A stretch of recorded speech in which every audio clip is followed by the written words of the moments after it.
Where does the time go? It's been another week and it's time for the highlight reel. And so much has happened in this grow room, and I can't wait to break it down for you. I'm Sherry, and this is Tower Gardening Made Easy.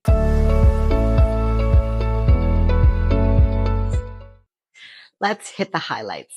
All right, the first thing we did on Monday was transfer the cucumber seedlings into their new home in that cleaned out tower with minimal nutrients. I think they're going to do great. I really do. I'm going to bump up their food on Sunday to give them that little extra push. The second thing I thought was amazing this week is I set up the time lapse video. And get ready for this. I put it onto one of those big zucchinis, which just, they grow real, real fast. So this is going to be a great video when it's done. But when I looked at the preview last night, we had a special guest. So I was like, no way. There's no way that that made the film. And yes, there was a little ladybug who slithered onto a leaf who actually made the footage. So I can't wait to share that with you in a little bit. I'm going to hang on to harvest that zucchini until Monday. I want to do it with you guys in the live. So that will be really, really exciting. The third thing I did early in the week was build in a fear factor. Yeah, so I sliced off a side of a strawberry and I kind of just put it on the very, very top of a rock wall that was lightly scored.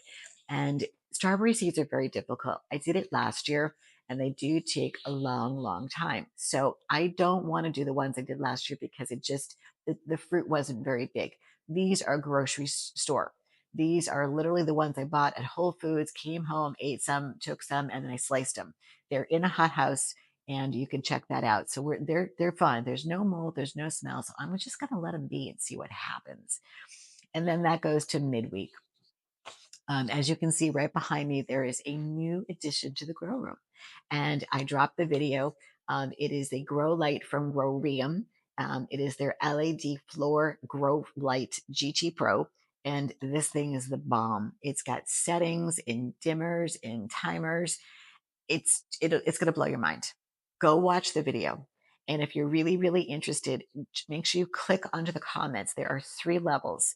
One is the Amazon link, one is to Growrium's actual website.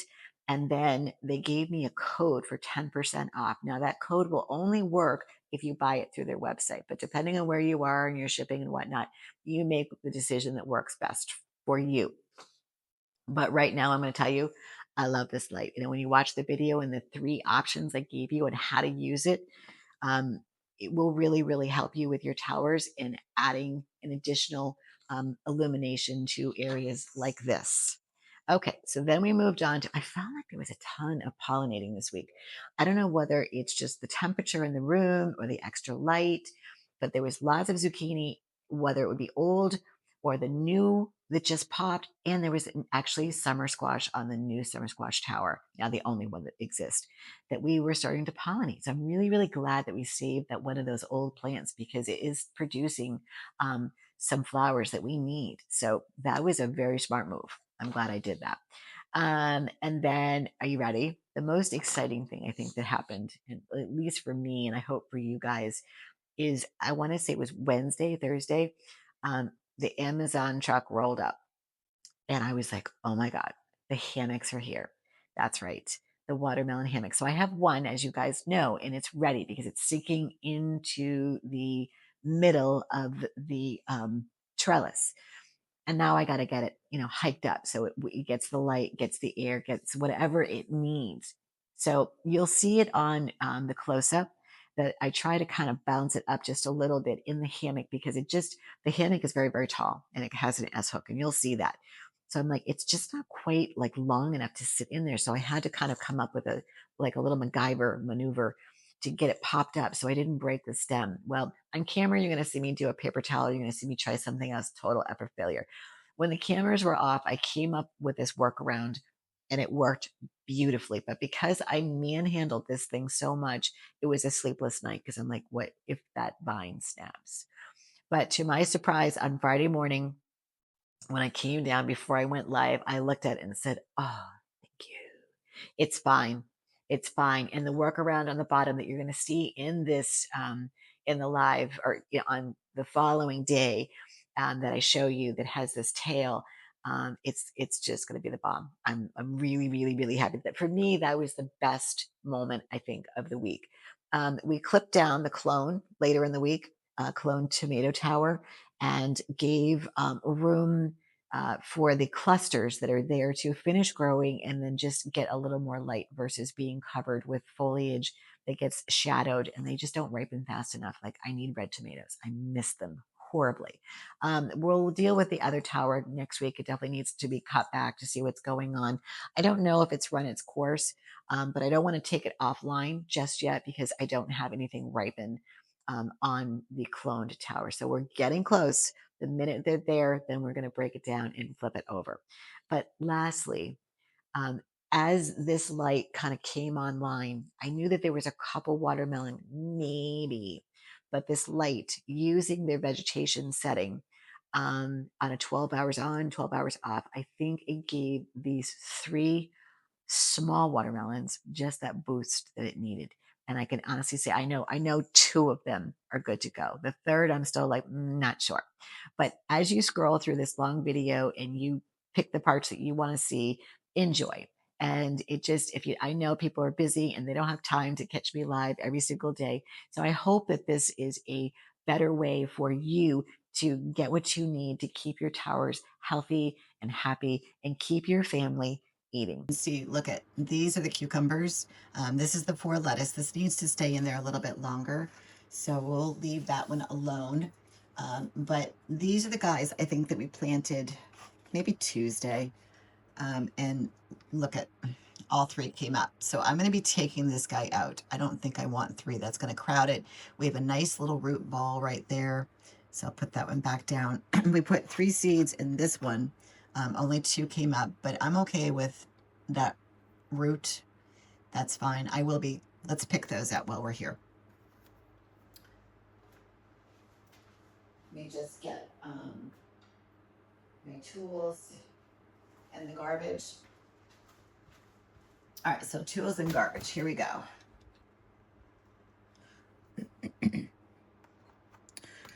So the first one, what I want to do is pop this up.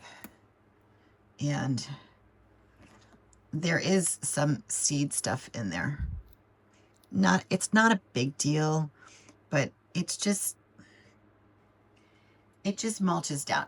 And so the third one right here, I'm just, I know this is kind of mean, but I'm just going to go ahead and pull it. I think that they just get big, and I don't want a crowd. I would rather have 2 grow bigger. So you can see right there that there's just, like, I just call it like seed garbage. And the one that it was trying to seed, I picked. Okay, so we're going to have to bring the recycle bin so you can see that they're a little top heavy there. Now, those were on Tuesday. When we did these later in the week, these guys right here, and you can see where they were growing towards the lights here. Let's see what's going on with these. So it's got enough root where I feel comfortable to put them in the tower. I haven't checked all of them, but I mean, look at, that's Thursday and today's Monday. So that's how fast these guys grow. This was, what did I use for seeds?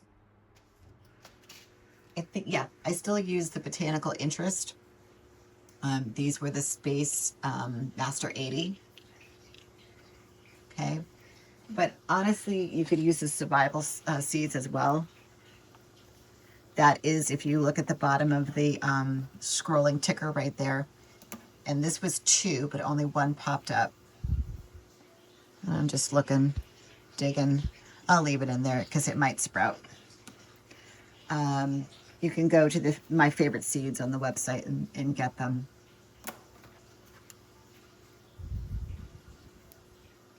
You know, some people just go, you know, why do you dig out the seeds? Well, I don't know. I just want a clean net pot. I just don't want anything that's going to mulch down.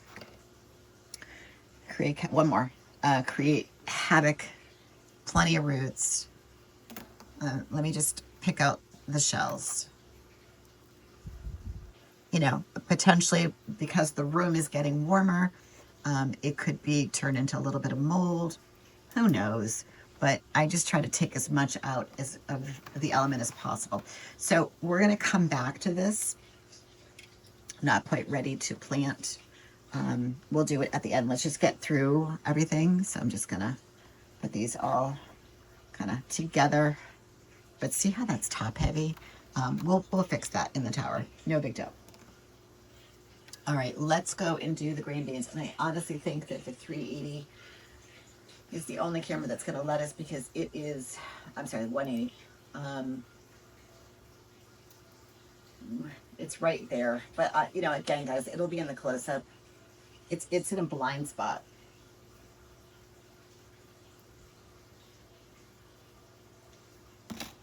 In a blind spot.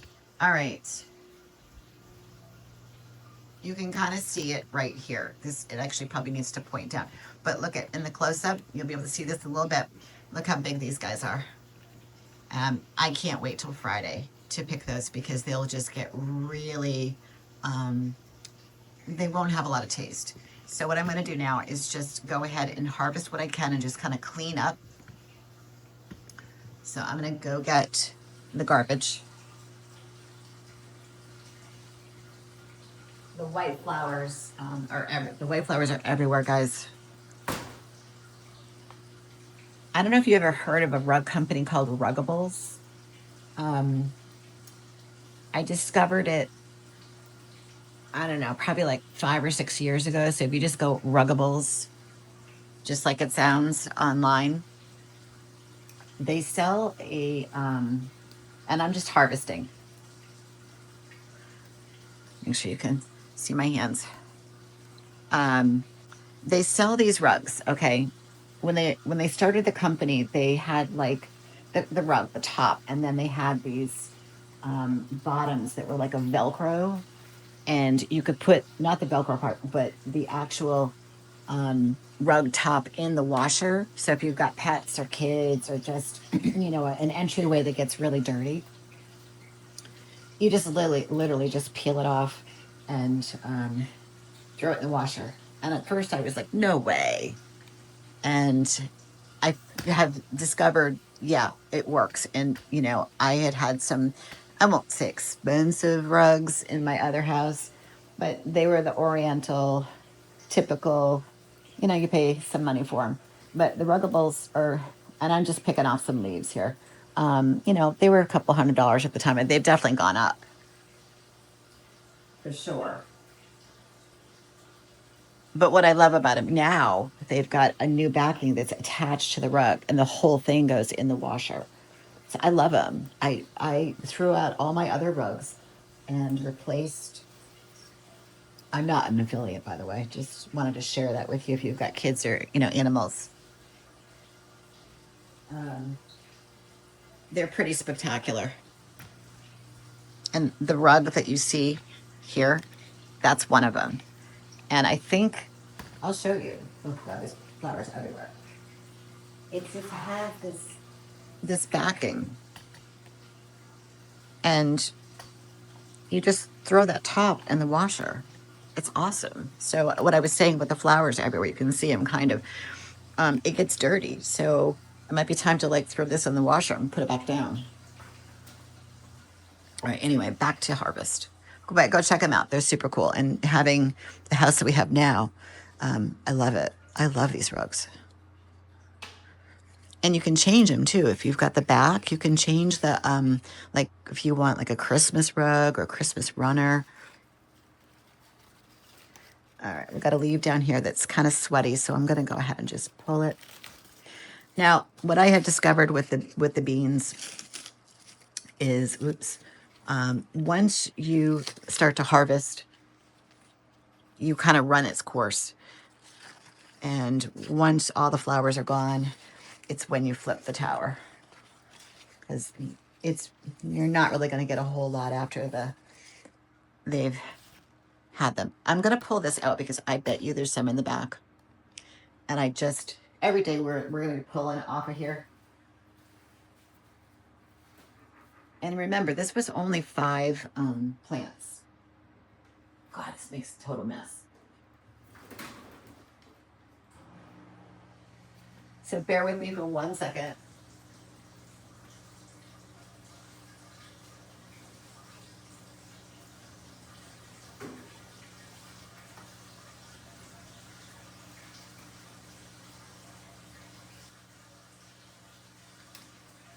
All right, just a couple leaves in the back. That's it. There's really no green beans as of yet. Tons of flowers.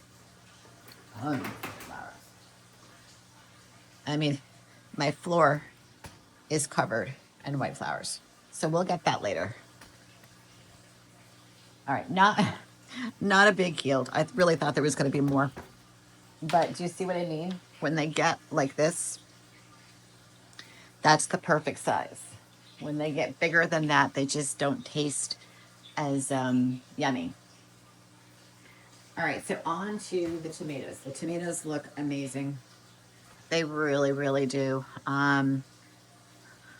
The clusters are coming in. I mean, you can see all these guys, these beautiful clusters. Okay, obviously they're very, very green.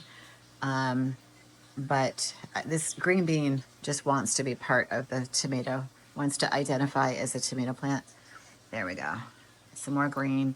It's another big cluster back there. Remember, there's been a lot of flowers on here, so I hit them hard last week, so these things are now going to grow like crazy. Little baby ones. Oh, look at these. Oh my God, those are so cute. Those are super cute, but that's going to be a massive cluster right there. And then we've got some down here, right in here, that those actually look like they're about to turn, hopefully red. I will say that here's a interesting fact. So if anybody struggles with arthritis or gout would be another one, or inflammation issues, as a certified nutritionist, I can simply say that you really want to stay away from high inflammation foods. You know, in the vegetable category, those would be your nightshade vegetables. Unfortunately, tomatoes are one of them. So you really just want to be careful with like your spaghetti sauces, tomatoes in general, eggplants, anything that are very, very rich color. Have them sparingly. However, I will say that the red tomato has more properties than the yellow tomato. I like both, but these are less, what would be the correct word? Cause less inflammation than the red ones. So if you struggle with, you know, like my husband does, with a little bit of arthritis in his hands, and sometimes he'll get a flare up of gout. I limit his, or he does, I shouldn't say I do, his nightshade vegetables, and you just need to be careful with the sugar too. All right, so I see a few flowers here. If anyone is interested, obviously, in nutrition, you can definitely let me know. I'm happy to help you.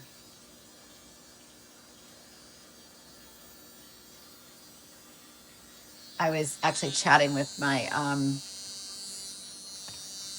there's some nice pollen dumping out of these. Um, I won't say ex-business partner because I still help him, but he at this point runs the gym, and he says he does the nutrition part because I'm just too far away at this point to do it. But we were chatting about how America and the state that it's in, and if people just took more stock in growing their own food and really just taking better care and take less medications, what a wonderful world this would be. Let me just go back over here and see. I didn't pollinate over here.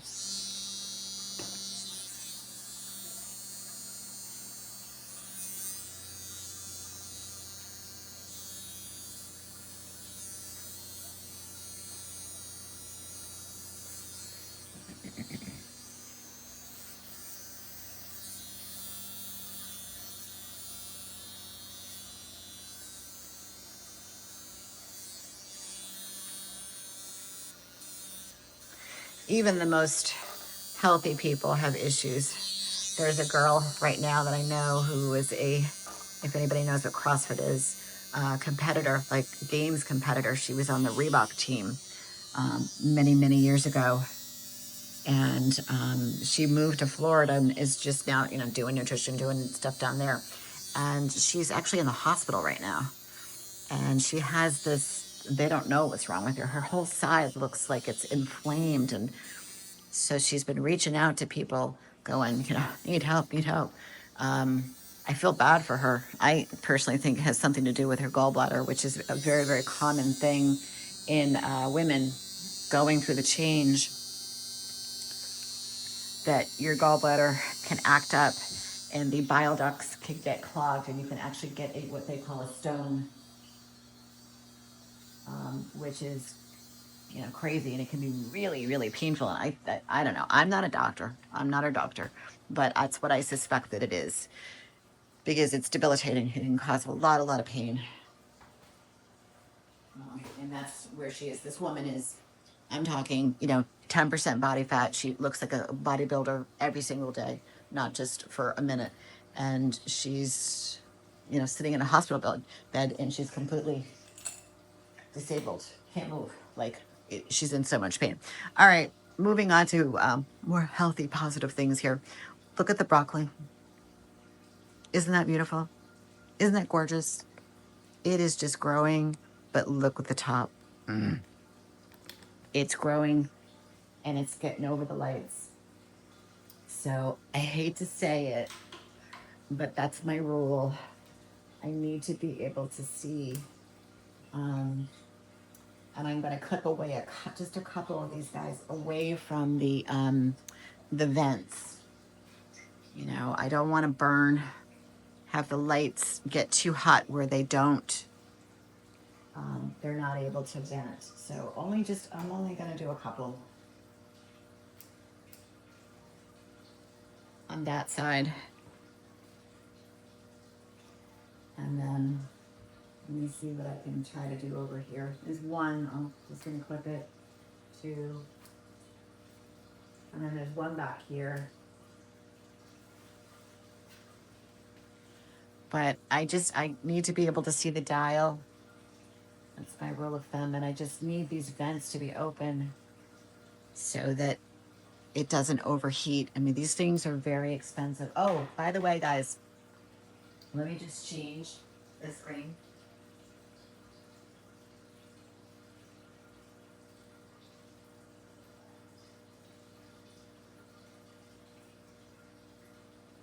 Bear with me.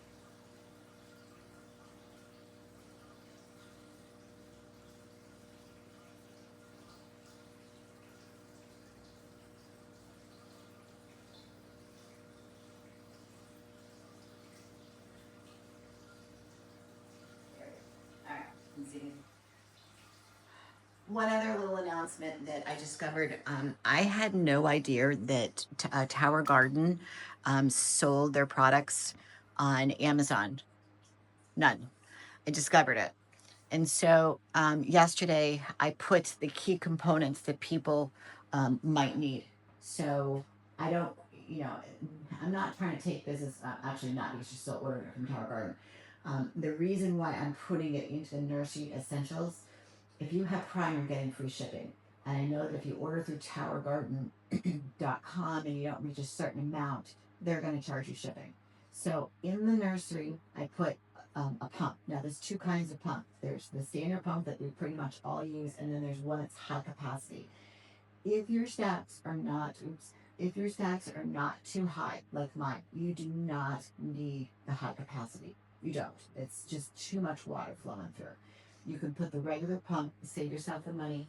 I want to say it's like maybe $30 versus 70, and just put the water tab all the way to the top, and that's all you need. Don't buy the 70. It's too much. Unless you've got a stack that goes all the way to the roof, which most people don't. I don't recommend, because you're getting on a ladder. You got to remove the lights if you're doing lights. I mean, if you're outside, that's different, but you're still getting on the ladder. So I just build them short stacks. It works for me. But anyway, I put the pump, I put the timer, I put The nutrients, that's another one. Because I think that there's a $50 minimum for Tower Garden, and otherwise they're going to charge you shipping. And you know, a lot of this stuff is heavy, especially the nutrients. So go to my website, go into the Nursery Essentials, click on it. It's going to take you exactly to that area where it is. So you have to search for it. You can put in nutrients, and you're going to scroll through pages and pages to get it. Tower Garden does not have a store per se on Amazon. All of the products are just scattered. I just found them for you, so it's one-stop shopping. Go to the nurseries, click on it. It's going to take you right to Amazon. You're going to get free shipping if you have Prime. Okay, moving on. All right, so I'm sad to say that I think the 2 zucchinis that we pollinated last week, I'm going to move this light out of the way for right now. The one that was pointing up and the one that was pointing down, kind of over there and then down there. Usually when they're pollinated, the bloom shuts down pretty fast within 24 to 48 hours. And it's definitely been longer than that. I don't really see a whole lot of growth. It's unfortunate, but it happens. And I think the reason why it happens, if you guys remember, or you go back into the highlight reel, okay?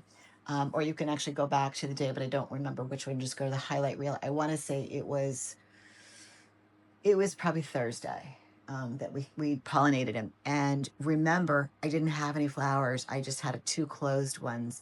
And it just solidifies my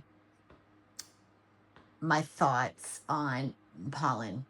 When it's closed up, it turns to this wet, think of snow if you live in a cold climate. It's wet and heavy and clumpy. And it sometimes will work and sometimes it will not.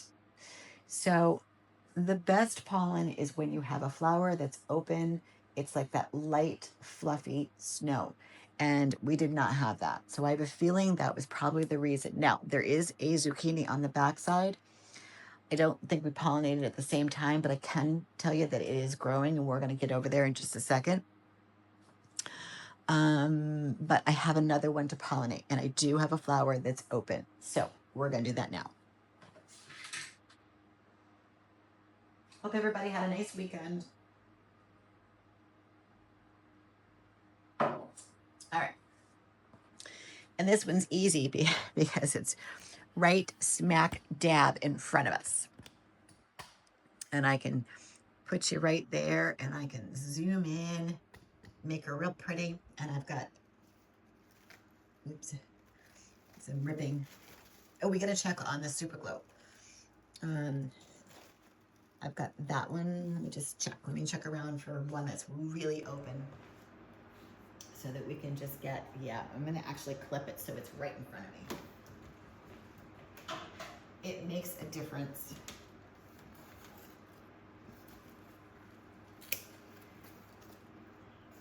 That's the other thing. When I turn the live into a video shortly after I'm done loading, I can work on things like a master class for pollinating. See how this is open? See how it's fluffy? Let me scoop it out. Any glasses, hold on.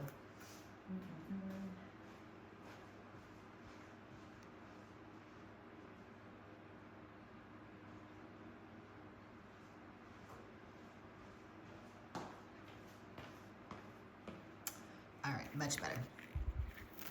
All right, so this is just light, almost like I can shake it, okay? And now what I want to do is I want to get into the flower and just spread it. And it coats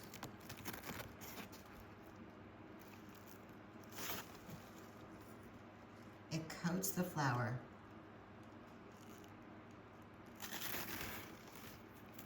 in a way that's it's smooth. and it just comes off beautifully.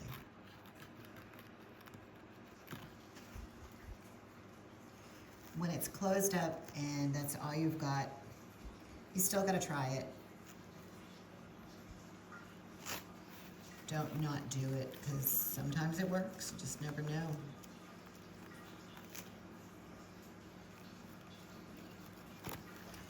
But I've been much more successful when the flowers are open.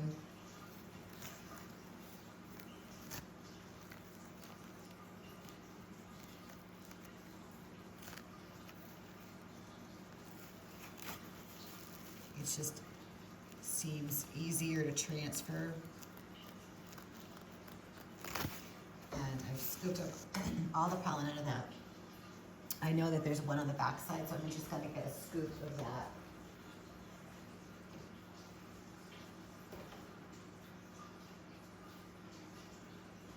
It's just liquid gold. That flower is like perfectly open.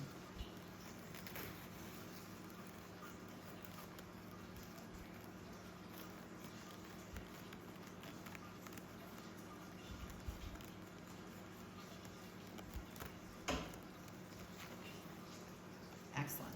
So I think that will do the trick on that one. But let's just for fun go down and take a peek at the ones that we pollinated.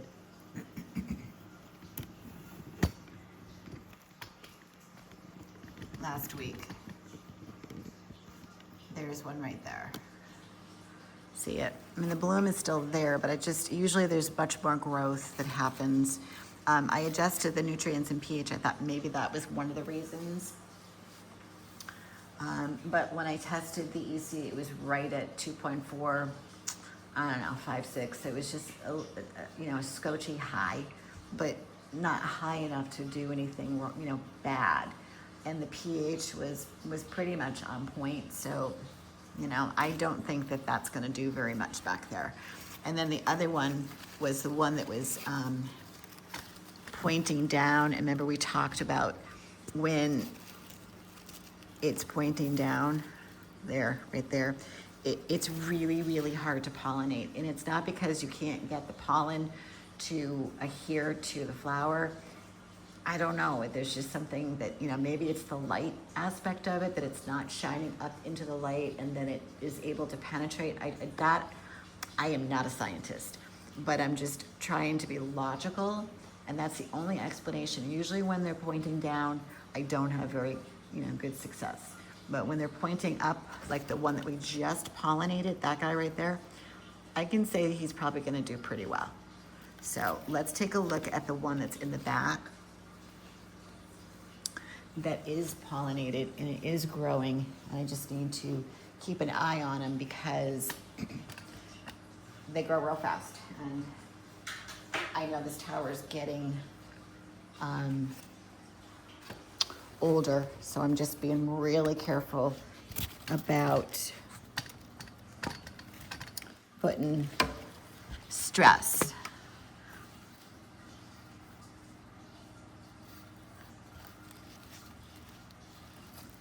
There you go. So I know he's pollinated. The bloom is still there, but you can see how it's expanded. I should put a time lapse. Maybe that's what I'll do this afternoon on that guy and watch him grow. That would be fun. I have two cameras. Okay. Let me pull this up.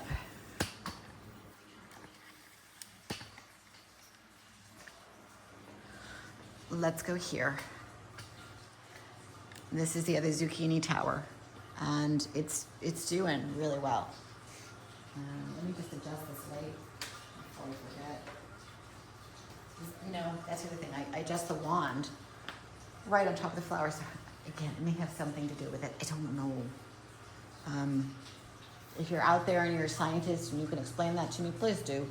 But that just is what works for me. Before we go here, let's just take a peek at the old I shouldn't say old. These are the new seedlings. We got a little bit of sweat going on right there. Don't like that because that's going to turn into a little bit of leaf rot. So I'm going to pin those leaves back to back to let it dry out. Uncurl that leaf.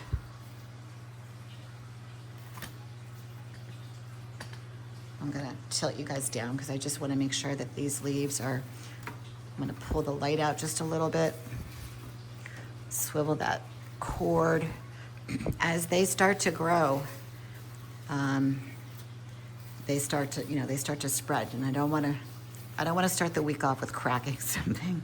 So let's not do that today. Although we have our super glue. So I'm just feeling underneath.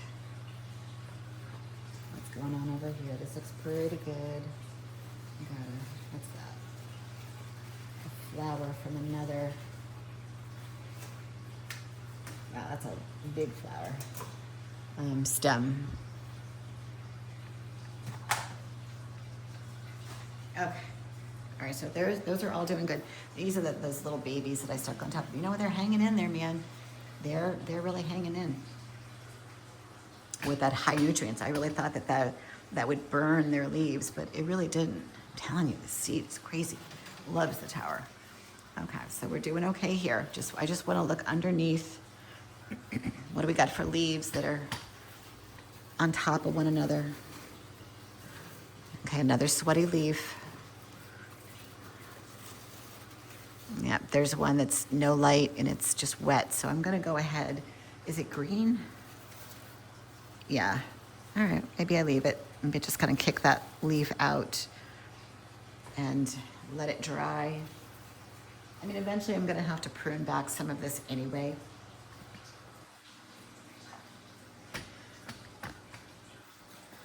But my goal right now is to just, just like with any athlete, get it as big as possible. And then you can shape and carve. I know I'm breaking my rule with this leaf up here and I can feel it too. I can feel the heat. So maybe what I need to do is just trim that one.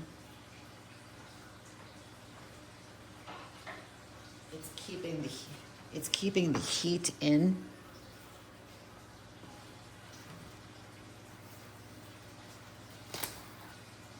I need to make sure those lights, the integrity of the light stays. So we can vent. There's another one. I think with this one I can spin it down just a little bit. Yeah. And then a couple new seedlings back here. Nothing really super wowy. So we can leave that. That's fine. All right, let's move on.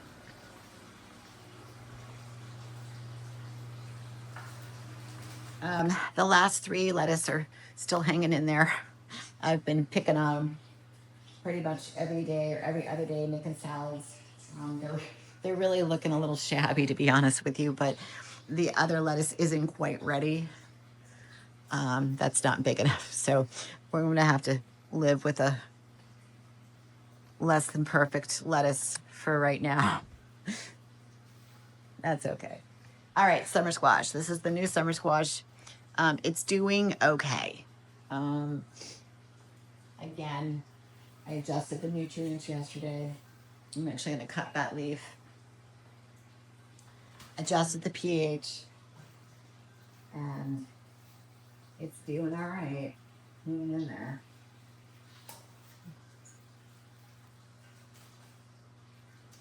I do want to take a look at the super glue.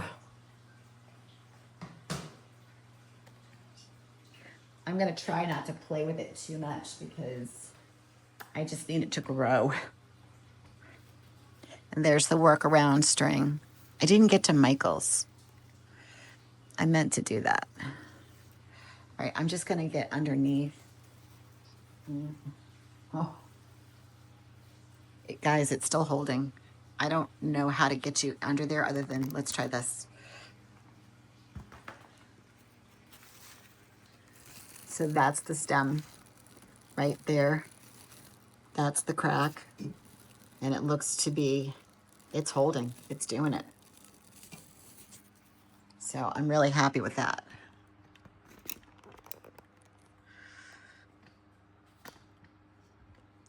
There is a leaf right there.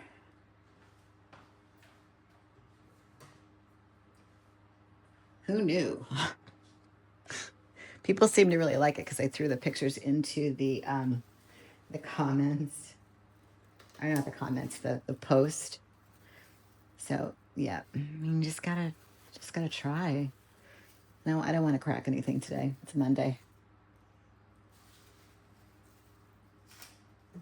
Just a couple leaves. Nothing.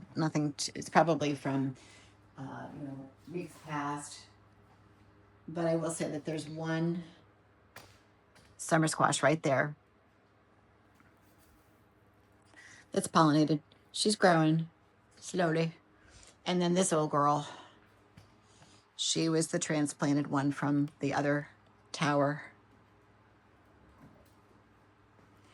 I'm gonna just pull. That one's not gonna make it. It's already mushy. I don't know if that was from the transplant or maybe. Didn't like it. It's all right. We're gonna hang it onto this because it definitely has some flowers that I might need to pollinate. Just cleaning up the bottom. Oh, it's a little wet. Okay.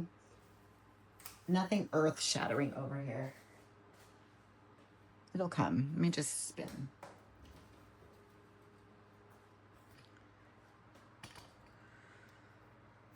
What's going on under here?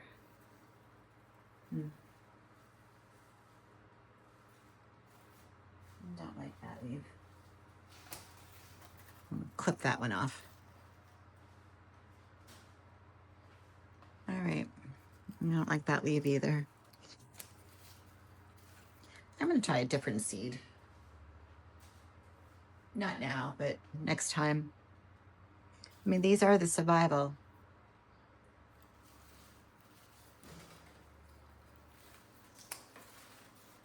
Maybe it has something to do with the temperatures just getting a little bit warmer.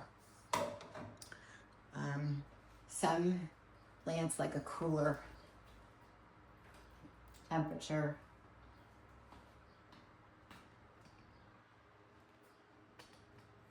Don't know. That could be part of the problem, but obviously the zucchini, they're indestructible. All right, let's head on over to Mr. Watermelon. Let's go check that out. Let me go switch the camera.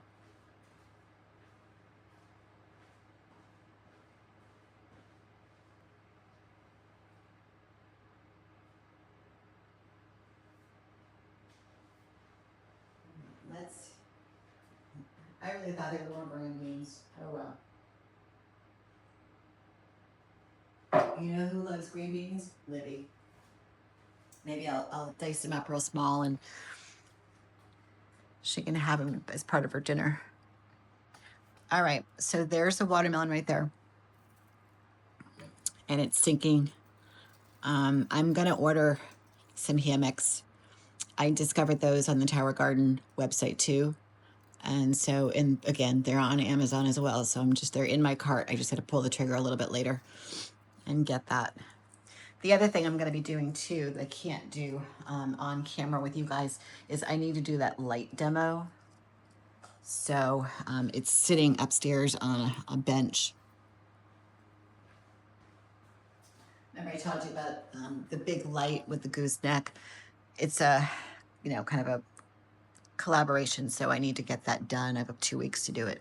So I just want to check that off the list and get that up for the company. And want to get it in the back because that's where we really need the light. We're good in the front for sure, but the back is definitely lacking. So we've got one. There's a couple that maybe, like, there's one. Might be better if I just take this off. We can go around. I'll do it slowly so you don't get sick. All right, there's one potential. There. There was one over here. and they move because of the way that the plant grows right there.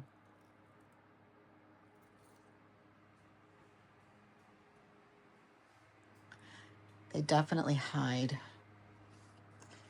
I don't know about this guy. He really hasn't done a whole lot, so I'm going to say no on that one. There's one up there that just seems like the stripes are real good. So I'm kind of hopeful that that's going to continue to grow. It's in the right form. The stem is grown. The stripes are there. That's kind of what I look for. There's one here, but the stem is doing well, but I don't see those vertical stripes as it stretches. So I don't have a whole lot of hope. On the back side, let me just show you real quick. Where this light is, there's a lot of growth. So I pollinated a bunch of stuff like right there. Up on top, there's a bunch. There's one right there. But I won't know until they get a little bit bigger. So here's one. But this one doesn't have enough light. And that's why, oh, here's one. So here's one that I do think is pollinated. I'm very hopeful because it is growing it. But look it's right on the light. Right there. It just loves it. So I am hopeful for that one, but I cannot move that wand because otherwise it's going to stop growing. A couple little babies over there. So we definitely have, a few that I'm very hopeful. And while I've got you, you can see the monsters here and here. I've been harvesting like crazy on these guys. But you can just see the interior, it's just getting a little bit old. Kind of the stems are a little, as I like to say, wimpy. This guy right here is, I had to do a hammock, move out a little bit, a hammock on this one, just because the stem that it's attached to, I knew it was going to break. I could just tell. So that's kind of my little makeshift. But I think I'm going to order the watermelon hammocks because they're really pretty. One there. There's two inside there.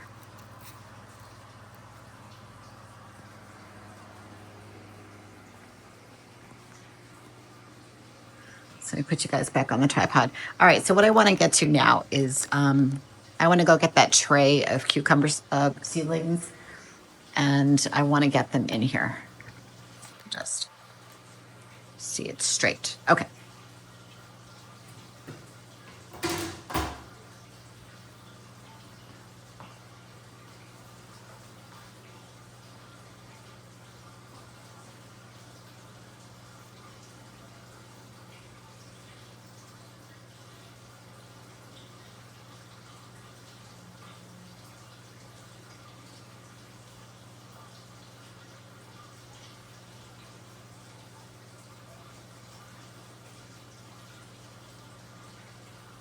I'm just going to put it as an angle and do this with you guys.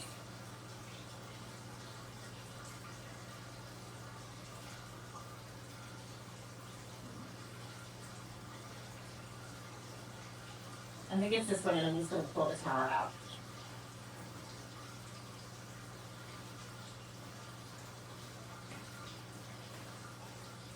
Okay, so this is like right underneath the cameras. So like when we cleaned it out, I had to drag it. So I think that's what I'm going to do. I'm going to pull it out.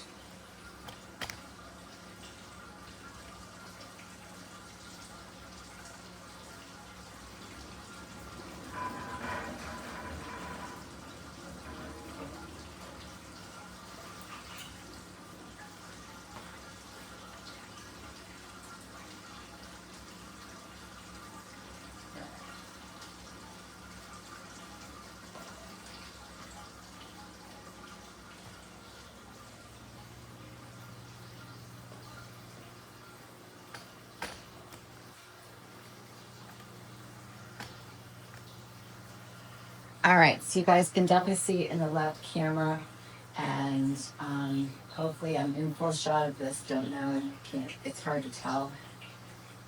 But anyway, I'm just gonna be popping these in.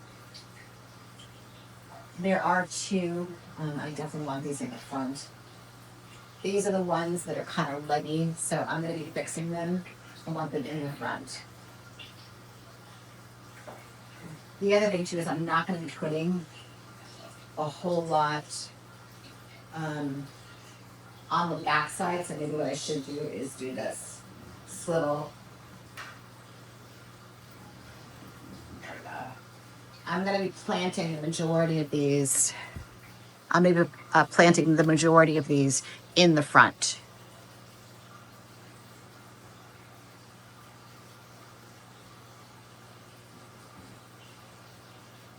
And the reason for that is when we take down the other cucumber trellis, take that whole tower apart, this will then go in place of the old one, and then the black trellis will go over the top. So the one thing that I learned, the lesson that I learned was don't put a whole lot in the back,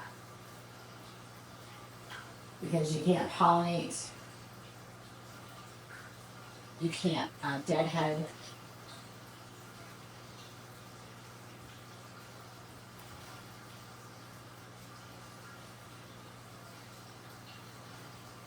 So I'm gonna leave that area pretty blank.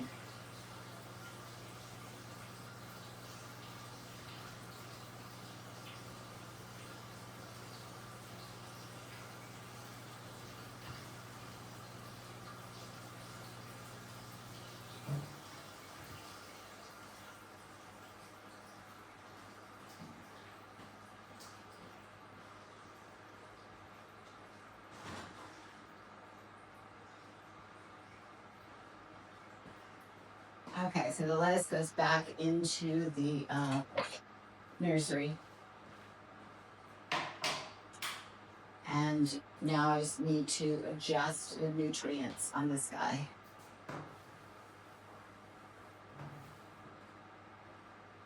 Oh, wow.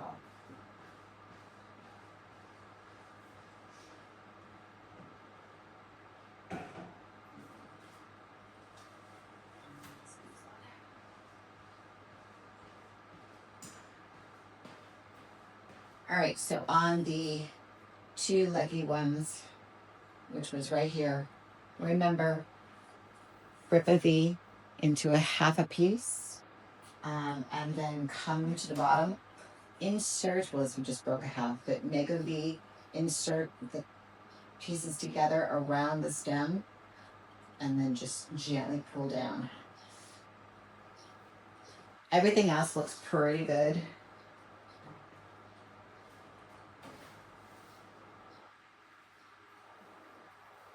Just want to, like, these are still, those guys right there are still a little short, so I don't have to worry about them just yet, but I can already tell, like, this one will be an issue, so why not give it a little bit of security now, okay? The other thing that I know I'll have to do is I'm gonna have to add the covers. I won't do that now. I just want to test the pH and the nutrients, and just clean the top of the tower.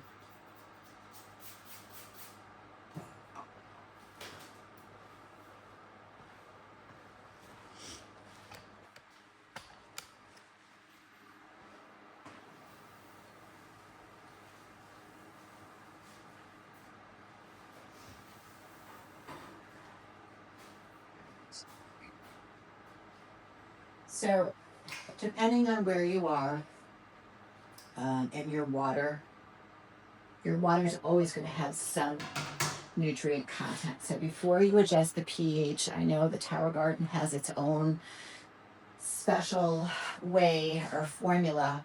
I just use a meter, okay? And I like to keep my seedlings on the low side. So this is already reading 0.6, and there's nothing in the water. Nada.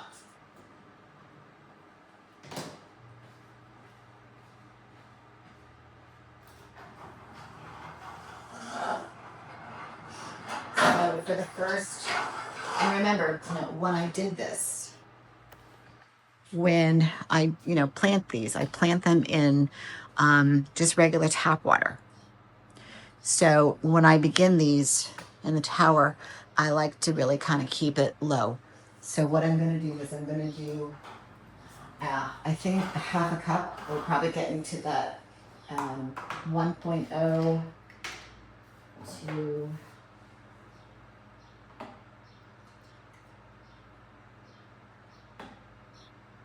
111. So, I can't tell you exactly. You have to test your water first.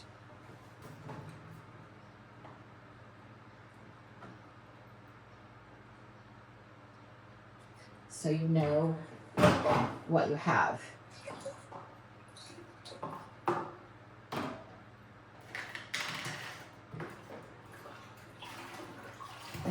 Give it a nice big stir.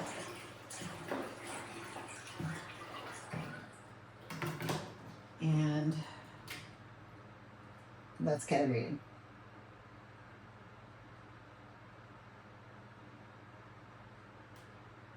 Sometimes it goes right to the bottom, so I'm really, really close. It's at 0.9 right now. So I'm going to give it another stir. Shake. Okay.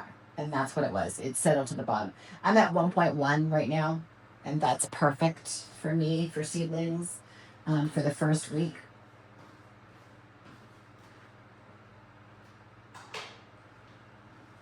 I know other companies, including Tower Garden, they have their standards, their rules, but I know it works in my grow room.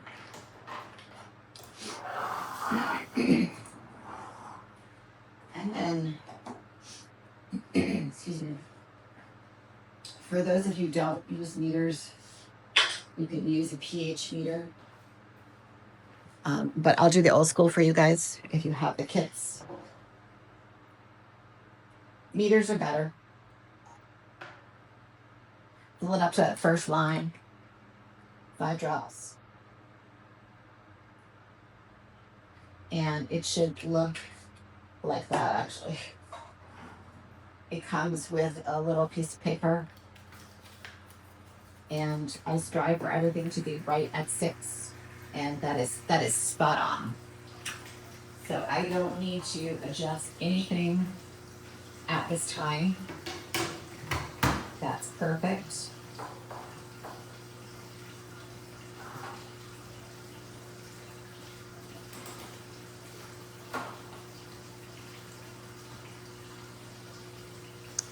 Okay. Let's put the tower back into place.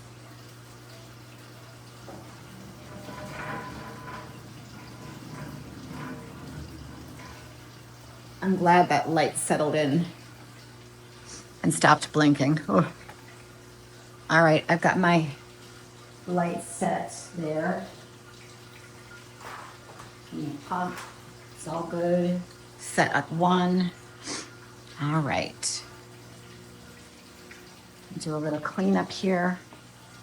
Little kinds of, one was arugula, one was, I think I put them away.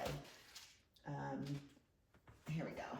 Black specked, then there was a gourmet muslin, and then there was some arugula. So they're all a little bit different. And they're all kind of coming up great. I put some water in this. Well, it seems like it evaporated overnight. All right, but are you guys ready for what I did yesterday? I don't know. I don't know if it's gonna work. I'm willing to give it a shot just because I am scared to death of the bare roots. Okay, I just am. I don't want to bring any pest into my grow room. So I thought I would do this. Okay, so after watching a couple of videos and this one particular woman, and she did this outside. So of course I'm not outside, I'm doing it my way.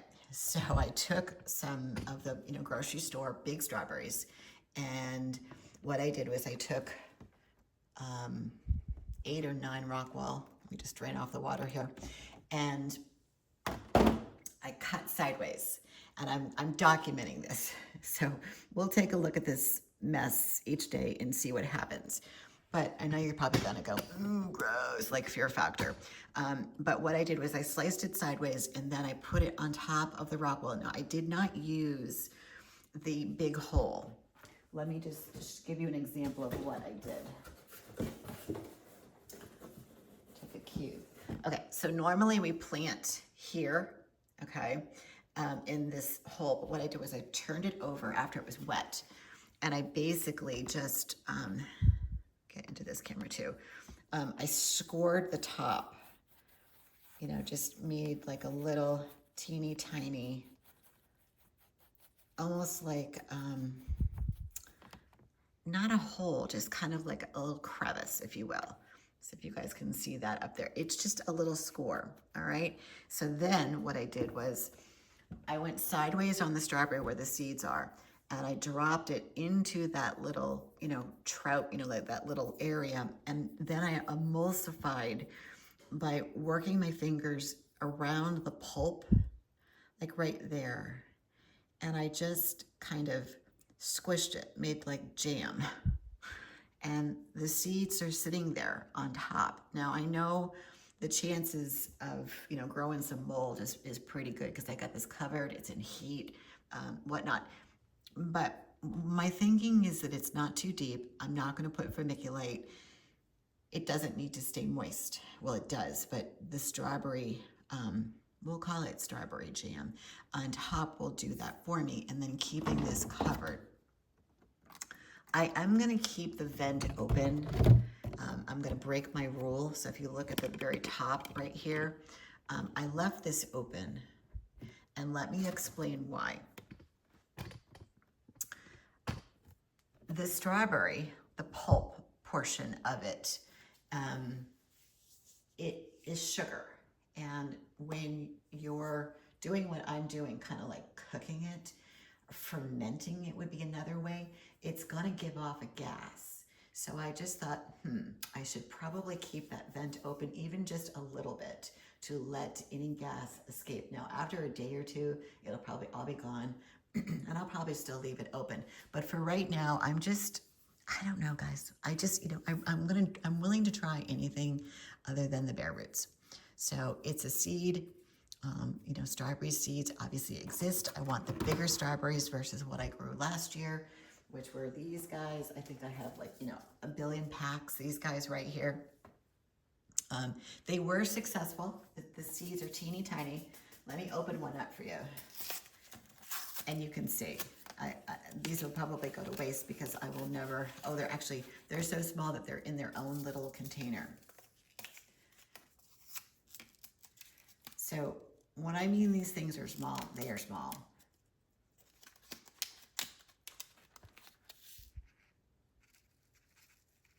I mean, look at, it's like a grain of sand. And to get those to germinate and then to grow, if you watched any of those videos, and you're welcome to go back and take a peek at them, that was a bear, okay? That was a struggle of love. If anybody wants these, let me know, because I'm never gonna grow them again. Not that they're bad, they're just meant for outside. They're not meant for the gardens. Even though I did get strawberries in the very end, but they were little, they were too little. And so for all of the time and the effort and the work that I put into it, it wasn't worth it. Now I see people be very successful with the bigger strawberries, the bare roots, but I don't want to do the bare roots. So I'm gonna try this. It could be an epic failure. I could have just rinsed off the seeds. I thought about that too. Woke up in the middle of the night and said, well, why don't I just rinse the seeds, dry them out? And I just go, well, this girl did it. So let me try. Let me just give this a whirl and see what happens. It could be nothing, it could be really successful. And then you guys are, you know, doing the same thing. But let me be the pioneer. Let me be the one to waste the, you know, the rock wall. And see, that's the whole purpose of this channel, honestly, really, is to try to grow things that we don't normally grow on towers in a vertical hydroponic aeroponic setting. Okay, that's it. So, and if they turn out and they grow on the tower and they get really juicy and big, I'll be the first one to share it because I didn't think I could grow watermelon last year. And I made a watermelon martini that was the bomb. And I can't wait to do that again. So, all right, here we go. We're gonna go over, we're gonna take a peek at the green beans and the tomatoes and work through the room. And just go to this one because I think this is the best one. Yes. Okay, so you guys can see, let me take this along. And then we're gonna get to the Growrium light. I had so much fun doing that video. It was sitting on a bench upstairs, and the Growrium gives you a whole protocol of, has to be done within 2 weeks and this and that. And I was happy to do it, but I just was super, super busy and have been. And I was like, I just gotta do it. All right, so the green beans, as you can see, again, these are just 5 plants. And honestly, they have filled in really nicely. I never thought that the 5 plants would get this big. So we did a baby little harvest yesterday that I showed you guys. So if you didn't watch that live, you can go back and check that out. It was just a few, maybe like 8 to 10. I thought it would be a little bit more, but I do see more coming. Again, this little stem right here, I don't know if you guys can see it, I think so, I know you can't see it in these cameras because this is a blind spot, but you'll see it in the close-up in a little bit. They want to be part of the tomato plant, and there are green beans there. There are pretty much green beans everywhere at this point. They just got to get a little bit bigger. All right, so here we go. This is the little cloned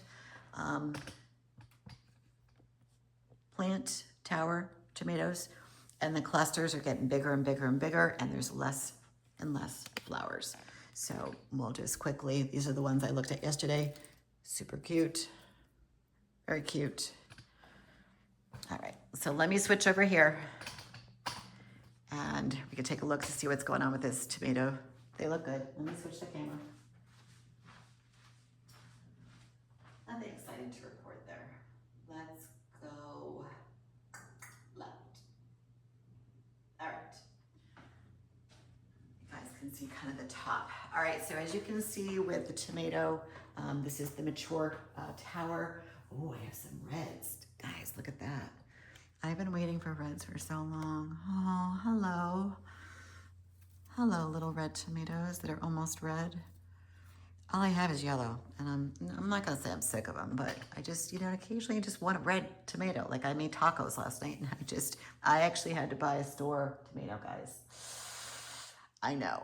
I had to just reach in, but I made sure I get the little tiny ones, little hothouse ones, not the ones that look, I don't know, they just don't even look like tomatoes. They're not even red. They're like this weird color.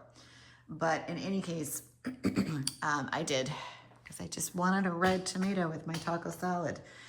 So as you can see, this is filled in again. This is all beautiful foliage.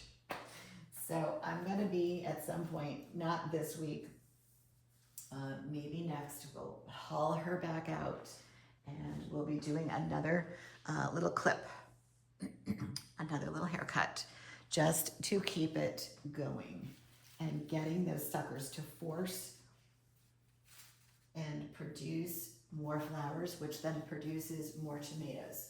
At some point, it will probably peter out and we'll have to take her apart, clean her, and get her ready, to clone off of the clone, which then that will become the old tomato, and then we'll have a new. So you see how I shuffle back and forth.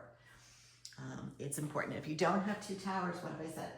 2 sections, 3 sections, and all you gotta do is just rotate them, that's all. Even if you clean your tower out, like say you turn it over, take that whole thing out, clip some of the roots off, and pop it back in.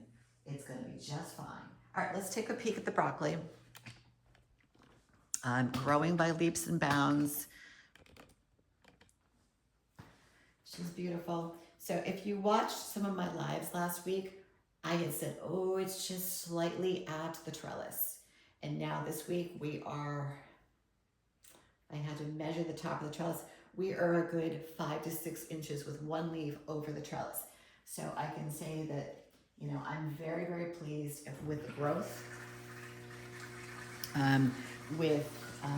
It's really low maintenance too. I haven't had to do really anything to other than just check the pH, check the nutrients. I've had to do very little pruning or pulling off leaves that don't need to be there. Although yesterday I did do, I'm lying, I pulled a couple leaves off front of where the dial is, and then I pulled a few that were next to the heater. And these guys I'm just gonna brush away.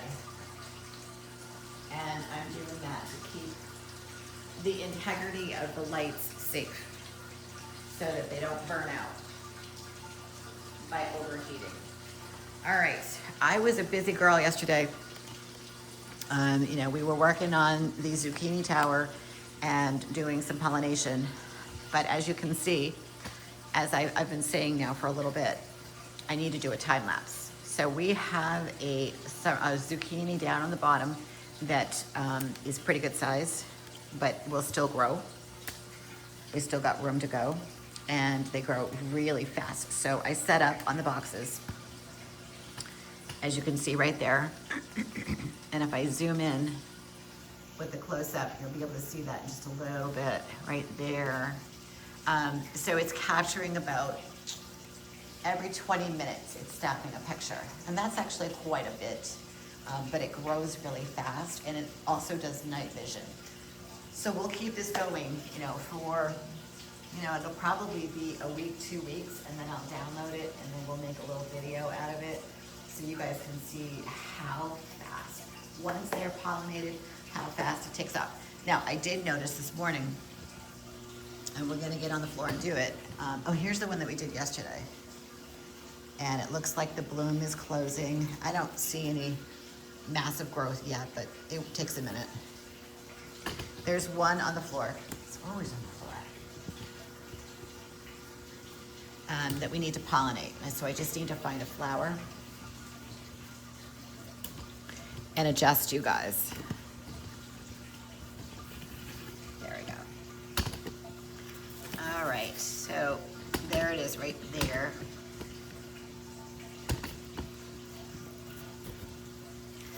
And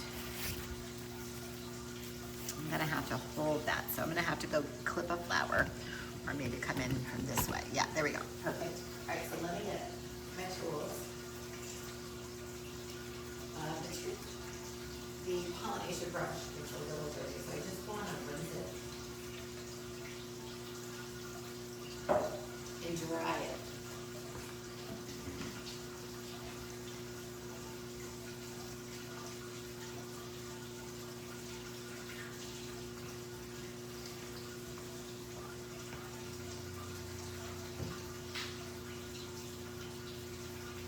Before we start.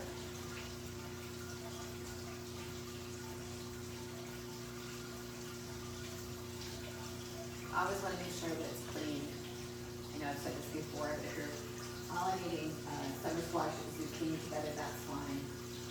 But if you're going to move on to cucumbers, watermelon, strawberries, you want to clean in between, because obviously all those plums are a little bit different. Just run it under the faucet or just let it. And it's just like a makeup brush. Go back and forth until it's dry and no color. All right, so let me find a flower, because I think that was the easier.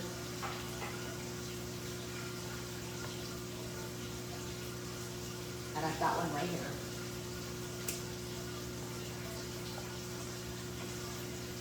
I think the easiest way is just to sit on the floor.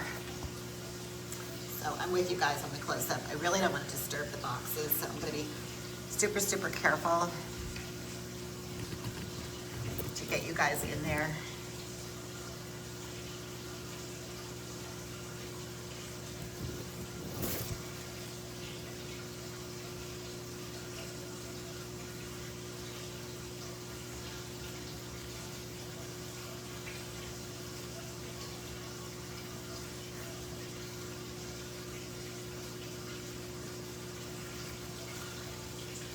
And I'm using a flower that's open enough so the pollen, as you can see here,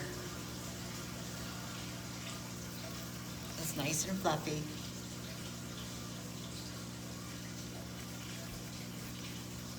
It's coming off.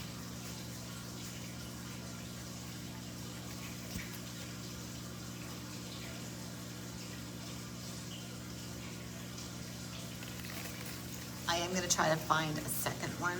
Actually, there's one above it. It is closed.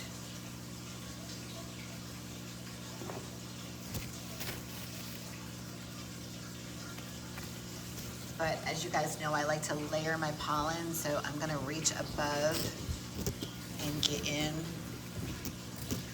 and snip this old one and see what I can get. It's okay. Nothing to really write home about. But I'll go ahead and see if I can't transfer. It's a little sticky. See how it doesn't come off? It comes off in clumps. It's just because it's closed up. Sometimes it works, sometimes it doesn't. I won't use a whole lot. I will say this, if you were to save your pollen, like put it into a zippy and put it in the fridge because you obviously need them,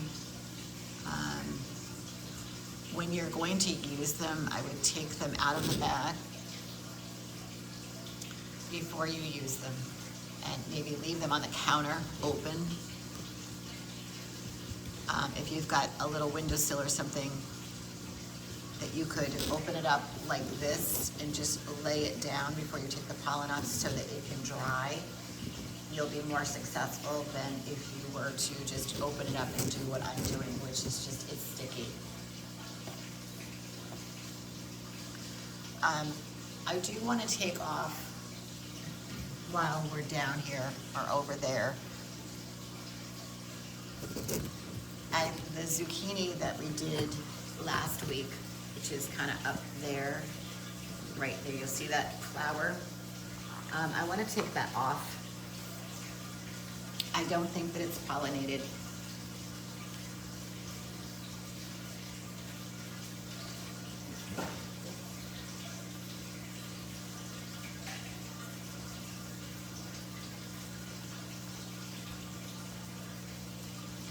See if you guys can see that. Yeah. The bloom definitely closed, but I just don't, there's no growth. So it just tells me that it did not pollinate. So I'm gonna go ahead and I'm gonna cut as close to the mother stem as possible. And I guess if you wanted, you know, a baby, you could fry that up. There's another one. Let me just take a peek at that. Those are the two that were kind of, one was up, one was down, but I didn't have pollen. Well, that one seems to be growing in the back. Let me just, this was the other one. So if you look down, there's another flower in there. And that actually sees, it's very thin. Like, there's not a lot of girth to it. But it definitely seems like it's growing. You know, it could be a light thing. Maybe if I adjust the wands. Let me just open this up. Ooh, just cut myself. Maybe that's what it is. Maybe it's pollinated and it's just not getting enough light. All right. Let's see. How can we remedy that? So we've got the one that's on top that's right there. And then the one down there, it's just pointing down. So maybe what I do is I put the light in just a smidge like that. So it's definitely getting some. This top one's getting a lot more. The one on the bottom, it's not getting a whole lot of light. How do I remedy this? Maybe what I do is I cut off this, I'm holding a leaf. So I just need to follow it back. Let me just, this leaf right here, let me just follow. So it's right, just want to wiggle, make sure that I'm cutting the right one. Yeah. All right, so let me just start with a rough cut here. It's a perfect leaf, but the canopy is just too thick, I think, right there. Yes, perfect. So I'm going to show you what I mean.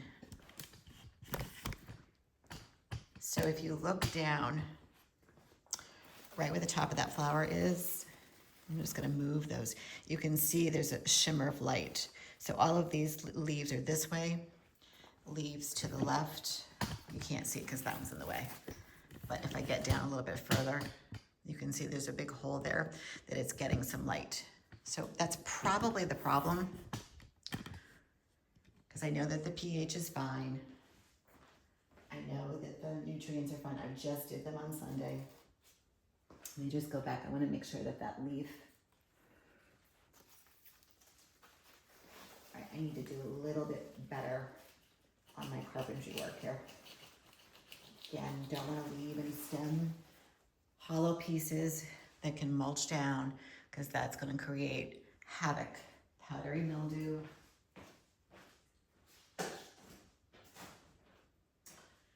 And there is a leaf right there that's kind of bothering me.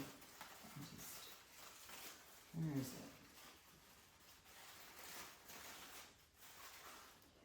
When your plant is this big, you just need to be careful what you're cutting. You think you might be cutting something.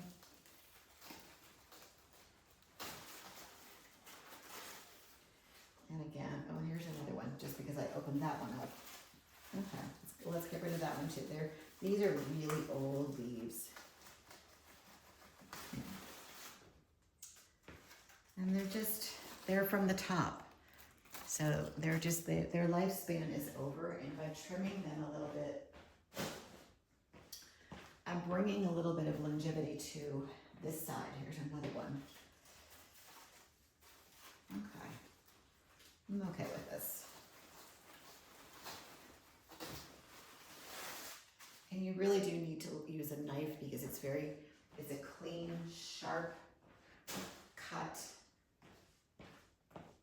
That actually opens this up just a little bit, and it gives that zucchini on the bottom that we're doing the time lapse a little more room. So let me just get over there and back up. You can see some of that natural light coming through the window. You can see it from the wands. So sometimes you just have to sacrifice a couple of these. But what I love, this guy right here, there's a whole new offspring, and it's got a beautiful flower right there. I'm just letting it go. And the guys on the back are doing just fine. Oh, hello, little ladybug, sunning herself. But these guys are doing really well. And as a matter of fact, if you guys look right there, what's that? Zucchini. So they're really, really happy. And this guy's doing great. This whole tower, we looked at this yesterday, so I'm not going to spend a whole lot of time here. Other than I just want to make sure that nothing is sweating. And what I mean by that is just the layering of the leaves on top of one another. I just want to quickly feel underneath them. I just want to make sure you guys can see the whole tower. Let me just back up. So I'm just going to quickly feel around. If I find a moisture spot, I'm going to try to move the leaves.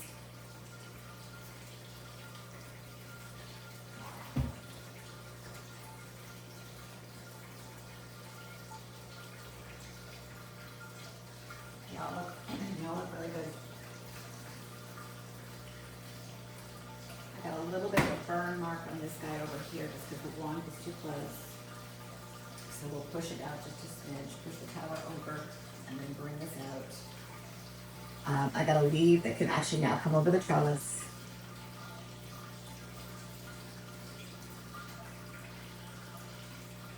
I might actually take off a leaf that will open up the center of one of these plants.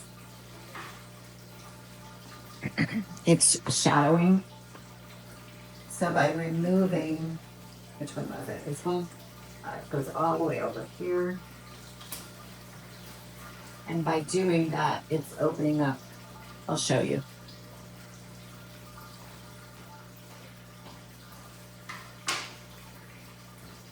You have this big, big, big, beautiful leaf. And it was coming across, but by removing it, what I did was it opened up this whole center right here, which needs some light.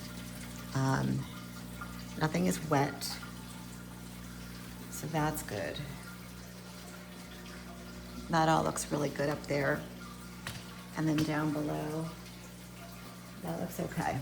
All right, so let's spin it around. I'm gonna pull out these summer squash tower. It's looking a little better ever since I adjusted and lowered the nutrients. I feel, like Stella got her groove back, which makes me super, super happy. I gotta move this wand out now, because this is just filling out just a little bit. But yeah, let's go over here, because this is kind of the area where I feel like we've got some growth. So we've got this. I'm gonna pull this. It seems a little gooey. It is.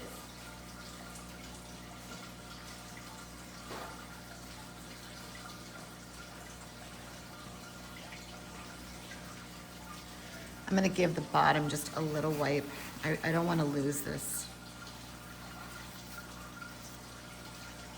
I do. I really feel like she got her groove back. I got a nice flower up here. Nothing to pollinate per se. Ooh. All right, so I don't want to crack anything. And definitely stay away from the super glue one, which is over here. Still holding, guys. Yep. Still looking really, really good. And I'm just gonna leave this leaf kind of perched up a little bit.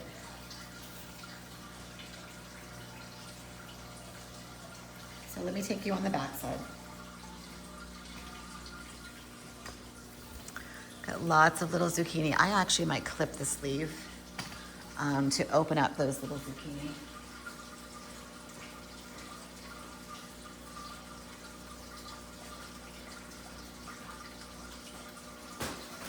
Let's go ahead and sacrifice that leaf so we can open up that center.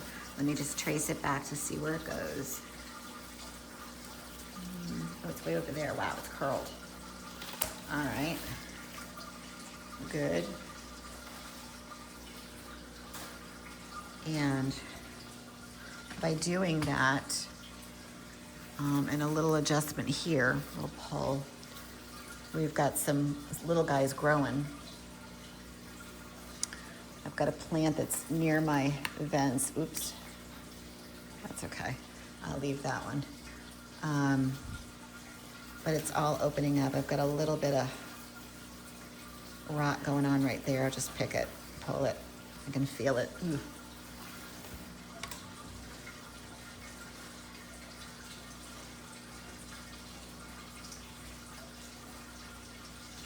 That looks really good. And look under here. The one on the bottom looks amazing.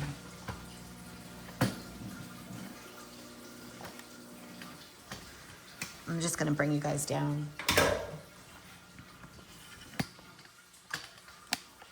This guy looks really good. A really beautiful crown. And we've got something down there going on. So maybe if I tilt the flower, and it looks like it might be ready to pollinate, and I do have a flower, so hey, let's do it.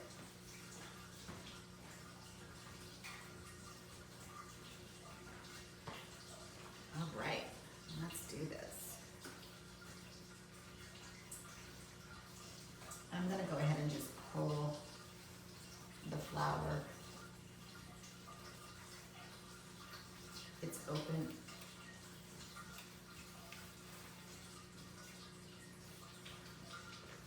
And I'm gonna come around on that side. Ooh, I'll grab some of this pollen over here. Ooh, this looks good. Nice and snowy. Okay. I'm just gonna gently, it's not 100% open, but it's worth a shot.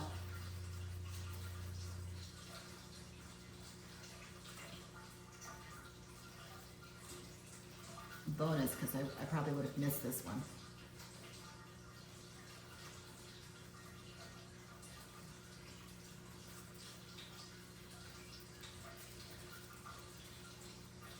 That looks great.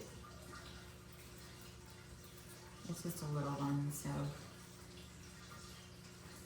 Okay. We'll see what happens. I'm just flattening out this leaf over here.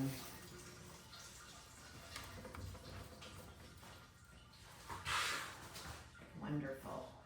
Okay, and then so if you watched yesterday, we planted, I told you, we did a whole lot. So we took those seeds that were in the nursery that we planted last week. I mean, I don't know, they were in the nursery for like less than a week. These were the cucumbers. And they were so amazing that I actually had to, remember the ones that I planted, there were 3 seeds? I had to pull one, so it was just 2. I think 3 might be too much. I didn't think that 2 would come up. Like I planted 2 here, but only 1, and that's fine. I didn't do a whole lot in the back. I left that alone. Because remember, the plan is to go ahead and harvest what we can and keep pollinating what we can on this cucumber tower down here. And when we've got, vines and flowers, then we're gonna go ahead, break it down and take that trellis, actually take this tower over to that trellis and create the new cucumber. But this guy has a lot of fruit on it, and it still has a lot of life because it's gonna take us a minute to get the new tower up and running. And I don't wanna go without cucumbers because I really, really do enjoy them, and they are very good for you. So we've got this guy in the hammock who's getting like fat. So the bottom is hanging there, but if you go in, the top is a little round, like a little whale. He's cute. All right, and then we got a nice big one there. We got a couple big ones there. I'm gonna spend a minute here with you guys just seeing if I can find anything to pollinate. We'll circle back to the watermelons in a minute. I wanna save the best for last, which is the light.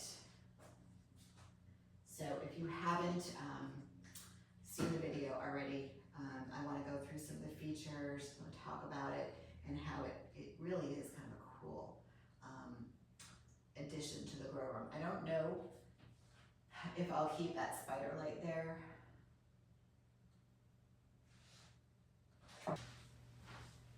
Sometimes lights can be, they're manufactured in all areas of the world. I'm not picking on one particular area, but you guys know what I'm talking about. There's lights that you could purchase, like say at Walmart versus, a higher end grade. And so I didn't know what to expect. I didn't know what to expect. I had a very open mind when I was approached.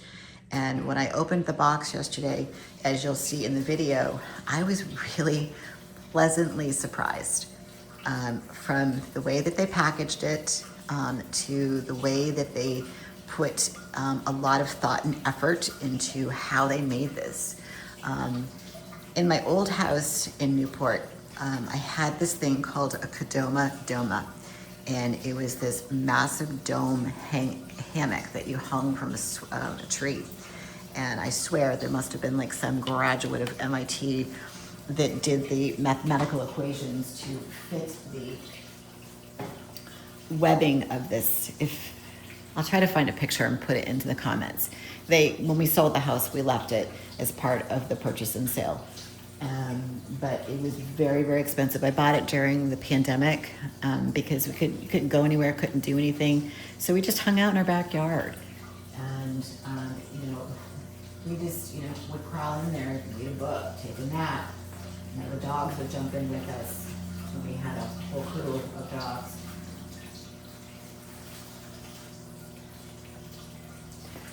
And they would just hang out.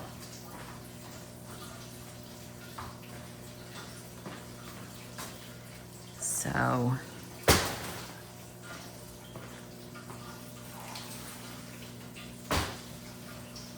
back to the construction of what I was saying is that the poles have powder coating.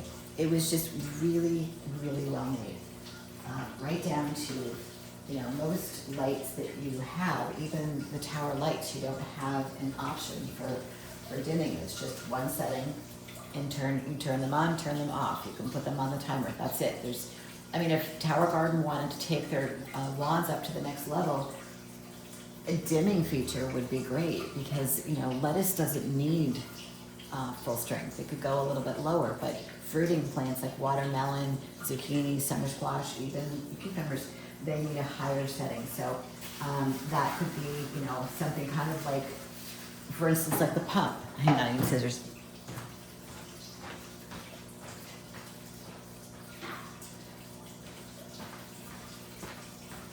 You know, if they were to do a new light, the two things that I would recommend would be, one, do a light that has 6 wands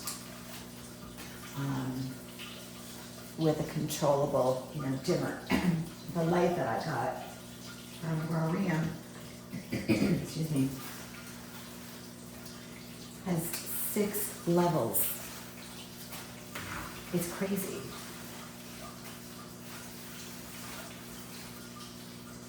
We just really thought this through. And you can use it for flowering, seedlings, to what I'm using it for, which is, you know, to grow. I don't have anything over here to pollinate. Not that I can see.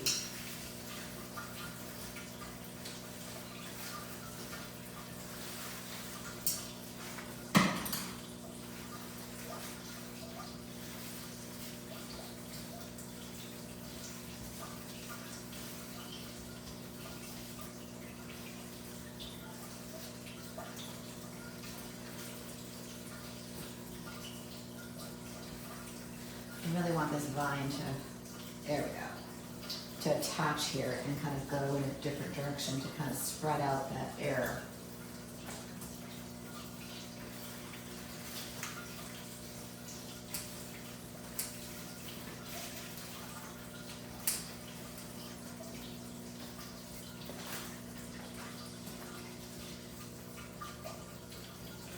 If anybody is a, I'm not, but you know, obviously being in Rhode Island, there's a lot of hoo-ha right now about Taylor Swift and her up-and-coming wedding at her house. And so here's a little inside scoop if anybody wants it. So maybe you've heard, maybe you haven't, but I think the whole thing of getting married at Watch Hill is a big, they're trying to redirect people. And I don't think it's going to happen there because there's no police details at the, you know, where she lives, which is Watch Hill. And I think it's called, is it Waverly? I forget the actual town. But they're saying that no one has pulled any like police detail for the weekend that she's supposed to be getting married here. So everyone's just like, she's not getting married here, which is kind of funny. Because people are going to come and they're going to stay and they're going to spend a lot of money on like the ocean house, even if they can get a room. I mean, she might be doing like an after party there. I mean, because she does have a beautiful house that's on the water. But it's just funny how people, they're going to come. They are, because they're going to think that she's getting married.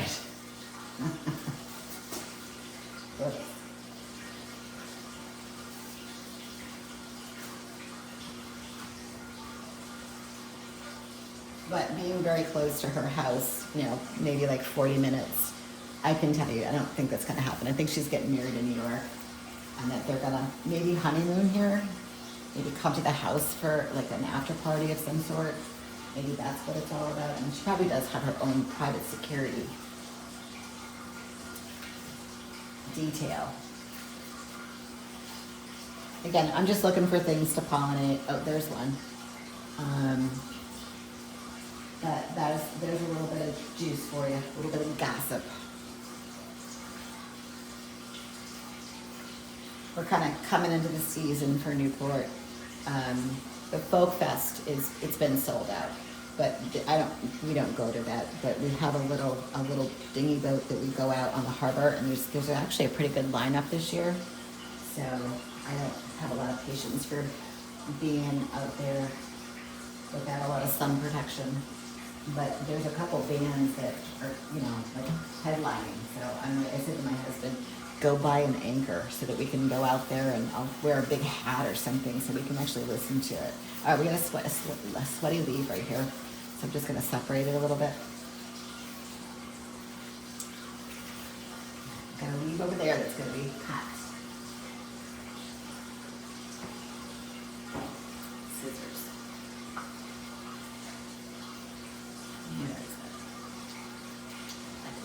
I just saw you. And now you're gonna hide. All right, here's another one.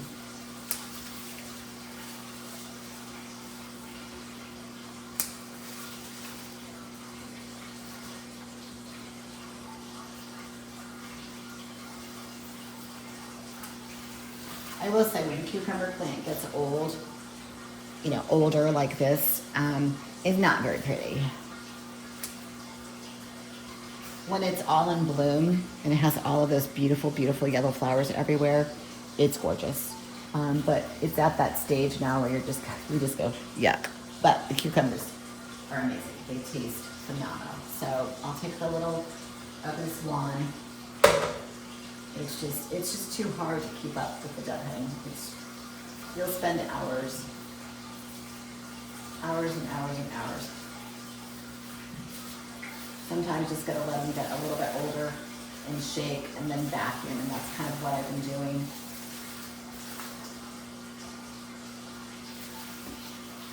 Like I'll go load this video for you guys and then take the vacuum and then try to get some of the deadheads off.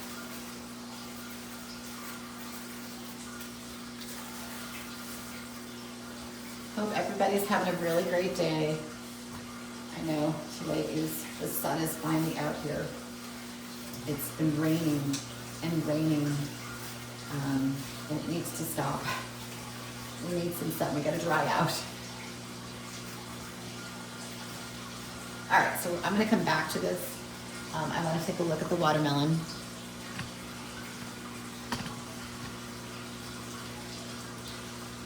Okay. Let's take a peek at the watermelon. All right, so one thing that I ordered today, where are you? It's sinking deeper and deeper and deeper into the 2 towers. Okay, it's really getting quite big. I'm still looking at that stem to turn brown. It's gonna be a little while. But I did order the hammocks. So they should be here tomorrow. So we're gonna go ahead and put one on. It's gonna come with an S-hook. So my plan is to put it in and then S-hook it probably up here so that it will be nice and safe. I just think that the vine that it's on, it's not really attached to anything. It's kind of over in that, I'm gonna back out just a little bit. This area over here, where my hand is, and it's, you know, the little tentacles are probably, you know, throughout all of this are latching, which is fine. It's what it's supposed to do.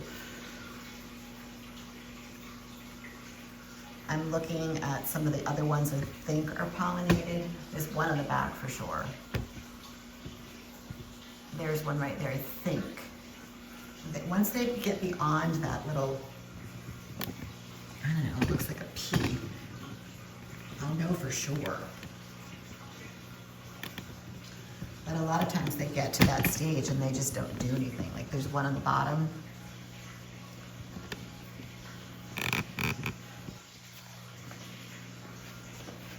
Right here. I mean, this hasn't done a whole lot. I don't think it's gonna do more than, you know, what it is. So I'm just gonna leave it. There is one up here. It's got the lines. Let's try to find it. Kind of move my hand. There, right there. You can see the vertical lines. It's got good light. So I'm thinking that that's pollinated.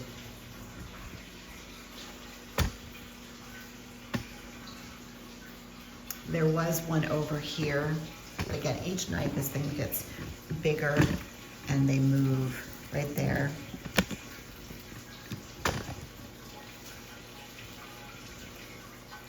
Let me just take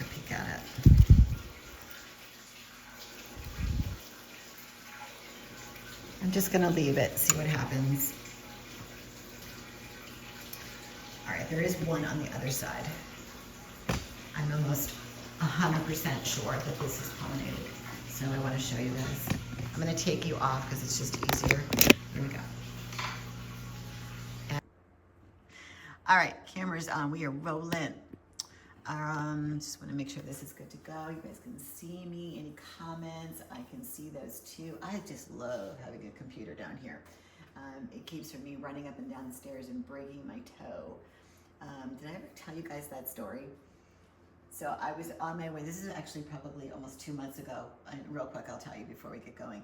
And I love apples, and a lot of times my meal, like for lunch, I'll do like egg whites, and I just will have a small red apple. And I got a piece stuck, and I was running up my stairs into the bathroom to get dental floss. Kaboom! On the stairs. Thank God I didn't break my wrist, but I caught my toe on the wooden stair. And they did x-rays, and they said, no, it's not broken. But I swear to God, it was broken. I had a broken toe before, actually the same one, as a matter of fact. And it took 6 weeks to heal, which is a broken bone. It was probably like a hairline fracture that I just couldn't see. But man, oh man, was that painful. And my whole foot was swollen. All right, so here we go. So we have our little 4 different kinds of lettuce that we're gonna put into the tower. Not right now, but you know what, let me just pop up. I wanna see if there's any roots. We haven't done that yet. That would be the, the indicator whether or not we can put them in, but the other lettuce is still hanging in there. Yeah, so look at, we have a nice little root system there and there. So, I mean, within the next week, I'll stick them in. I'm gonna curl this so it doesn't go underneath the grow container. And then the last one should have roots too. They should all have roots. Yeah, there we go. That's actually very nice. Okay, so they're ready, but I don't really have space over there yet, so we'll just let them hang out and grow. So let's get into the good stuff. All right, you ready? I'm kind of scared. All right, so this is how you know I didn't open this morning. See all the condensation on top? Although remember, I kept the vents open because there's actual strawberry. So I'm just gonna drain the excess water. I'll put this down out of the way for a quick second, and then I'm gonna put the light on top so we can see. And then you guys have a relatively okay view with the seed cam. I can scooch this over just a little bit more. Yeah. And then I'm gonna get up real close with the close-up. So you'll be able to see this in just a little bit. But I'm gonna go and get my glasses.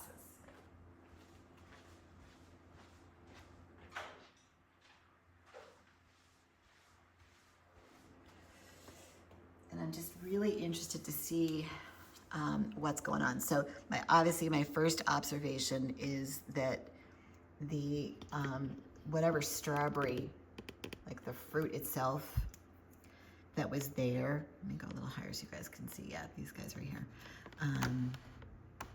Better, yeah.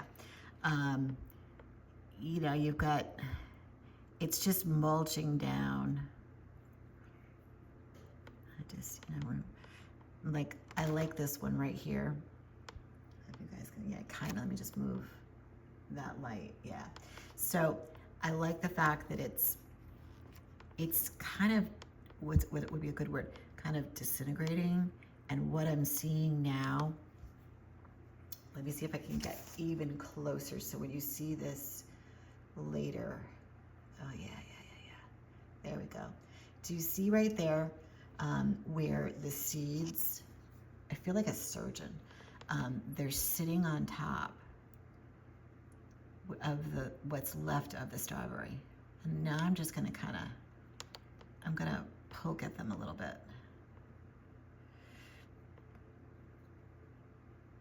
Like push them into the rock wall a little bit. Not much, but I guess my biggest takeaway is I don't want the mold. And that's what people said will happen. So if I disturb the growth of it and just kind of push it and make it act like a fertilizer. So that, see, they're sticking. Try to get up into there. Too close, too close, too close. All right, I'm gonna back up right there. They're sticking to the tools. So I'm just gonna go ahead and try to put those back there.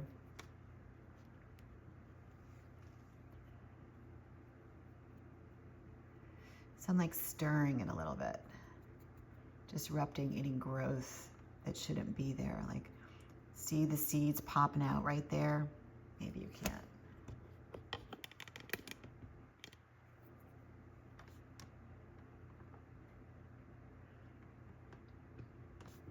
I'm gonna back out just a little bit.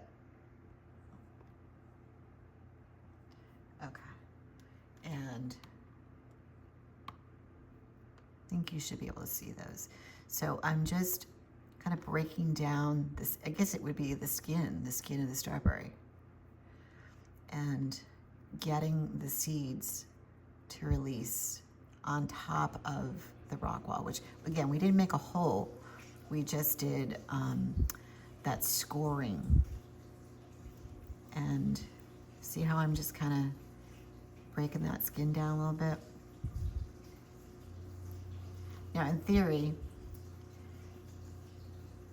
they're wet, they're warm, and I mean, the skin to some degree should act as a little bit of a fertilizer. But strawberry seeds in general, when I did the first ones last year, they took a real long time to do anything. So, okay, so back under the dome. But I guess my takeaway today with this would be that they're releasing from the skin. We're sweating off the, we're sweating the seeds out. Just tip this up just a little bit. There we go. And then I'm gonna fix the lights back. I'm gonna put 3 on this guy and just 1 on the lettuce because it really, and then just get them back on the warming mat. Kind of share that space. But all in all, I'm okay. Like, I don't feel like I need to just throw it out. There's no, hold on. There's no vile scent to it. Like, it doesn't smell like a pond or it doesn't smell like rot. So I'm gonna take that as a good sign today. And not that, like, oh my gosh, what did I do? I'm gonna just say that today is a good day and let's just see what happens tomorrow because, with more heat, more light, maybe at that point the skin just completely mulches down and acts as some type of a fertilizer. And hopefully in a short amount of time, that seed will pop open and then release and start to grow into the rock wall. That's the goal. We got a long ways to go if that's what's gonna happen here. But know that you could do this from fruit. So, okay, let's move on.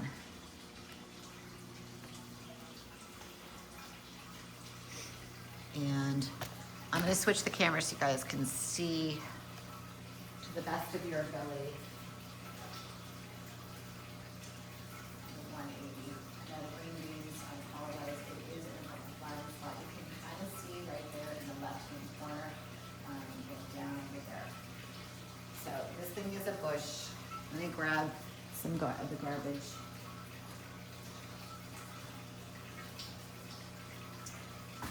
And I'm gonna grab a tray because there are a few beans I want to pull. I actually might do a little bit of a harvest today with the green beans.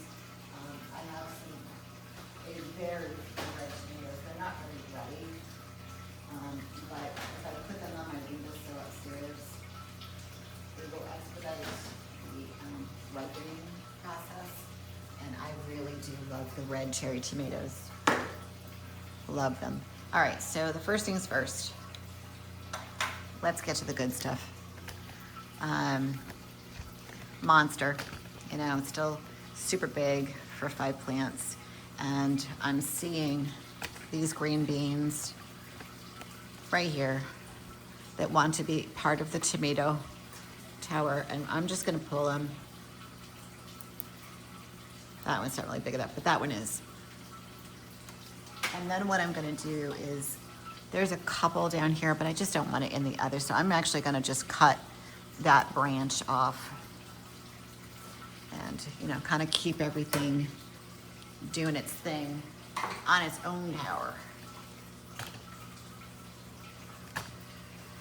All right. I do have a bunch over here that are ready. I guess when I did this on the flex, the harvest was, you know, that first harvest was crazy.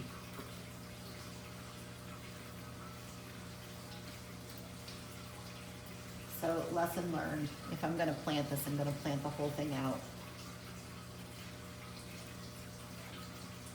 I'll let this grow. But it's definitely, you know, I'm seeing as I'm lifting, the white flowers are going everywhere, which means that the beans are growing.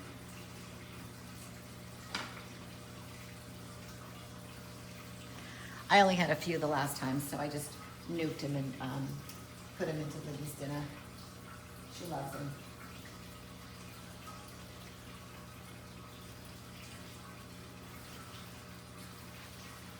So if I'm lifting underneath, you're gonna start to see some blonde, like albino beads. I mean, it's not that they're bad, they're just not getting any light. So I just try to remove them. They're moist too, that's the other thing. So here's a few more. This is actually pretty good. I'm gonna spin this from music cover so that I can get some that are in the back. Oh, look at those.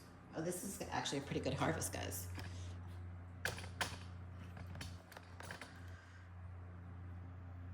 See that whole cluster right there?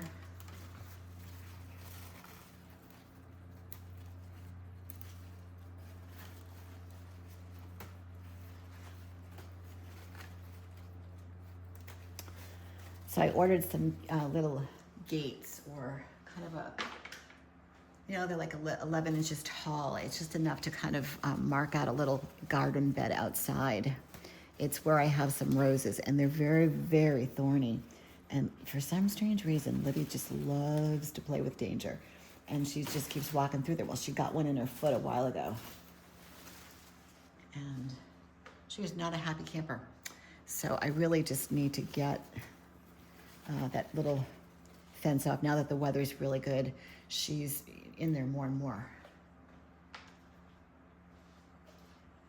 So she is precious. She was very sleepy today.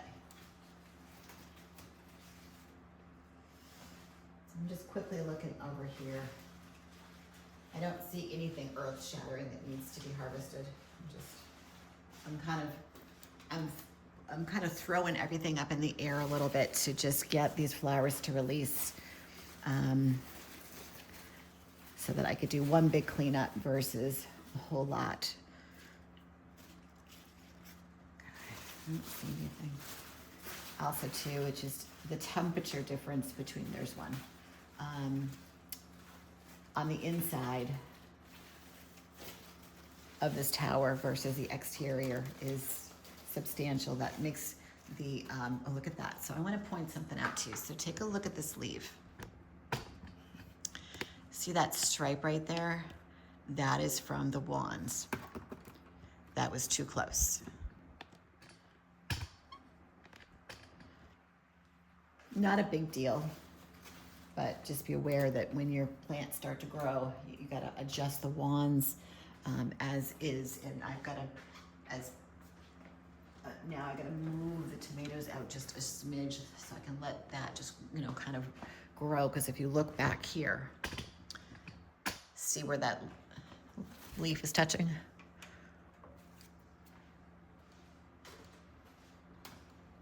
There we go. Okay, so we got some nice movement with the green beans. All right. And boy, oh boy, does it make a mess. A lot less than the tomatoes. All right, so here's our clone. And at this point I would say that she's pretty much full grown and looking really, really, really good. Just see it. I don't really get to see that one, so let me switch to left. And yeah, I think you can see that one just a little bit better. Yeah, if you look past the lettuce, that's where they cloned, full grown. There we go. So yeah, I can say it's no longer cloned at this point. It's full grown, and it's going to need a haircut very, very soon. So, let me just get in there and show you what I mean. See these little branches right here? And they're not suckers. It's just foliage. So that's just something that I would trim off. Like here's another one that I would trim off. You've got your cluster, and the cluster is going to form here. So I would cut that. It does actually help to like distribute the weight. Like it helps balance them. Like look at this cluster right here. It's got a lot of foliage. So let me just point out something. I'm going to move this. All right. So we went from the flower stage to now we have, viable. I shouldn't say viable. It's fruit and it needs to ripen. But look what's happening. Look at where my finger is. I'm lifting the foliage. And I know that these guys will grow and they'll drop and it won't be a big deal. But because these have a tendency to, they get real thick and they layer upon each other, and it just stops the airflow. And this will grow out and bury this cluster so much so that I won't even know it's there. So I'm gonna this has been something new that I'm doing. I'm just gonna get in there and I'm gonna clip back these two pieces so that there's better airflow and better light and so that they don't get buried. And I also want to keep the towers tight. When they start to get leggy like that, and here I am, starting my pruning again, they start to grow, and this is on a home. So the takeaway with that is this is not a big tower. It's not like a flex. So you really want to keep it condensed. Don't let it get overgrown with whatever you're growing. Okay, I promise we're not going to stay here very long, but because once I get going, we could be here for days. But know that will be in our work schedule. All right, so let me just zoom in on, not bad. Okay, so if you watched the other day, I had a few.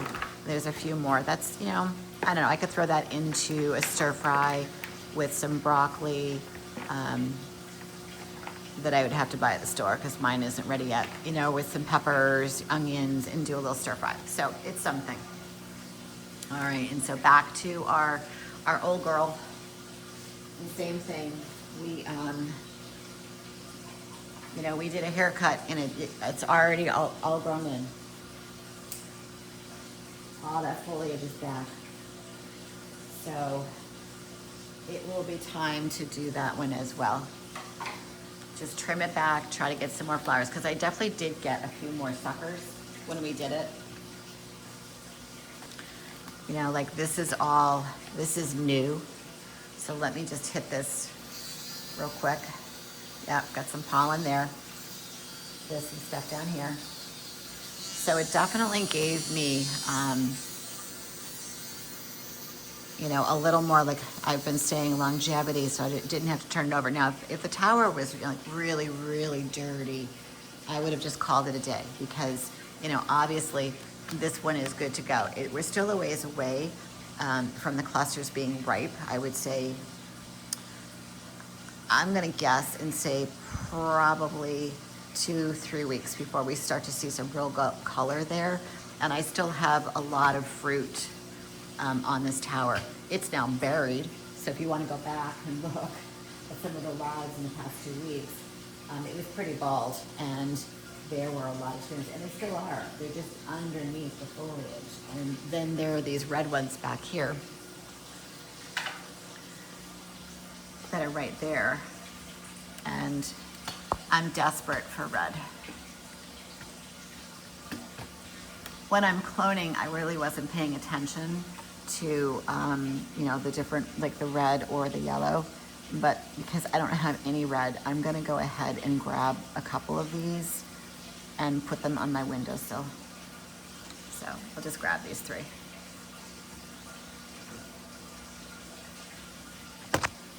But I still have a ton of the yellow.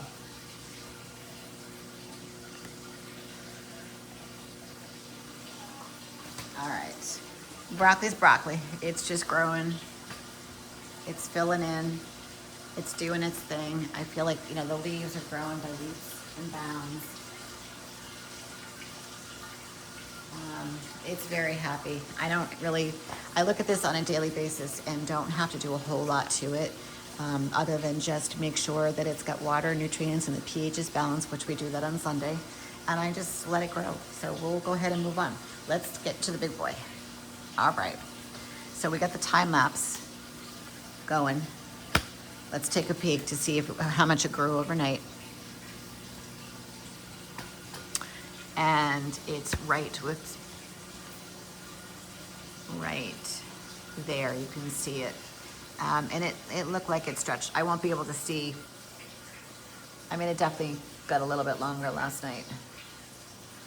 And then I want to get into the one that we did yesterday that we pollinated, which I believe was this guy right here. And I can say we are good to go because it definitely looks like it stretched more so than, like the baby ones. So I can say that that's pretty viable. There was one down here. Maybe that's the one that we did yesterday. Yeah, and I think it was down here. That actually looks okay, but give it another day to, tell for sure. But I like the way that the flower's folding in. It is kind of caught on a leaf because they're sharp. But what I did notice, deep in here, right there, so there's the mother plant that I planted, obviously, and then that whole cluster that's all kind of right here, that lighter shade of green, that's an offspring to the main plant. And I was looking in here, and I was like, wow, I didn't realize that, but you can see deep, deep, deep in there, the nep pot, kind of, let me just see if I can reach in, right there. It's like wood almost, and then it shoots out this way and it shoots off this way. So it's like a whole other plant that grew. And they do that because look what's happening, on top. We looked at that yesterday, and now that's open. So if we go back, not much is going on, but I will say this right there. That will pop. Was today Wednesday? Maybe by Saturday, because I can see it. I can see it starting to form. What I want to do is I want to get back here on the new zucchini tower. There was something that looked promising.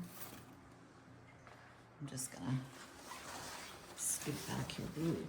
That looks like it's about to come out. The cords, I always trip on them. Okay. That looks good. These all look good. Although that's getting layered, so it's not liking it. See how it's brown right there? It's just because it's not getting airflow. I can try to move them a little bit. I can just move them up in the food chain. There we go, kick that guy out. Try to just fan them out as much as possible. And then I just like to look in. We're doing okay over here. So I don't know, maybe it was somewhere else I saw it.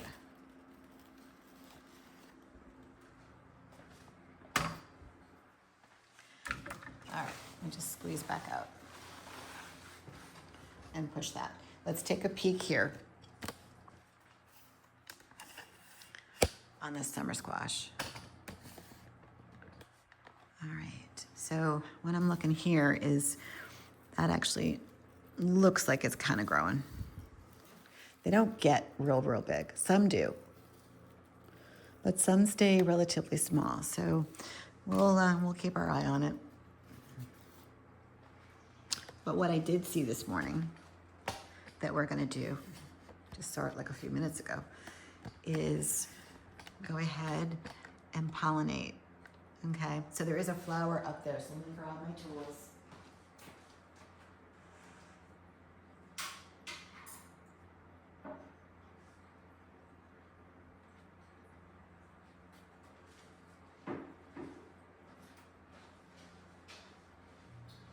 Checking the can.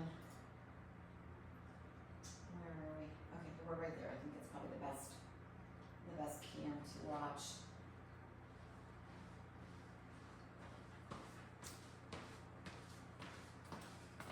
It's kind of in that blind spot right here, so we'll get it in the close-up. So I got 2 flowers. I think I'm gonna just grab this one.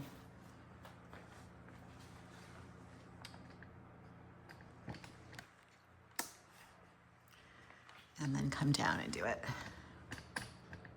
I don't know what it is about pollinating, but here's our flower. And that light is, there we go. Perfect consistency. And I'm just gonna glide it on. I don't know what it is about pollinating, especially these big guys. It's very satisfying. Like the cucumber and the watermelon, you really can't see the pollen. You think you're doing the job most times. But with this guy, you can see the pollen on the brush. You can see where you're applying it. You know you're coating it.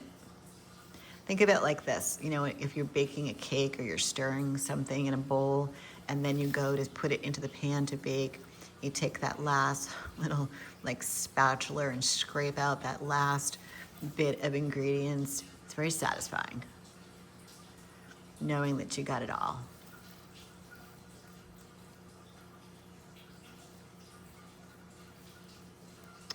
And then afterward, when you're done, it's all in the hands of Mother Nature. There's times, you really hope that you did what you're supposed to, but it just depends on the lighting and the quality of the pollen. Is it, that nice dry? If it's sticky, I just know that's kind of a chancy, but you still gotta try. Sometimes when the flowers open like this is another theory I have, and the pollen is just a tad bit sticky. Having the flower being super open like this and the lights being around it, see how the wand is over here and there's lots and lots of airflow around. Sometimes the pollen that you're putting onto the opposite, or the follicle, I feel like it dries out a little bit. So that actually can work in your favor. But if it's inside and it's crowded by leaves and you're really just, you're stretching to pollinate, and you could be using the best pollen in the world, but if you're not getting the airflow to keep it, moisture over the next 24, 48 hours could build up in there, and c'est la vie. I don't know. Again, I'm not a scientist. I think about these things most times in the middle of the night. I wake up and I go, maybe that's why. I'm like, the pollen was on, and then I just go, it's because the flower is just so cramped. But I like the fact that this one's just wide open, because look at the fruits right there, flowers right here, and there's just lots of room for light and airflow. in the video that I just did for Grow Ram, you know, I talk about, you know, being a tower gardener, you know, in a hydroponic setting, and I just said, I should have said water too, because that is a crucial thing. But really, it is air and light, man. It's huge. Okay, so I feel like the lettuce has rebounded a little bit. I was going crazy harvesting off of these for the past couple of days, and I feel like the crown has kind of rejuvenated. There's a few little stray things in here. It just looks fuller, especially the one on the bottom right here. This looks really, really good. And then these are the new guys. So that's really coming in. When these start to really fill in, that's when I'll pull those, what's left of them. And then hopefully what will happen, this is in a perfect world, this is what I'm trying to achieve. Pull this will be ready.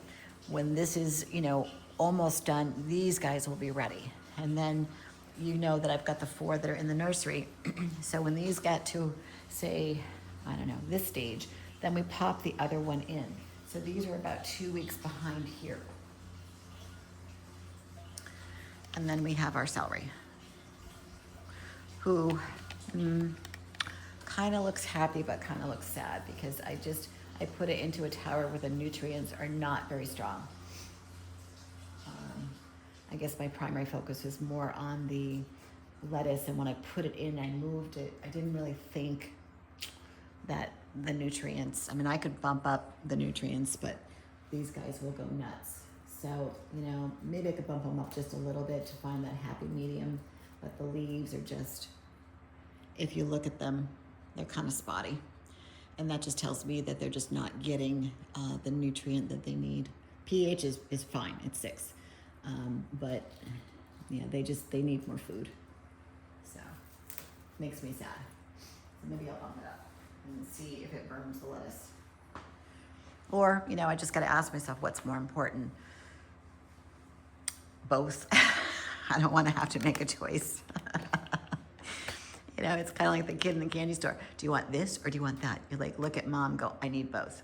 That's kind of how I feel like I don't want to give up either. So, okay, let's get to the watermelon. We'll do a quick little tour on this side. I can see right here that this guy's not going to make it. He's already turned black, so we'll get rid of him. Let me get the garbage. He's not going to make it. But this side looks pretty good. I need to rinse the brush if we're going to pollinate anything.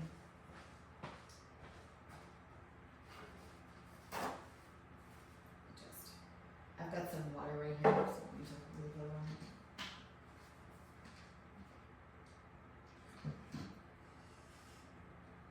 Just wipe it clean. Get all the summer squash pollen off. I should really get another one of these. It came in a kit when I got it at Walmart, but this is the one that had that fluffy tip. I don't think that there's well, maybe Michael's. I can look. They may have another, but it's the one that it just has a real fluffy, fine, I don't know how to describe it. It just has that fluffy, it's getting kind of gross too. It's just soft. Where some of the other brushes that came in the kit, they're not. Excuse me. They're just, the tip is hard. But this just seems to scoop. And you just want it to be dry. Okay, just in case we need to pollinate something, I'm gonna put it right in my hair. All right, so let me switch the camera because we really need to be on the right if we're gonna be over on that section.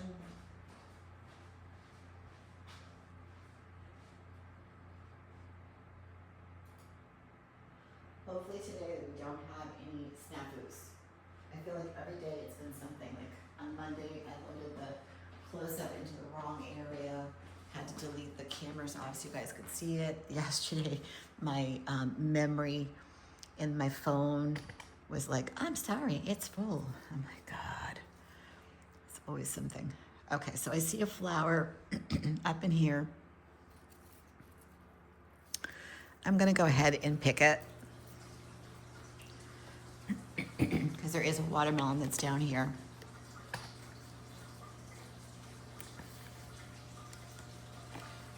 She's little. See what I mean though? Oops. Getting the pollen out of this guy it's not as satisfying because you can't really see it and you can't see it being applied. You just hope and pray that you're doing your job.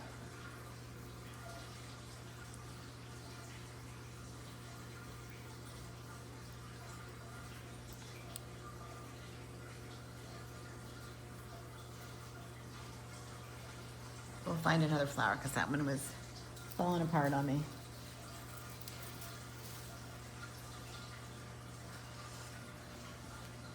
This side looks good.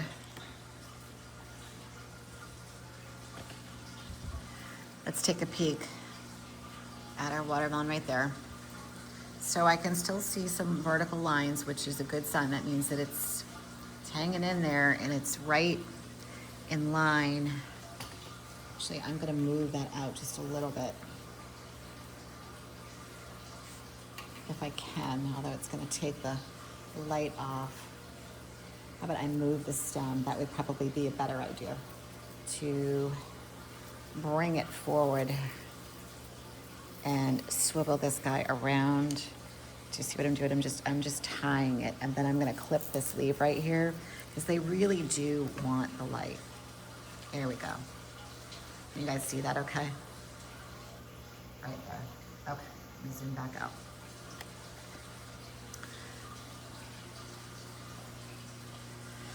All right, and the hammocks, I checked the tracking this morning. They should be here. I want to say either today or first thing tomorrow morning. So it's right. See how it's just falling. It's slipping behind the foliage.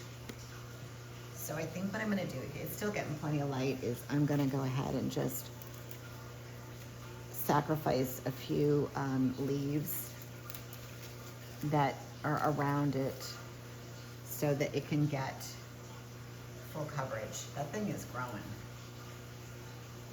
It really is kind of filling in. But see at the top, what I was talking about on the one on the back, I'm going to show you guys in just a second. It almost starts like a pear. Now, when I did this last year, I don't know, they grew differently. But maybe because they're on this trellis and there's two towers versus one, maybe that's why. But it's definitely getting that, that softball shape to it, that sugar baby look. The other thing too is I repositioned yesterday afternoon the spider light. I'm going to show you that in just a second with the grow ring light. There's so much light on this tower now. Every time I feel like I plug something in, I go, oh God, am I gonna blow the circuit in the room? Oh, this isn't gonna be good, okay. Turn around, I'm gonna leave you, see what happens.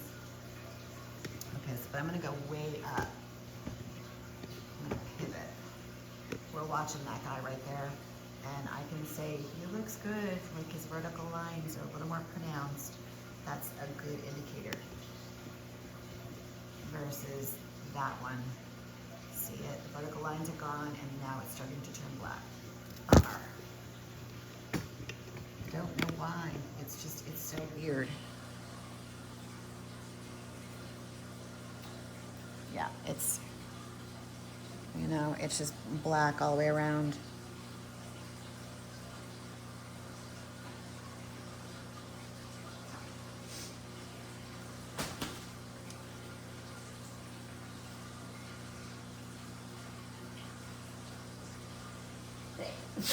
Excuse me. There's something in this room I don't really have bad allergies, but I think it's the watermelon tower. I do. I think it's the pollen, even though it's little. I come on this side of the room and inevitably I start sneezing or start to feel a little congested.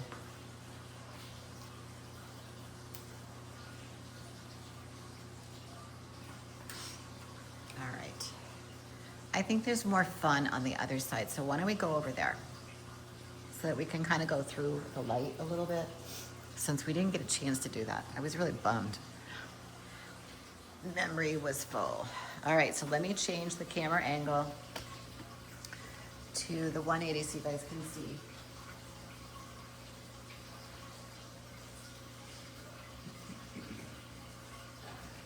This is the best view for the back side of the watermelon tower. So why don't we start with, I'm gonna take you guys off the tripod and get in here first. And just take a peek. Looks pretty good. I love it when they open up like that. Oh my God, they're just so, so pretty. All right, so remember, we had the spider light that's up here, and see how I kind of reconfigured it so it's wrapped a little bit around the top of the trellis. It just doesn't like to stay up. Like, even though I've got it clipped on there, the coils are not as stiff as this light or like the Tower Garden lights. So by coiling it, it just gave me a little different angle. And so I've got it kind of pointed up into the top and then over here.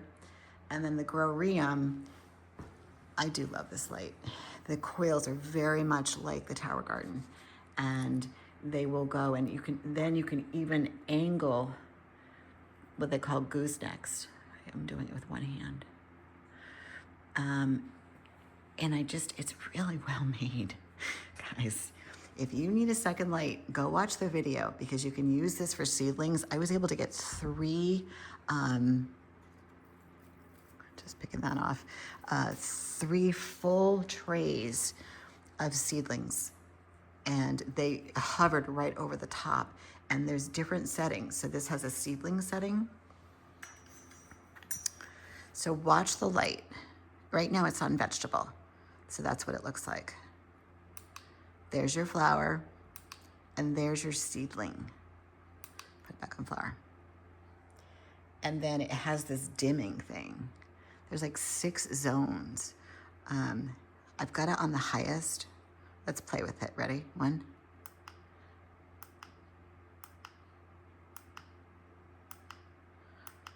I think I've got it like on 5 or 6. Yeah, I think that's the highest. Yeah, no, there we go. But see how bright that is? And so it filled that void. This whole area was dark. All right, so let's get in here. So this is the one that I was talking about. Look at this guy. See how it's starting to drop like a pear? I do think it's pollinated, so I think that would be watermelon number 2. And then there's another one here that it's getting the light that it needs now. Vertical stripes are in. And then there's 2. This one has a spot, so I'm like, I don't know. But that one right there, vertical stripes are in. There's a lot on the backside. One down here, much more I think than on the front. So that's why I think I'm focusing the new light back here. There's one up there. I'll stand. Hopefully I don't come crashing down. Sorry guys. Right there.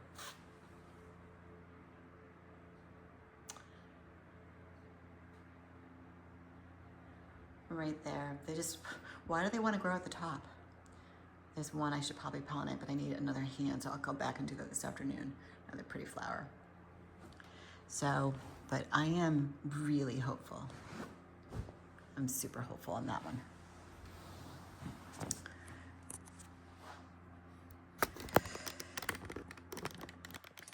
So as you guys know, I don't really promote a lot of products, but the company reached out and asked And I was like, sure, send it. I thought it was a total, scam, to be honest. I mean, all right, send me a light. But I can honestly say, yeah, this light is legit.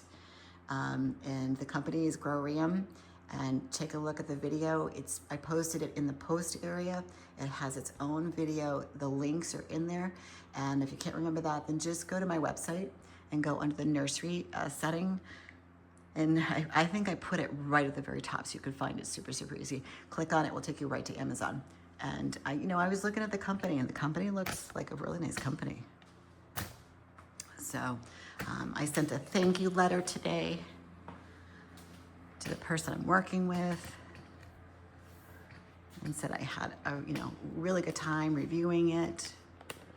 Okay, I'm just gonna take a quick peek here. Looks like this thing slid down again.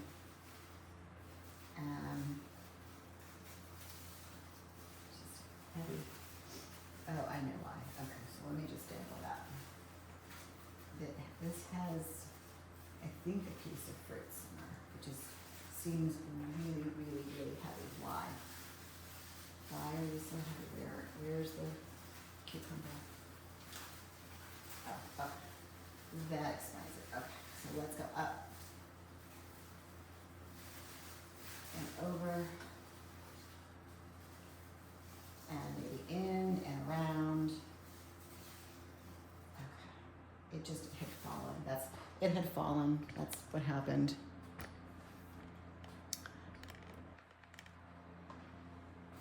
Our little baby whale's doing good. She's doing good. Oops. This vine back here is struggling for some strange reason. There must be some crack somewhere. Maybe just get some scissors.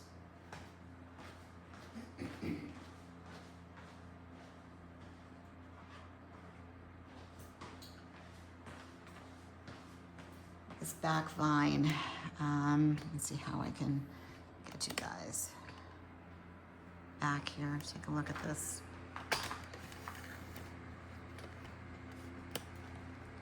So right in here, it's coming out of that nut pot. So let me just see, let me just follow it. There's a small cucumber, and then it comes, where does it go? Here, there's a big one. I think I'm just gonna harvest this guy right here. Maybe it's just too much weight on it, and then just clip off some of these old leaves. I think I said this yesterday, that when you have a full-grown cucumber, plant like this, or plants, you see that thing swinging? It's not always beautiful. Some of the leaves get kind of gross, chunky, edgy, crispy. And it's not because you're doing anything wrong. That's just the way that it is. I think for me, right as you get to the cucumber stage,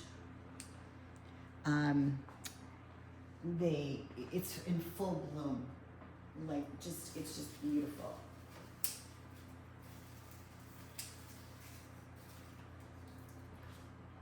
It's just one big, beautiful, tower of all of these yellow flowers.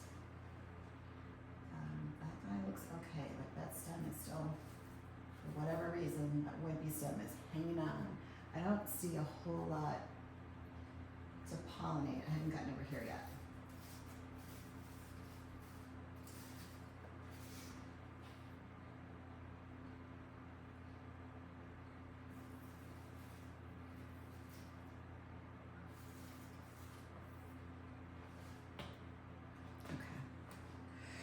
Just definitely a lot of new flowers.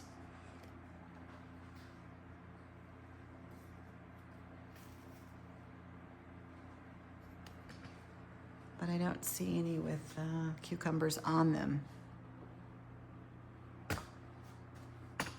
mean, they definitely cycle. I think that guy's never gonna do anything.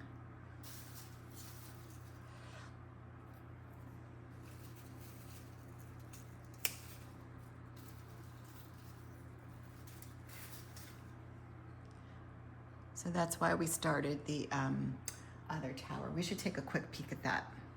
Let's go look to see how it is.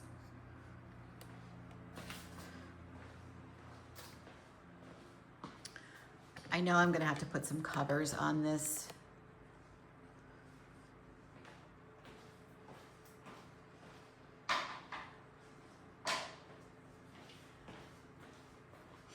If anybody's new here that's watching for the first time, this is a product that this is a must-have. Okay, this is a cover that goes around the stems, and it blocks the light so that you don't have any algae buildup on your rock wall.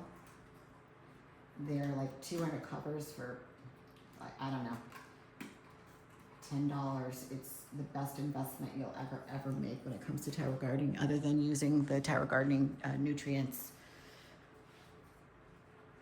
Once your rock wall is covered in algae, you got issues because it will just absorb the nutrients, and it will deprive the seedling of growth, and it will be stunted. Everything else looks pretty good. That looks fine. That looks fine. Actually, I think I'm gonna get one there. Let me get one more.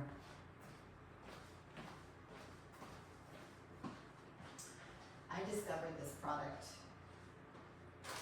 I don't know, last year. And it honestly was a game changer. Total game changer. So don't skimp on these.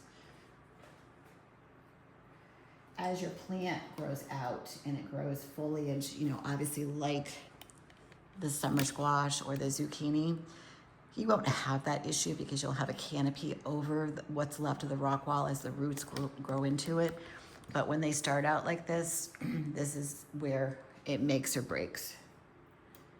Because once the algae is there, it's not going away unless you deprive it of either water or light. So that all looks pretty healthy. They all look like they're in, you know, good shape. You know, the nutrients I set at 1.0. Let me just double check. I know when I started this tower, you always want to test your own water, and mine right now is pretty high. Okay, so it's reading 1.0, and I'm really okay with that for this week. So on Sunday, when I do the water, nutrients, and pH, I will bump it up to maybe 1.5. And then we'll wait another week and see what we get for growth. Slow and steady wins the race when it comes to seedlings. You don't want to rush it because you end up with that debacle. And then you end up having to lower it. This is good now because they're definitely out of the woods at this point. But remember, if you go back last week and the week before in some of those lives, I was struggling, and we ended up throwing out how many plants? 2, maybe 1 or 2. Can't really remember.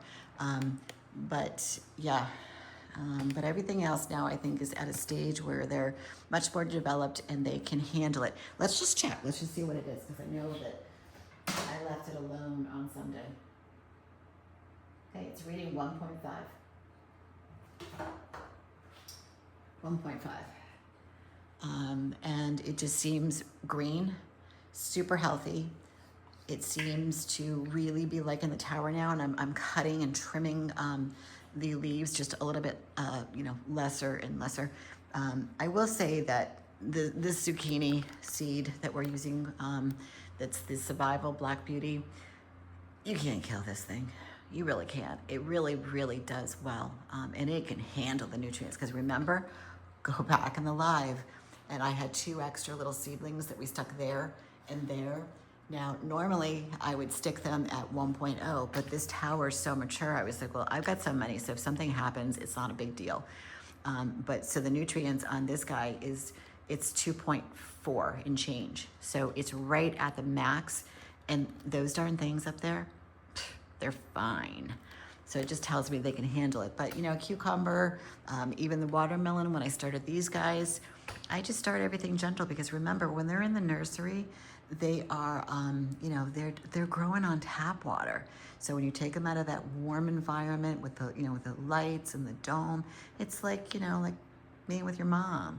And then all of a sudden you're going off to first grade. So now you're in a tower, the water's cold, the lights are stronger, and you've got a little bit of nutrients to help you. So, you know, I just go slow and steady. And, you know, like I said, this week we'll bump it up to 1.5, and we'll let it go, we'll let it ride. But that's the success. That really is. Slow and steady wins the race. And I feel like everything is doing really well. Like I'm really pleased with the growth this week and the past couple weeks with the grow room, the towers, and the channel. Thank you guys.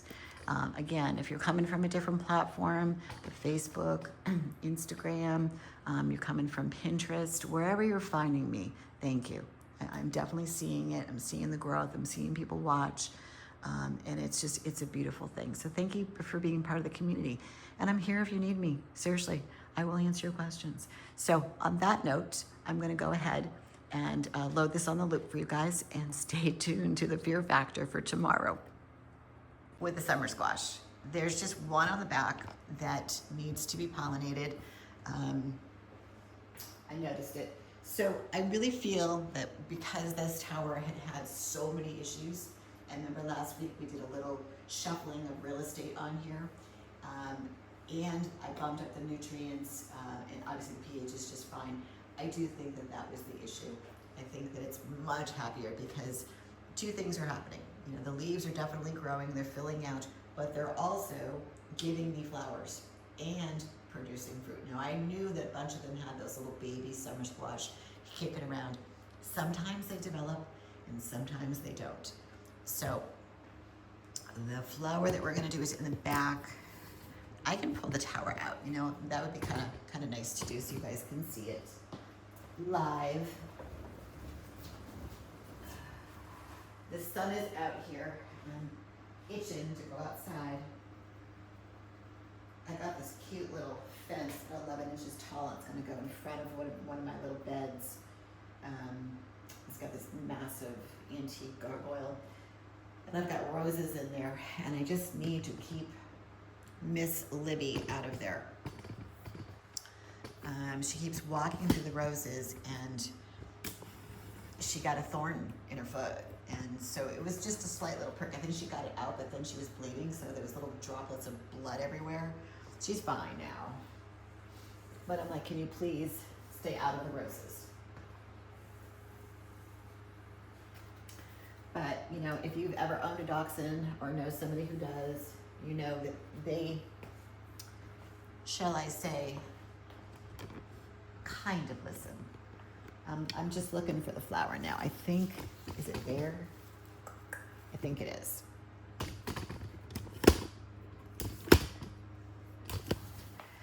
She's good. She's very, very, very smart.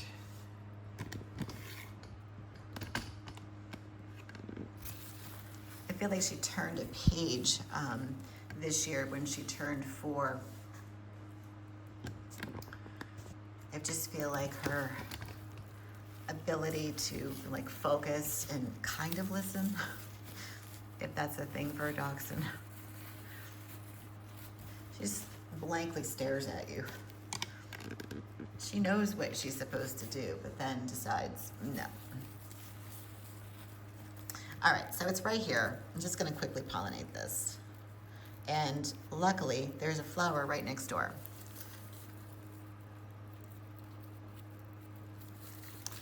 And as I was looking around this morning, there was a zucchini on the back side of the big boy that somehow I missed. He was kind of deep in there.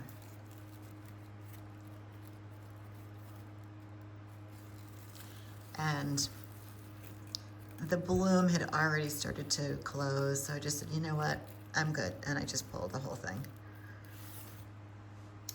At that point, it wasn't really worth trying to save, because I know that at that point, it's probably not going to take.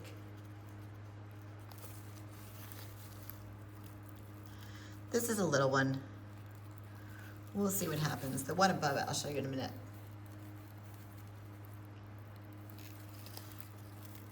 Definitely looks like it's pollinated.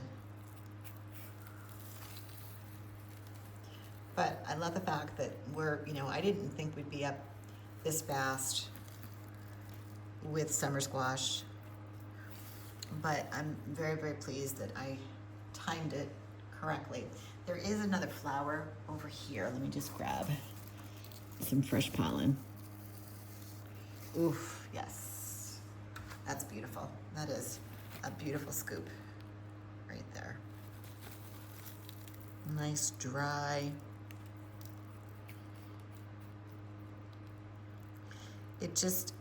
When you grab it off of the, I think it's called a stern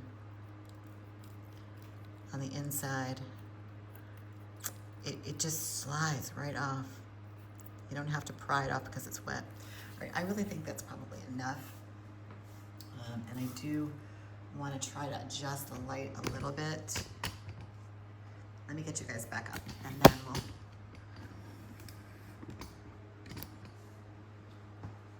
adjust the wand so that it can get, there's a leaf in the way.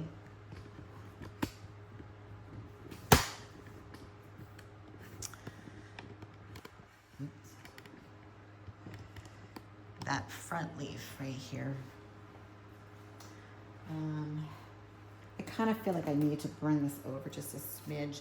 This little summer squash here will still get the light on the back side, and then I can move this one just a little bit to the front. But it might be worth sacrificing this one leaf that's right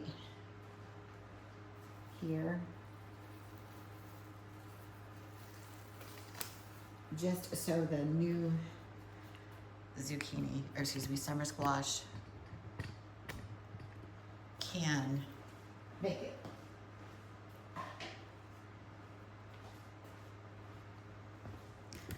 And I'll just bring it down so you can see. See how it just provides a little more light right there? Excuse me.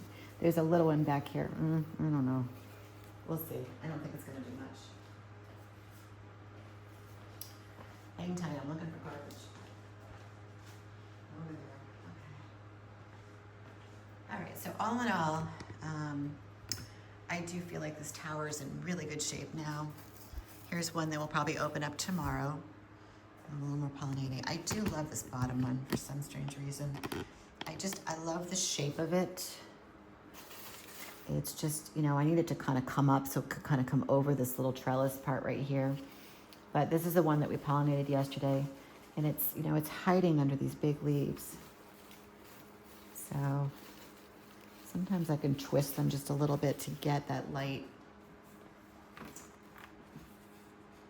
There we go. We just have to share. That looks good. That looks good. All right, this tower looks pretty good. I think we can kind of back it out, put it back into position.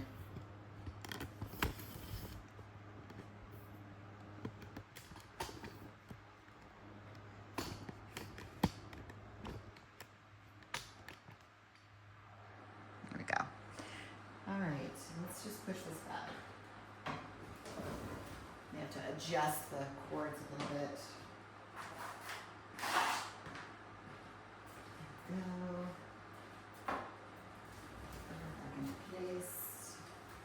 And I will say this too, that remember on the old summer squash that we took apart, this front piece right here, you can see by the old stem, it's really, the transfer is doing just fine. And then we've got that piece of fruit down there that's growing. So I'm very, very pleased. And the lettuce is looking really good. I feel like it's filling out because I'm leaving it alone. I'm not like hacking at it every day. So I've left it alone. I feel like it's filled in a little bit. And these guys are filling in too. So I guess I need to start making some more salads. And then the broccoli, we'll just look quickly at the broccoli. It's just big. I'm looking for signs of the little florets that should be coming soon. It's just interesting how it grows. I am actually starting to see some signs of old leaves on the inside. So I'm guessing that that's just because there's no light because it's growing. Here's another one. They're little, but they're right at the net pot. They're like the beginner leaves, and they're right at the net pot. So of course they're not going to get that the beautiful saturation LED light that they want, because the foliage is, it's just growing. So we will just, we'll leave it alone. But here's just here's a back view of the lettuce. It's filling in. It looks really, really good now. See, I don't want it to do this. I don't want it to melt into each other, but it does do that. And sometimes what I'll do is kind of pull it apart, because when you go to groom or trim, or you end up losing a lot because it's melted into each other. All right. I'll leave this here. All right, we're gonna spend some time. Let's spend some time with the cucumber trellis.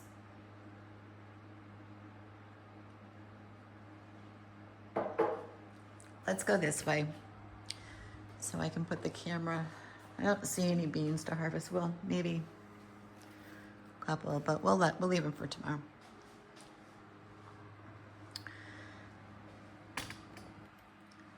I'll put you guys there for a second. Let me switch the angle.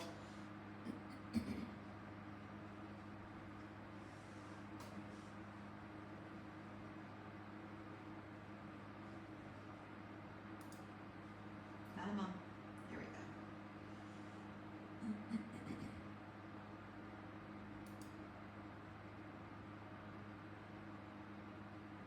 Need to find a setting where it doesn't go to sleep. All right, so this is the right. So this is the one we want. Why don't we start over here?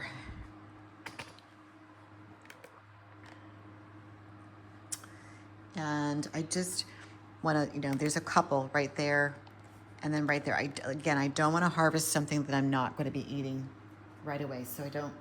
Maybe tonight I could maybe grab that one, but I'm going to leave it on until I need it, so it stays fresh. But there is one on the very, very bottom that I think I pollinated. That must have been last week. But there's just not a whole lot to pollinate. But I just want to go through.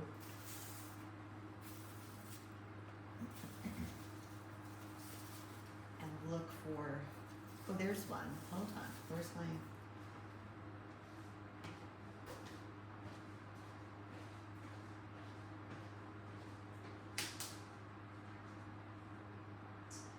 let me just clean the brush.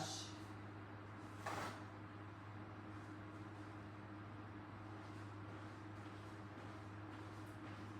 got a little water over here. Hold on.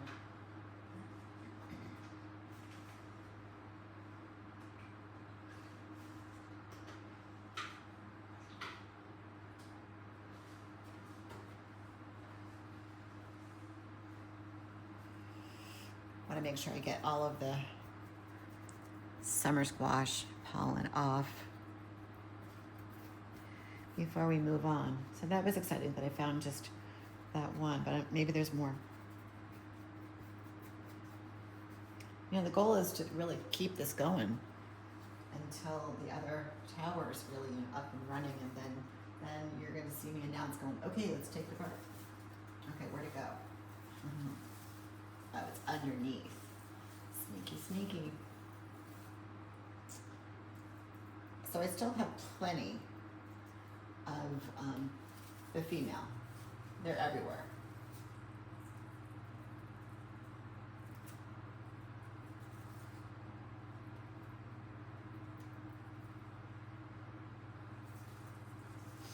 The smell of cucumber never gets old. It really doesn't. And I'm actually just going to bring this one in front and let it hang a little bit. I wonder if it'd be better if I move you guys to this side. I don't see a whole lot.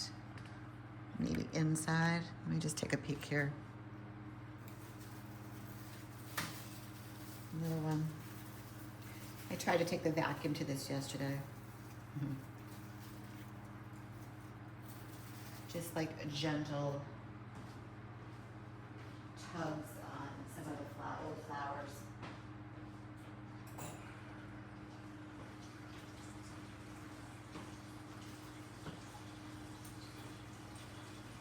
Just to get it, a little bit cleaner.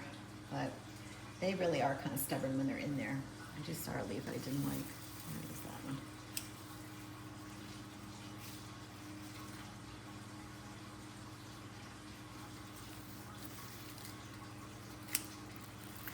Just a couple.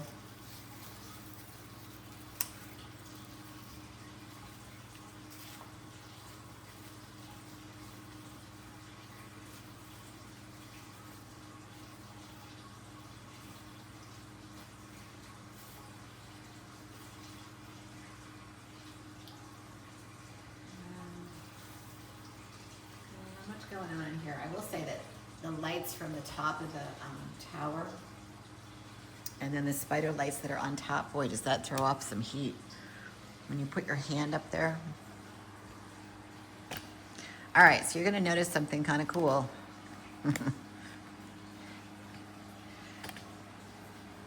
So I took the that green, it's like a grocer's bag, and put that away. So these are vegetable hammocks, and they have a round bottom, and you can see the S hook on top. So this was on one of these little, like I like to call wimpy vines, and this is just, it's a little more stable, and I just kind of stuck it in there like a submarine. And this guy, let's get rid of the scissors, right here, was teetering, kind of over the top of the trellis. So I just kind of put him in a little sack, if you will. I mean, they're really well made. It's like braided cord. I mean, this could hold a lot of, like, either watermelon, cantaloupe. I don't know that they actually made these for cucumbers, but I'm using them because I don't want any more stems, and I'm about to show you what we're going to do as an example of why it's important to, the integrity of some of these stems. They're thin.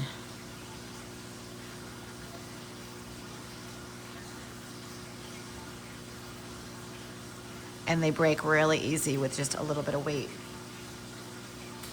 I mean, we all know that cucumbers, outside, they trellis, so it's no different than in here. But they just get the vines, I want everything to be as thick as this. But unfortunately, I do get these, don't get me wrong, they're beautiful, but that's not gonna hold a cucumber that size. You can see the stem where it's connected right there, that it's just a little hardy. No way, right?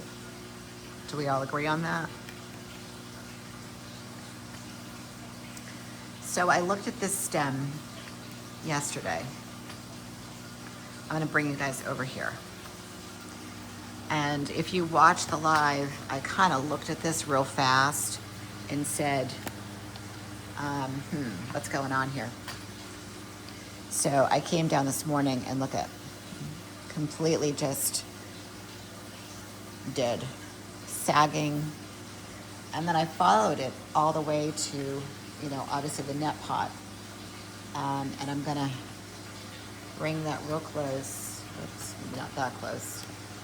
Here, follow my hand. There is one, actually that's not even on the same one. That's something else. While I have this, I think I'll try to put it, there we go, balance it up here.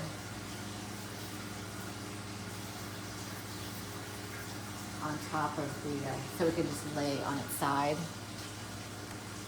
See what I did? I found that if you balance them lengthwise like that when they're that little, because it's on one of those little stems right there, that'll actually lay there and grow. See, there's one right there. That's okay, because I feel like it's laying on top of another stem, but they also get pinched off by the trellis too. Meaning, see how it's laying across? Sometimes the stem will just, because it's so thin, it will mold itself around the edge of the trellis and then eventually just pinch off. So I think maybe I'll just leave that one for right now. The only way to stop it is like this little tentacle right there will wrap itself back around, and it will grab a hold so it won't do that. But as we follow in, and I'm gonna get you guys, this is gonna be difficult to do because it's in the back, but it's this net pot right here. Oops, sorry. It's right here. Now, there is a very small cucumber and it's attached to it, but this side is dead too.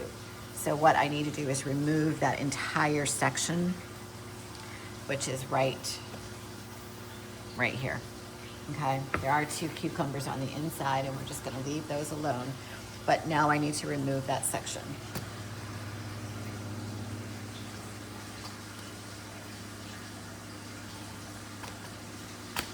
So I'm gonna back you out just like this. And it's just in a weird spot. So let me just grab some tools.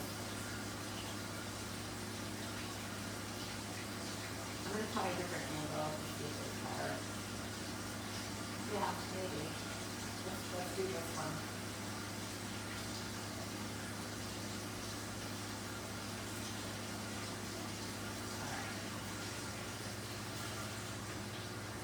So just hang with me. I know it's in the back and I'm doing my very, very best to get like the money shot on this.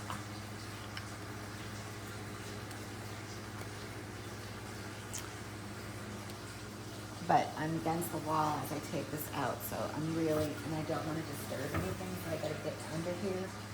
I apologize if my back is to you, and I'm just gonna stop talking for a quick second.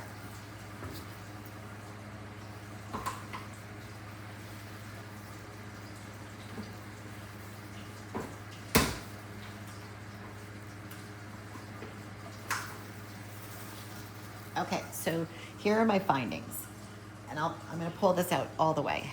This is gonna be a really good teachable moment. So I'm gonna start pulling some of these strands down that it's attached to, so it'll be just a clean break. And then I'm gonna take this over to the garbage and I'm gonna show you a couple things.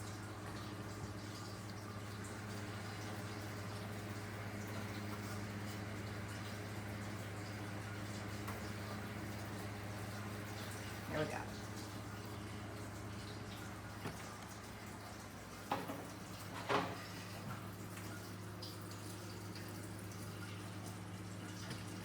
All right, so we know that, let's just take a look at the whole thing first. And I'm gonna get behind the camera so I make sure I get this all really, really good. Let's take a look at the stem from the net pot. That is actually a really good thickness. Okay, so it started out well, really, really like nice, okay? No breaking, okay? Maybe a little splintering there, but no big deal. But what I am seeing, even though this had one of those mylar covers on it, there's a little bit of algae. And then somehow the root system, where is it? It's inside the tower. You know, there's just not much of a root system. It must have gotten tangled onto something on the inside and got strangled off by another plant that's over there. The other thing I'm going to point out, so it branched off. Now we know if you really wanted to, you could try to save that, but I'm not going to. The stem, as time went on, still nice and thick, okay? Obviously at one point, all of these leaves were really good size and they were very healthy. And then I feel like it splintered off. It did right here. It splintered off into another, which I think I trimmed back. And then it grew. And as it grew, a couple things. The stem started to get a little bit thinner till we got right here, okay? And then there was another cucumber, and this is just where it starts to turn into what I call, what? A wimpy stem. Not a big deal, okay? But it's just another indicator. It's a sign that your tower is trying to talk to you and say it's coming. It's coming to an end. It's just not producing a lot. And it has nothing to do with the nutrition. It has nothing to do with the pH. It's just time to turn it over. Now, I'm kind of curious.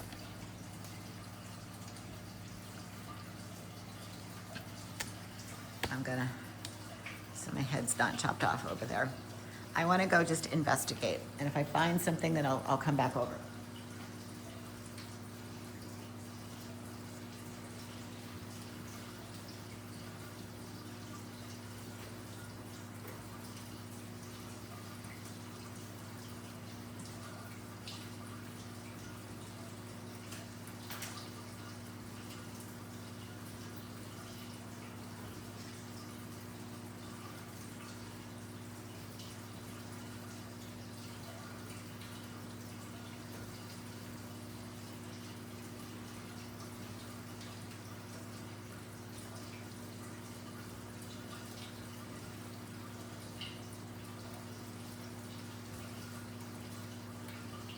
I will also say this too, that the grow port, okay, the rock wall that this was attached to, it's very wet, so the water was not an issue.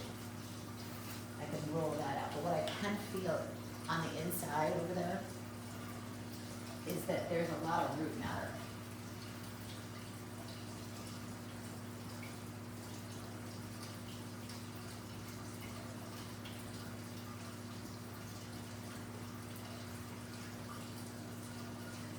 There's a lot of root matter in it, and it's just pulling down because it's just, not, I won't say stuck, but it's lodged into those holes that we know that the water filters through.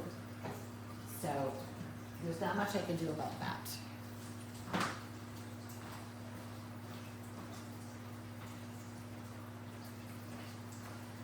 But what I can do is just take the,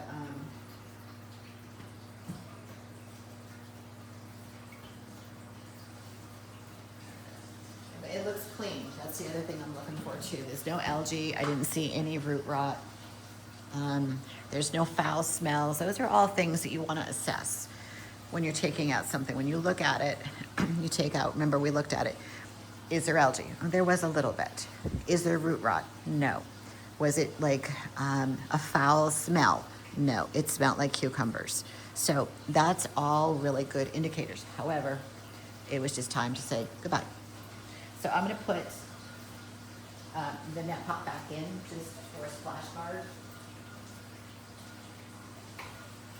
away from the other cucumbers that are away from the other cucumbers that are back in the back, and I'm going to leave it alone. I'm just assessing the other cucumbers to see if anybody else needs a little hammock. I would say probably not. The one on the bottom, like that guy down there, if I zoom in right there, he might, because I don't want to lose him. But see where I've lost all of this? There's nothing down here now, which is too bad. But I will say the stem that it's on seems to be pretty hardy.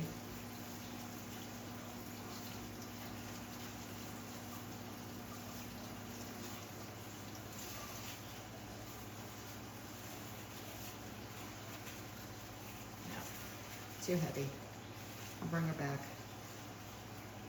Let her hang.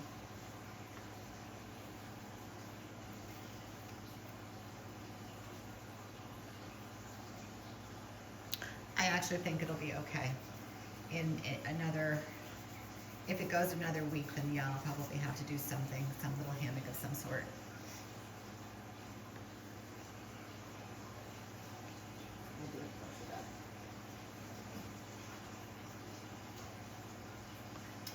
I mean, I could try to tie this. Why don't I?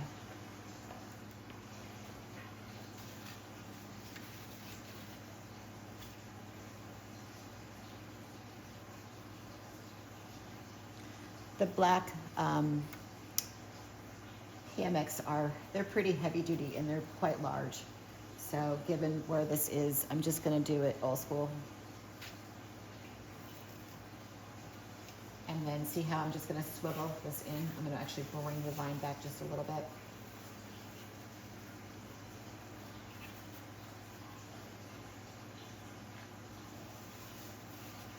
Maybe like by one flower. And then just slide it in. So these green bags, these were actually free. I got them at a called a market. It's kind of like a Whole Foods here on the island. And I just cut them up. They're just like, they use them for like tangerines. And they have them on a roll. So if you want to do it, it's just, you know, versus buying the bigger ones. I just take an old bread tie, or sometimes the Tower Garden stuff comes with those little, not zip ties, but you know what I mean, like bread tie. Tie the end just like I did, and I tie it to the side of the tower, and then I just slide, you know, whatever you're growing. You know, you don't need to do this for the summer squash or zucchini, but definitely the cucumbers, because why? The vines are just, I don't know, most of them are pretty good, but then you've got those occasional ones that they're just really thin, and I don't want to lose this because it's really healthy all the way to the end. So, and there's even, you know, some growth down there. So if I can get a little more longevity out of that plant, I will. There's no need to, you know, sacrifice it. No brown, no yellow, just all good. So I'm okay with that. And this guy over here, he's fine. He's little enough, but we got some big boys. Like that one. I mean, he's okay because he's kind of wrapped up around that hole. So I'm all right with that. But the one on the end, this guy, this big guy right here, that's got some weight to it. So I think what I'll do with this one, that's probably the next one I'm going to harvest. He's ready. You know, when those lines on the bottom get a little more pronounced, then you know they're ready to go. And we had a ton of seeds. I scrape them and throw them away, but I should be saving them. So, all right, let's get to the most important part of our day, which is the watermelon. The cucumber needed a little bit of love. So, okay, there's the big boy right there. So good. So pretty, right? So what we need to do is go all the way to the top with an S-hook and let this vine come up. So I'm going to step this back. I'm going to need room. Let me switch the camera.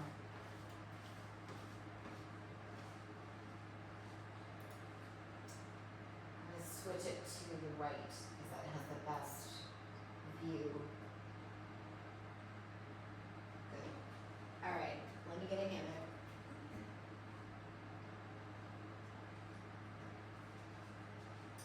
And an S-hook.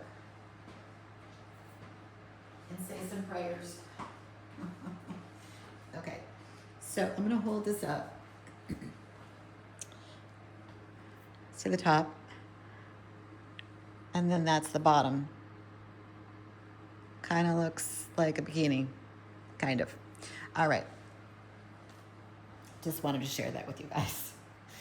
When I opened them up out of the package, I just started laughing. I was like, oh my God, but look at all the room you get. I mean, that's a pretty good sized watermelon. It's not gonna get that big. Honestly, it's probably not gonna get much bigger than it is, but we wanna put her in the bottom and then cradle. So I'm gonna put the S-hook somewhere on me, on my sleeve. Maybe if I come at an angle, can you guys see?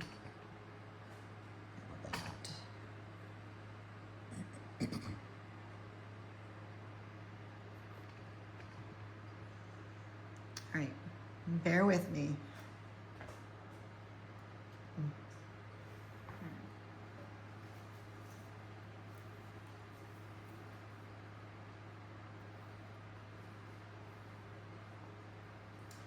cucumbers I just slid in.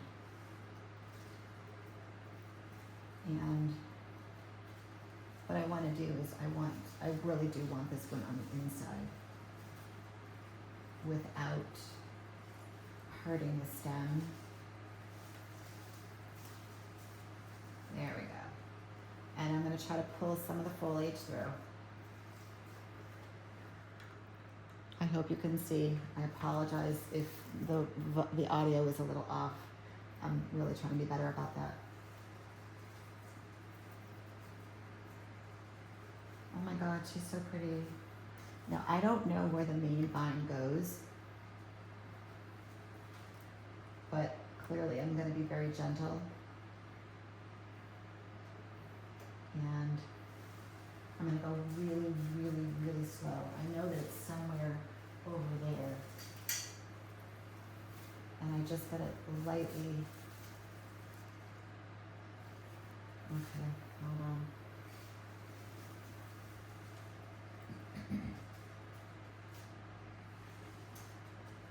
That's what I was afraid of. I just need the vine to come with me wherever you are. Come on. Without a lot of breakage. I know it wasn't attached. I know it was like, there we go. Okay. Oh, all right. Let me just open this up a little bit. See if I can, there we go. That's what I want. I want it to sit comfortably, and there's the end of the vine. I really hope you can see that. I don't want it suspended and then come down tomorrow and have it be broken. So it is at the bottom, it is holding weight, and that is the end of the vine. So we are very, very lucky. And now I will go up again. I don't know if she'll be really, really happy, but let me just, maybe I can take the vine and go, oh, there's one right there too. Go this way with it, go under, go in. Okay, okay, now I feel like I got,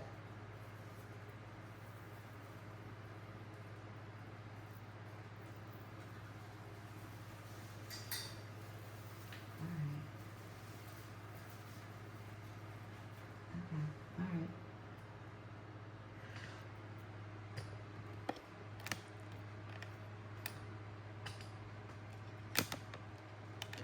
So it's at the top. It's definitely, I'm gonna come out. Oh my God, I'm sweating. I was so nervous I was gonna break that.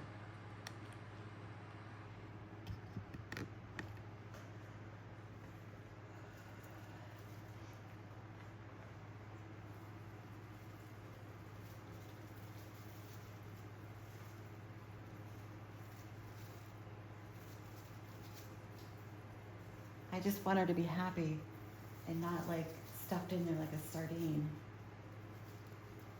She's at the bottom, like she's resting in the hammock. And the vine seems to be on the side right here. Seems to be happy. It doesn't seem like it's too bunched up, you know, or any leaves cracking. Oh, there's a guy behind there, so maybe, hold on. Maybe I could do this. And kind of bring this one underneath. Oh, this is what I wish I was a little bit taller. There we go.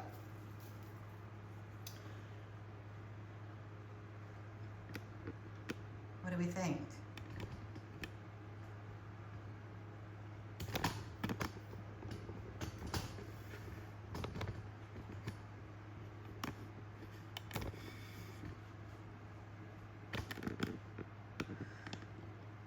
I think we need to adjust the lights. I'm scared because it was down further. And the lighting at this point is so crucial. So I'm gonna go up as far as I can and just really focus.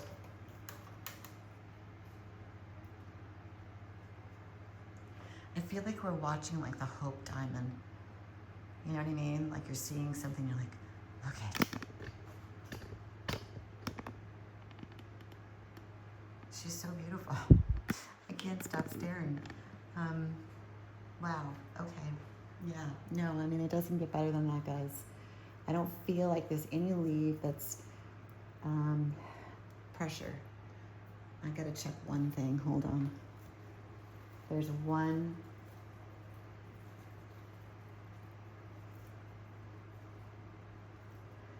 There's the vine that goes right to it. I'm nervous that that vine that it's attached to, because it's going straight up. I wonder, hold on, let me think. I just want to take the pressure off of it, hold on.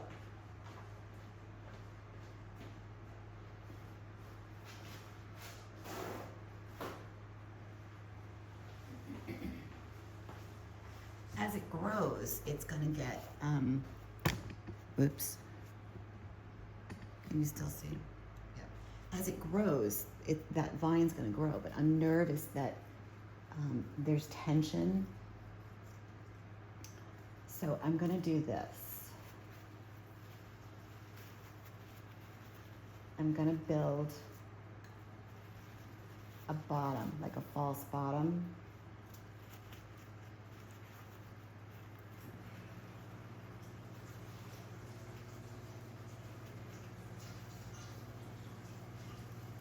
Still gonna sit in it.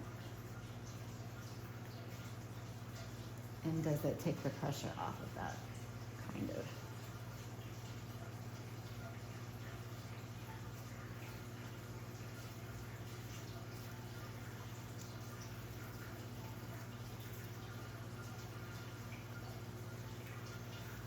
I'm building a booster chair. That's what I feel like. Let me just,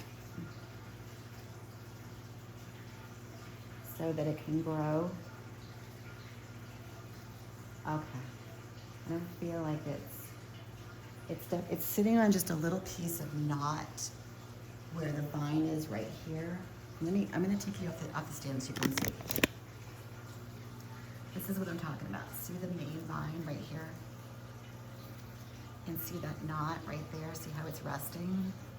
It doesn't seem too tight, but it flows down into where the watermelon is, right there. And then it was on the bottom earlier, but I just gave it like a 2-inch little booster.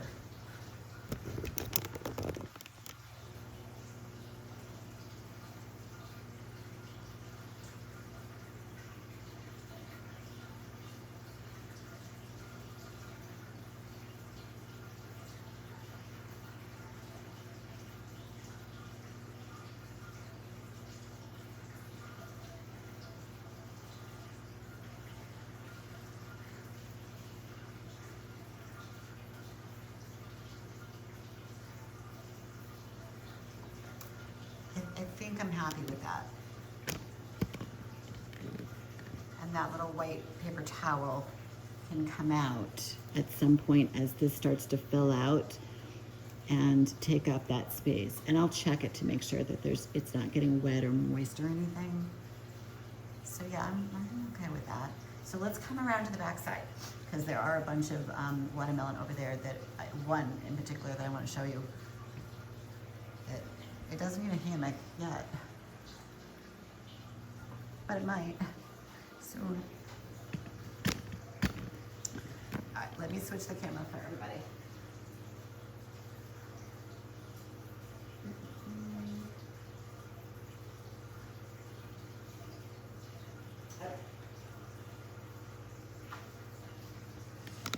All right, so I can honestly say over this past couple days, I'm like, I don't know. But I can honestly say this guy's pollinated. You can see the pear shape. You can see the vertical lines. Here's another one. Oops. That's right. From that angle, right there. There's one up here, right there, that I'm really hopeful is starting to take that pear shape. The one in front of it's got a little black spot. I'm not hopeful, but we'll see.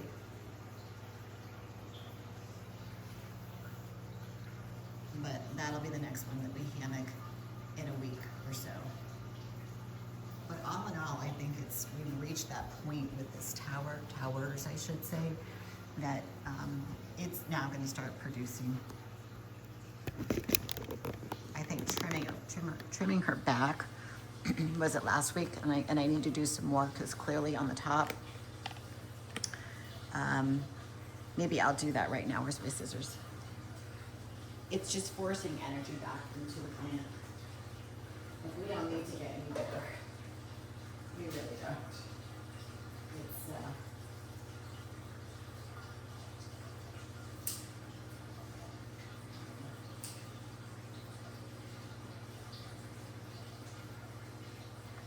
It's she's big enough.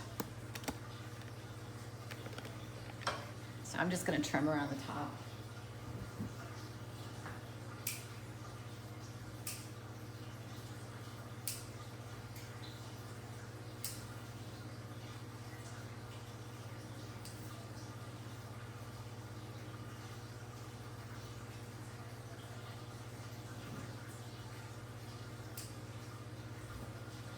And just force it back.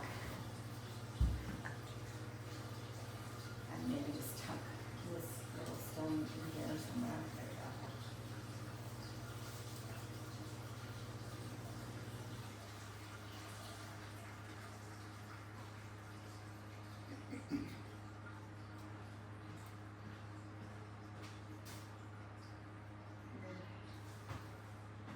Good. So I'm really pleased with those hammocks. I don't know how much they cost. I think they may have been $15 for 10 of them, or 15, and it came with the S hooks. So they're on my website. You can go to towergardeningmadeeasy.com and go to the nursery essentials, and they're in there. They're pretty well made. Like if I was into macrame, should have had my mom make them. They're pretty intense. And like on the cucumbers, as you can see, I only used half. You know, you can just kind of bunch them up a little bit. But with this guy, you know, we've got room to really hang them. But the part is, you don't want to tax that stem, and that's what was happening. So, you know, but we're on it. We got one in, and we've got one on its way. I just want to say one other thing about the grow room light here on the controls. In the video that I made, so if you guys are watching it, make sure you guys you can see me, yeah. I mentioned something about seed, flower, and vegetable. It's vegetation. My apologies for the boo-boo. So I just want to point that out in my live, and I'm going to try to be correcting it in the video. But YouTube really doesn't give you a whole lot of options for editing. So I'm gonna do my best, and then I'll put something in the comments as well. So if you're watching this or keeping up with my channel, welcome. But just wanted to make that one correction for you, that we love the light, and it's, you know, shining on our watermelon over here. So, you know, you definitely need to go check out the light if you're looking for something that's very versatile to use in the nursery. Go check out the video. It gives you three options on how to really properly use it. So let's do some pollinating, and I'm going to upload this video in a little bit. I want to get going on that. I've got the pollination brush in my hair as a reminder, and I want to start here today. I get so excited when there's new zucchini that I need to pollinate. I started running around and going, wait, okay, so I have zucchinis to pollinate, but do I have flowers to pollinate with? That's the question. And the answer is I have two. Okay, I have two flowers, two that I can grab and grab that pollen. I think one is almost closed and one is open, so that's going to be our savior. So what I want to do is let me find the flower first, the one that we need. I know where we're going to go to pollinate, but I need the flower.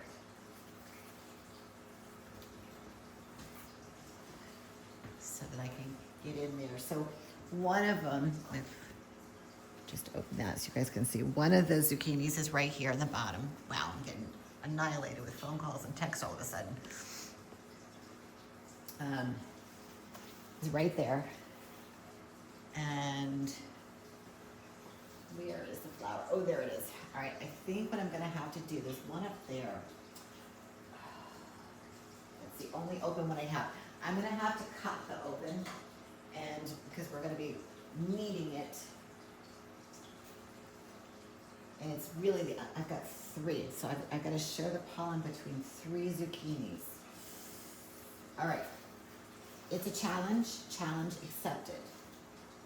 Oh, there's a ladybug. I'll make it down in here. All right, we'll come back and we'll clip that stem later. All right.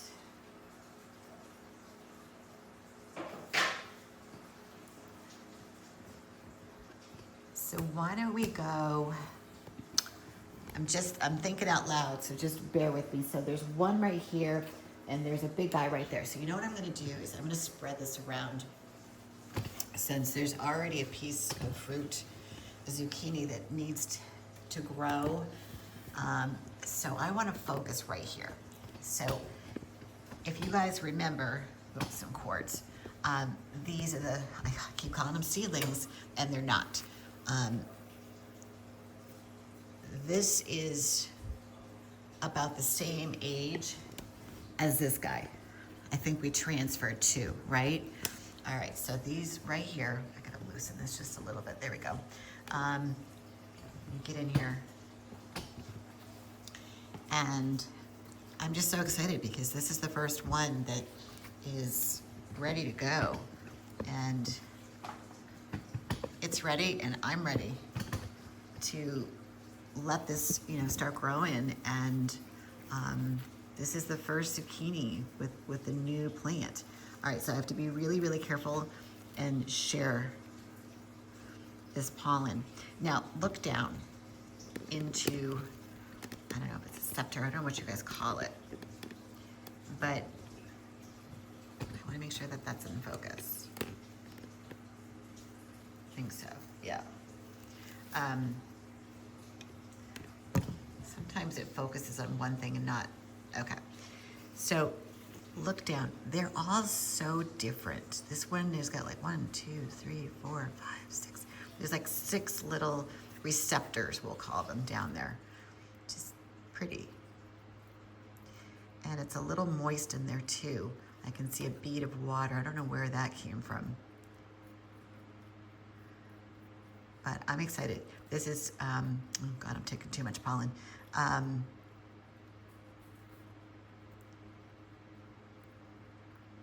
So pretty.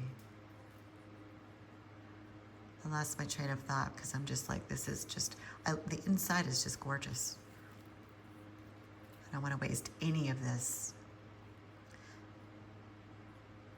So I'm just getting in between those crevices very carefully.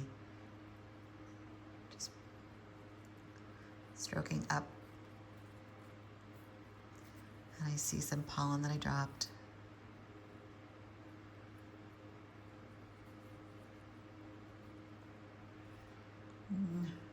I shouldn't take more, but I want to.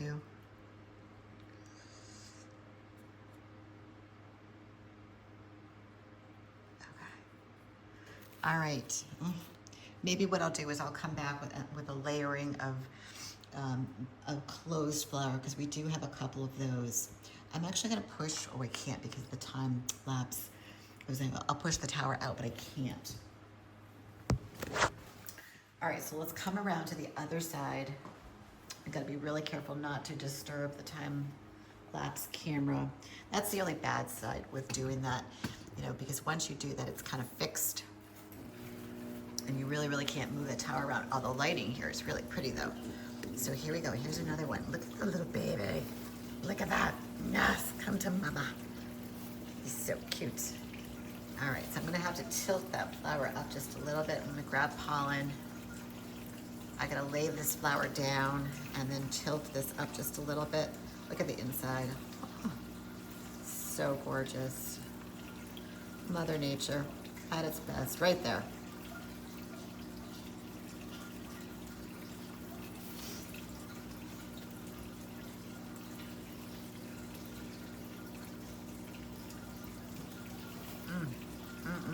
Look at that.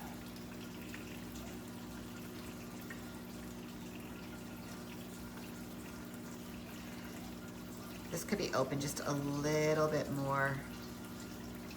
But this is just so exciting to have the first zucchini on this seedling here, and then another one that's way over here. And then I've got, what's this over here? Oh, this is just a new flower that wants to open. But you can look inside, look in the middle of the seedling, or adult plant, I should say. And look at, we've got one there. Obviously, we've got this one. There's one over here. They just, you know, once they start growing and they're super healthy and they have what they need, man, they just go. They just grow and go. All right, just a little more pollen. I can't help myself.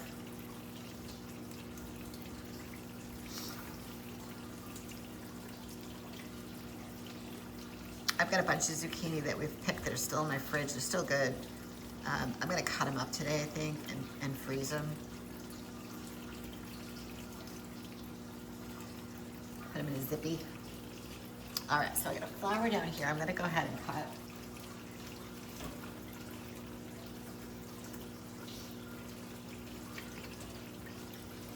It's closed, but I just, you know what? I need the pollen, so, oh, it just came right off. It just fell right off.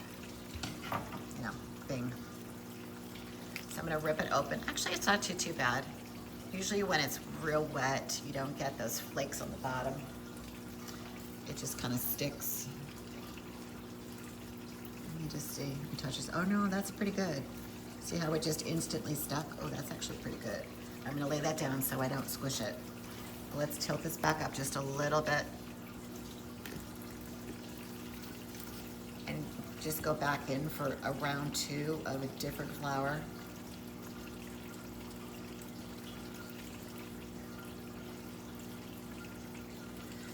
I can just, the consistency is just a little bit stickier. It's just a little bit different.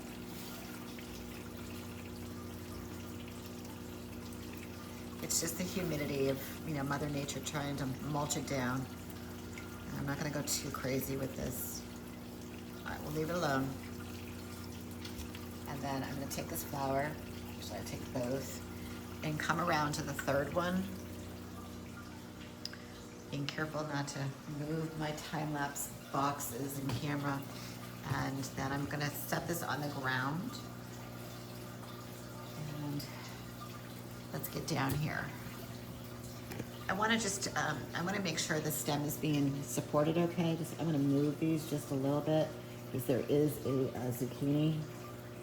And if you've watched the video with the workarounds about holding the stems, when it starts to sag, what you do is you want to move your strings out, which then pulls a little more tension. And the reason why is you've got a big guy growing right there, okay? Right there. And that's gonna, you know, it's not a lot of weight, but it's enough on the tower that it's gonna make this sag just a little bit more. And let me just show you another reason why I know that it's weighted, which, you know, drives me crazy because it goes against everything I try not to do. The port, the water is over here and it's under. So it's, you know, it's weighted down because it's just growing. I was watching some of the time lapse, like I said last night with the ladybug. I wanted to see if she made it on there, our little superstar. And it was interesting to see the leaves, you know, because they kind of go up and down because they're moving, they're growing. So all of these plants, they're just, the magic really happens when the cameras turn off. All right, so I'm just grabbing a little bit of pollen here.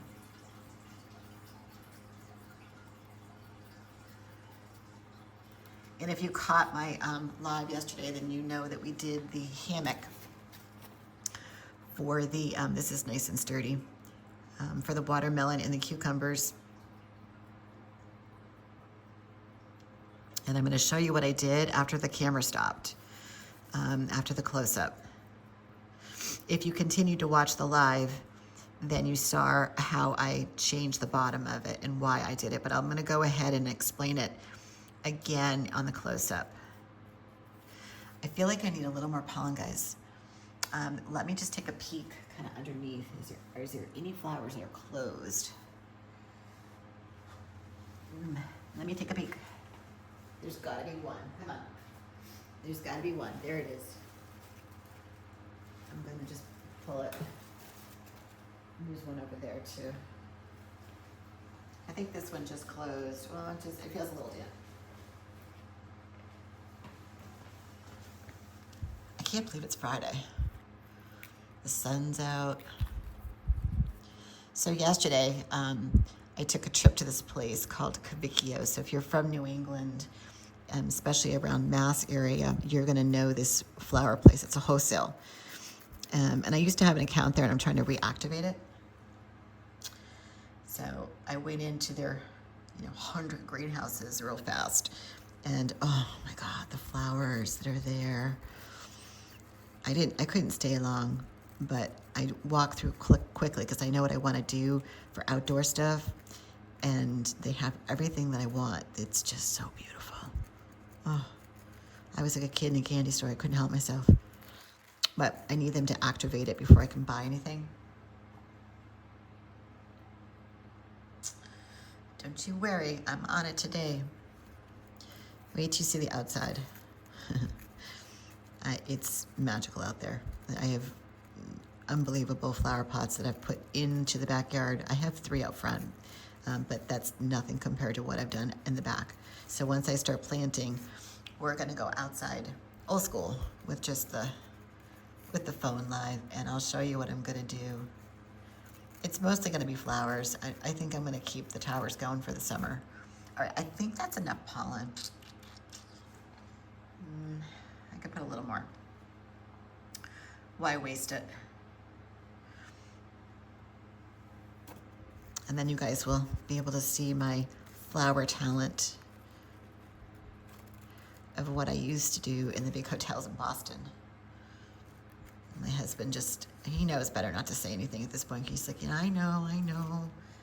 He's just like, try not to spend too much.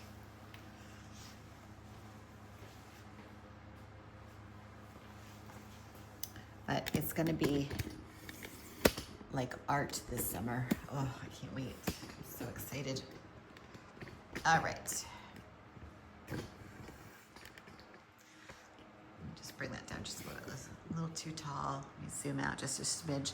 All right, let me just take a peek around, make sure we've got everything. We're gonna do the summer squash next. So we've got one, obviously there's one that's going there. There's one next to them that's growing. That's 1, 2. Then we just pollinated this guy back here. So that's 3.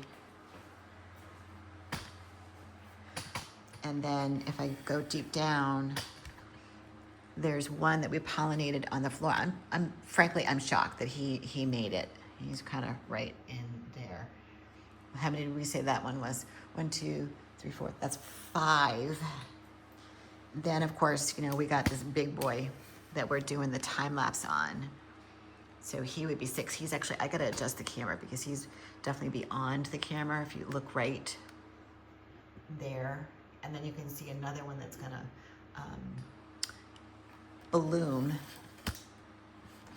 And then there was one in the back. It's like 6 or 7 just on this one tower. So let me take a peek on this same batch of, they're not seedlings now, they're mature. Before we go, look at, so those are the babies. And they're doing just fine on that full strength, man. Whew. Let me just get in here and see if there's anything that we need to do. When I looked yesterday, this just needs a little more light.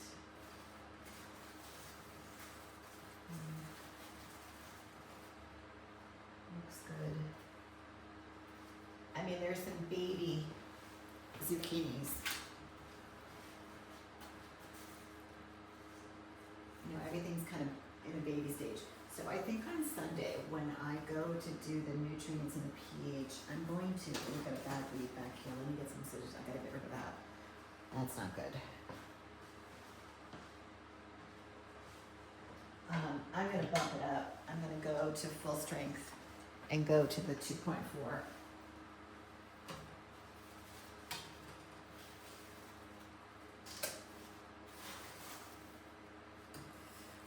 That's what happens when it gets layered.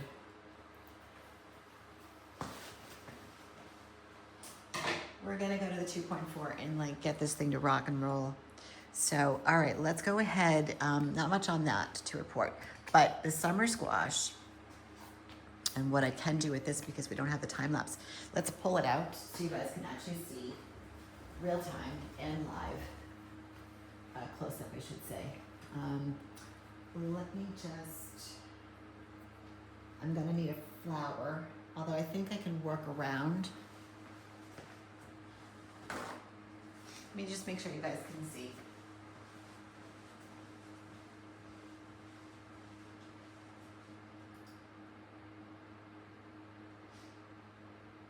Yeah.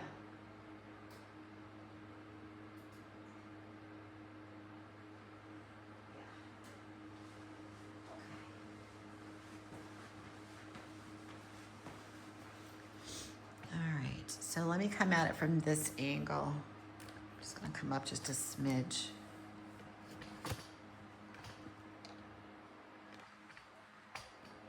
There we go. All right, so we've got a flower. Oops, I'm just gonna go a little bit higher. That's right, right here. We've got one to pollinate there. On this side, we'll round in a minute, but there's some stuff that's kind of tucked into here. An old flower that we don't need. We have one that needs to be pollinated. We got a beautiful flower up here. We have two flowers over there. So I feel like we're in good shape in terms of the tools that we need to pollinate. Everybody looks good. No one's sweaty or wet. The heat. When I put my hand inside, it just amazes me. The temperature here is 1, but then when you put your hand up in or down inside, closer to the stems, the temperature is drastically different, especially if there's something mulching down. That's gonna create heat. Not like hot, like you're on a stove, but it's enough where if something's dying, it's going to heat. If you ever look at a pile of like mulch, like wood chips, and you know, like on a cold day, they're steaming. I won't say your plant's gonna steam, that's wrong, but it's dying, so it's just creating some heat. All right, so I'm gonna bring this down. So we got a flower there. So let's focus on this. We'll focus on the flower.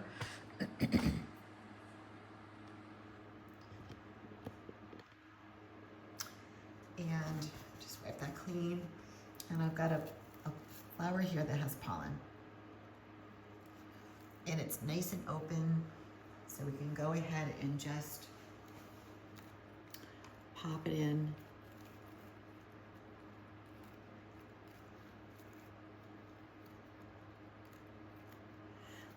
The texture, I never really talk about the texture of when you're spreading it.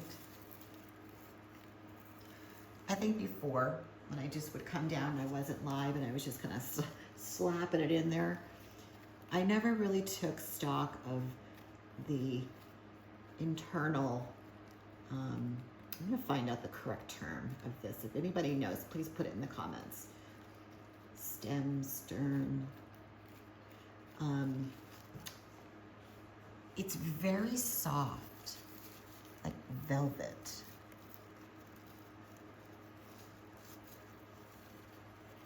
It's very velvety.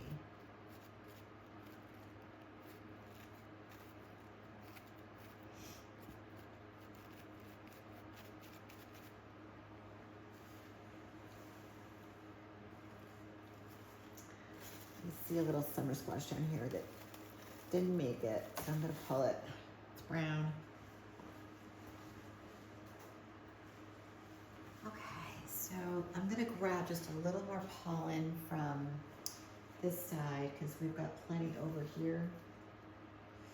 And this stuff is like, you know, this is the gold. This is that stuff that I love that just gets the job done. When the flowers open and it just looks like it's gonna fall off of the the center. That's the stuff that gets the job done. All right, so I think he's fine. I got a flower down there that has no more pollen, which is fine. It will close up. I'll pull it off. Let's just take a peek. If you look down, I pollinated that guy over there. I don't know, a couple days ago, maybe Monday, something like that. But it's pollinated and it's growing. Now you might be asking yourself, why is it like two colors? Sometimes it just happens when they're young like that. They'll go green on the bottom and yellow on top. But eventually as they mature, it will turn all yellow. I used to think that that was weird, but they do even out. So remember this guy? This is one that I wasn't sure. Let me just back out just a smidge. There we go. So underneath, we got one right there.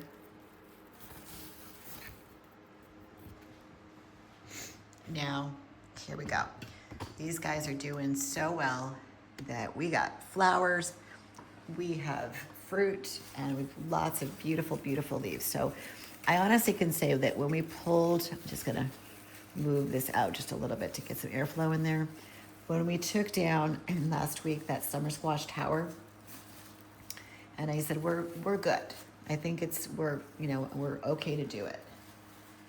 I'm right on the money because I've got fruit that's growing, that's almost ready. Little, not huge. I keep walking back here.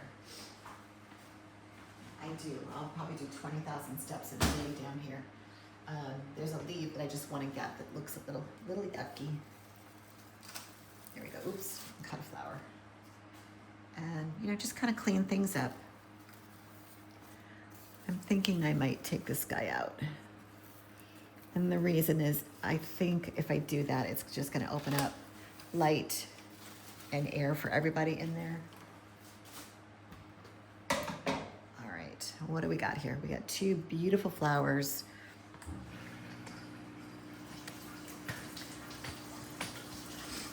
With that lovely pollen. And then look at this. Look what we got right there. Right in that same vicinity. I'm gonna try to move this guy too. We haven't checked on the super glue this week. Well, we did earlier. I haven't checked on it since. I wanna just bring this whole leaf forward without cracking. Oh, did you hear that? We cracked it. That's all right. I tried. Not a lot of give. That's okay. Now we got lots of light in there.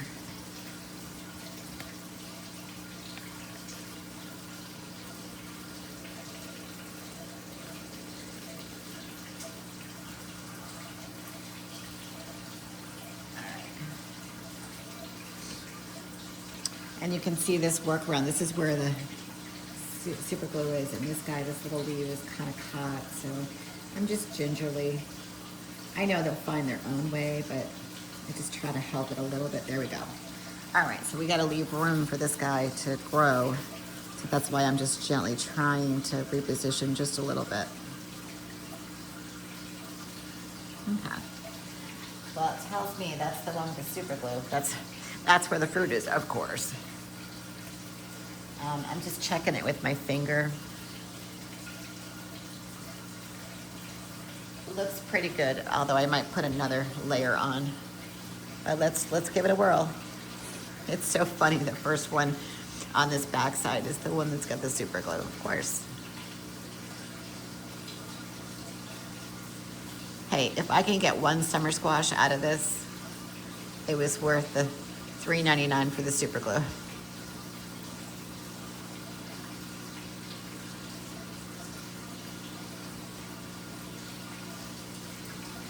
And just coating. And when you see the close-up, just take a look at the difference of each of these internal stems, whatever they're called. Just take a peek at how different they are. I guess it's kind of like our fingerprint. No two fingerprints are identical. Maybe if you're identical twins, but even that I would think might be just a slightly off. And then there's another flower right next door.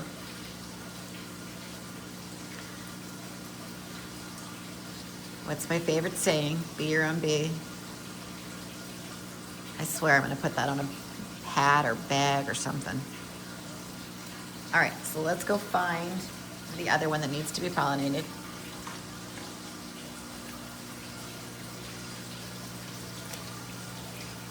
Or did we do that? We did that one. I thought there was 3. Hold on.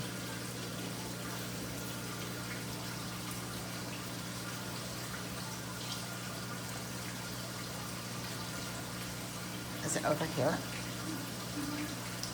Maybe it's underneath. Yeah, it's underneath. Let me just double check. Did we get that one? Yes. Oh, we pollinated that one. Okay.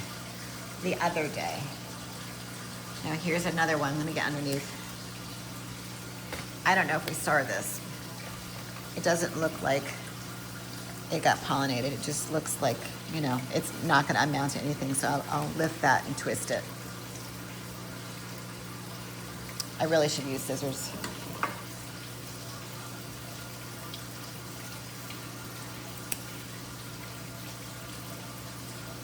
Can't save them all. A little clip there. But all in all, I think this tower is in pretty good shape.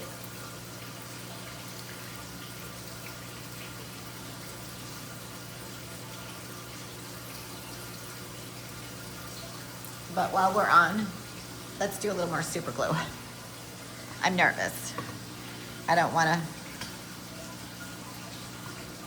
that stem to crack, so I might even just clean that up. I gotta find it. I just had it. Hold on. Oh, there it is down there. Okay. So if I were to, I guess I don't need to cut that. I'm gonna cut it. Let's go down back here.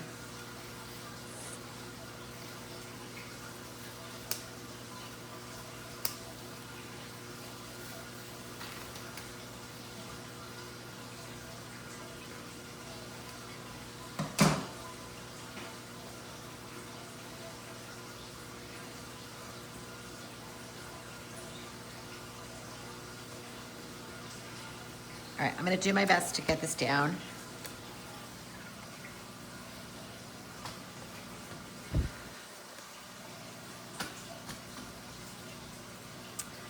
And then, let me see if I can zoom in. Oh yeah, right there.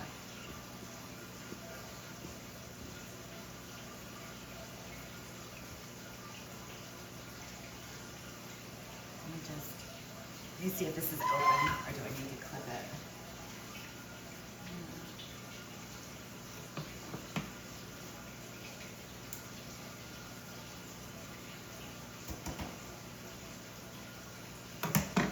Just getting the super glue open.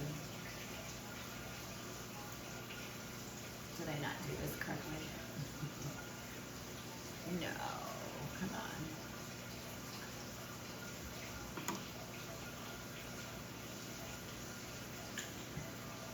Oh, there we go. All right, just had to clip it. All right, so I'm gonna get in there. I'm scared to touch it.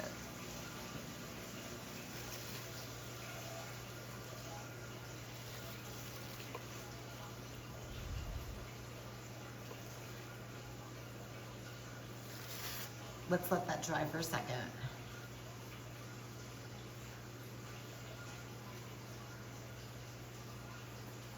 If it's gonna drip, it's gonna drip to the rock wool, the wool rock, whatever it's called. Okay, let's do a little bit more.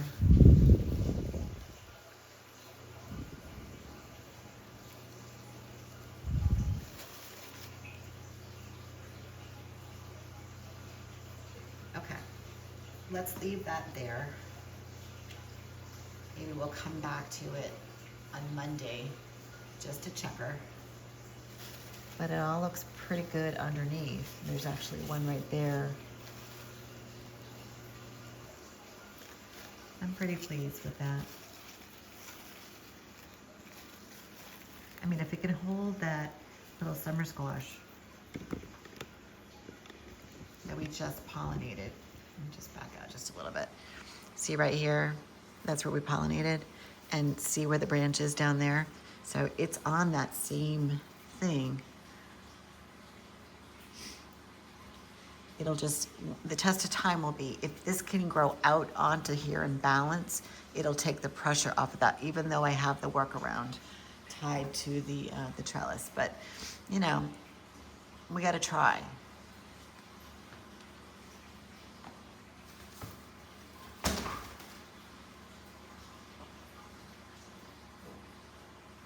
Okay.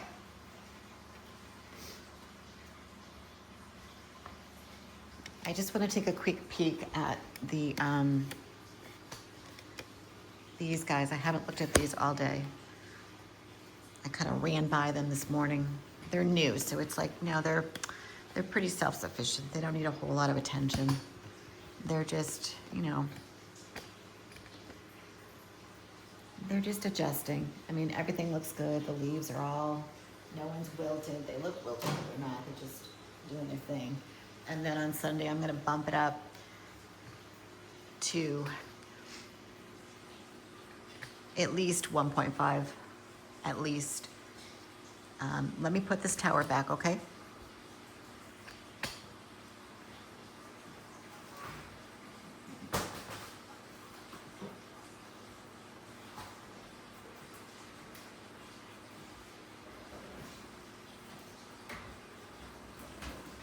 Roll it back. There we go. Is there cord in the way? Probably. It's probably a good thing the videos don't roll over them.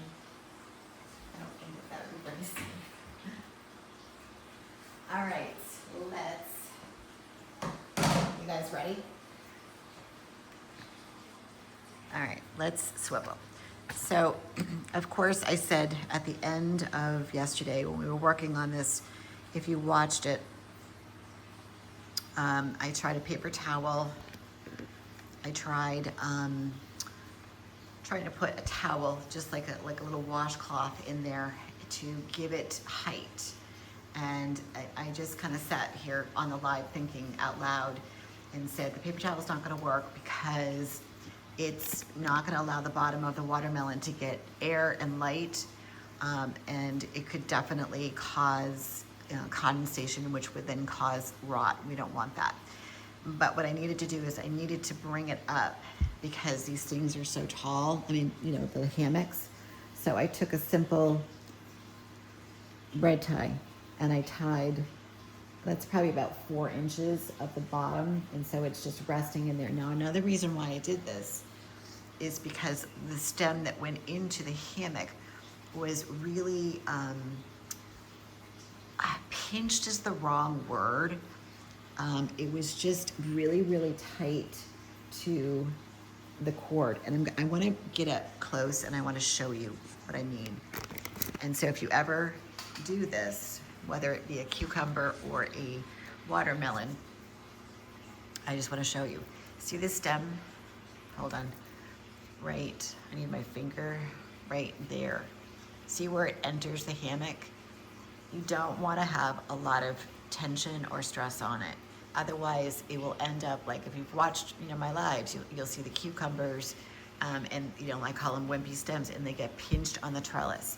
So this stem needs to be, you know, have just a little bit. See how I can wiggle it and it's not impinged. Now, is he perfectly straight in there? No, but that's where the vine is going down and it's attaching to right there. So I would consider this successful. Although overnight, you know, of course you wake up and you're like, I wonder how it is. Because I was pretty rough with it yesterday, trying to get it into the hammock. You know, pulling it out, putting it back, doing the bread tie. And I'm just thinking to myself, going, well, I'm gonna go downstairs in the morning and 2 things are gonna happen. 1, it's gonna be perfectly fine because I took the tension off of the vine. Or 2, I was too rough with it and it pinched it somewhere that I can't see because, you know, this whole thing is like just, you know, look, the massive stems everywhere. So God knows where I could have pinched it. So, I could have pinched the supply of the nutrients in the water, and I could have just taken the watermelon, as is, and put it on my windowsill for a week or two until it ripens on its own. But there's not much fruit there. I mean, it's got to get a little bit bigger, but now that it's in the hammock, it's going to give it that opportunity to do that. Now, the good news is, like I said, the temperature and the light, I think, is changing because of the year. And this is where I was successful last year when we had it over where the cucumbers are. And we were able to pull, I don't know exactly, we could go back in that playlist and see, but there had to have been at least 4, maybe 5, and that was just with one tower. So I feel like this plant, these 2 towers and the vines have gotten to the point where they're like, okay, now I'm going to give you some fruit. So we have one on this side, but what I love, and let me take you to the other side. And I think the best way of doing this, let me get on the 180.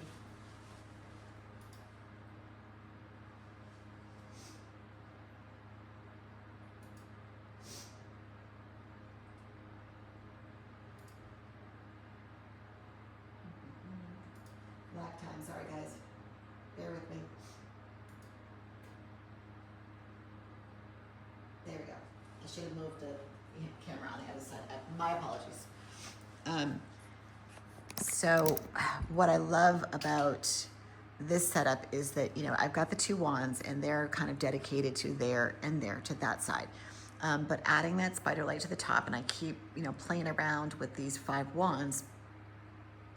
I had to twist them above, twist them out, pull them out. I don't want them too close. But what I'm seeing is lots of growth, whether it be little watermelons and or flowers, right where the most light is. So that's very, very exciting, because I think I showed you yesterday. Now I can say that, right here, I am 100% sure that that's pollinated, because you can see the belly and the top of it looks like a little pear. So we've got number 2. I also think that up here, you've got one in front that has that little spot on it. Jury's still out. But the one in the back, this guy right there, I'm pretty sure he's good to go. He's looking just like the other one was that I showed you a second ago.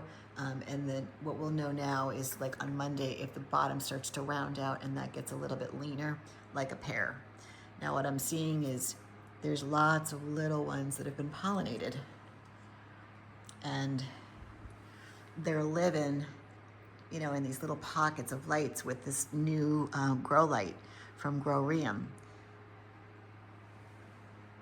So it doesn't take much. Like, look at that one right there. I can't see my finger, the light. There we go, right there. They start out and then they just pop up. Like, there's one down below. And there's stuff in the mirror. I got to clean up in there. All right, we can do that. There's a little one right there. Little stripes. One right there. So look at this guy right here. You can already see the little pudge. One right there. So they just need a little extra light. So can you grow them on your towers? Yes.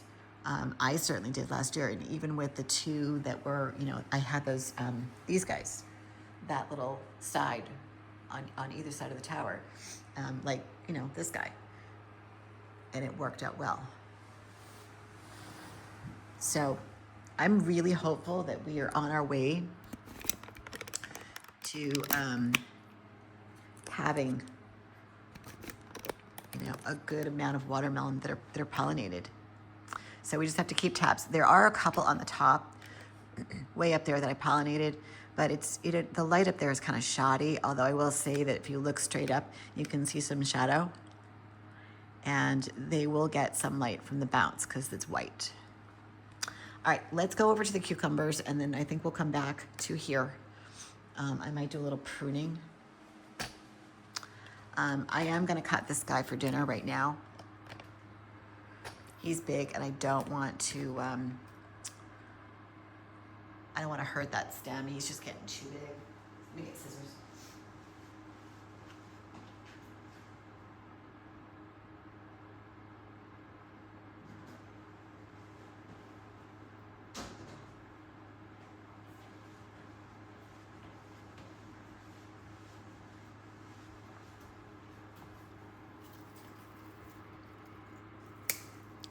He's pretty heavy.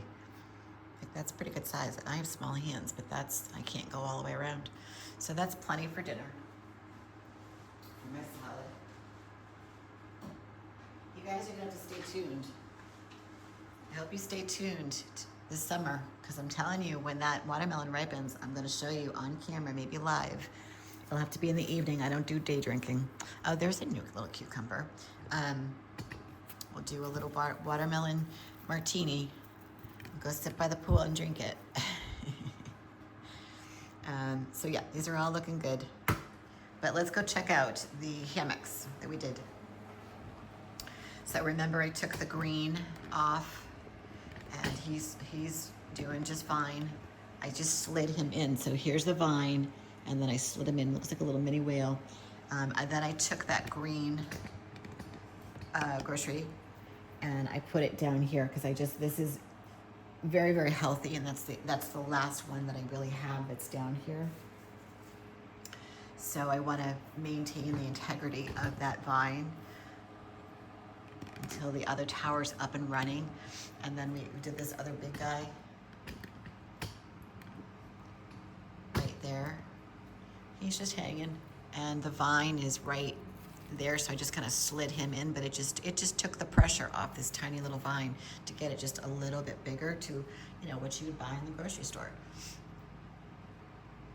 So yeah, but all in all, this is looking really good. Although I do want to get into the back. I did see a little bit of browning back there, just some dead leaves. It's nothing to be concerned about. It's not nutrients or pH. It's just not getting light. And then, obviously there's always going to be a little bit of old leaf. Like, look at right here. These guys have been around since the started. So, it's no big deal. You just clip it and move on. No biggie.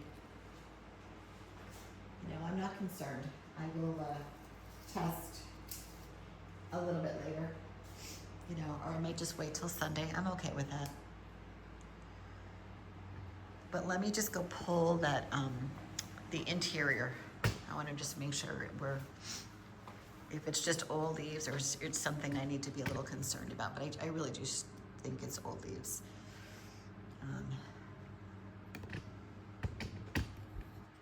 It was kind of in that little pocket right there. So let me see if I can zoom in so you can see what I'm pulling out. I do think the pollen from the watermelon gets me.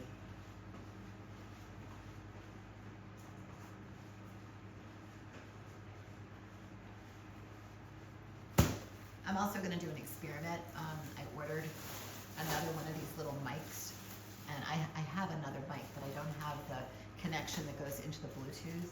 So this one is connected to the computer upstairs. But if I had one for my phone, I wonder if one mic would then communicate to both places.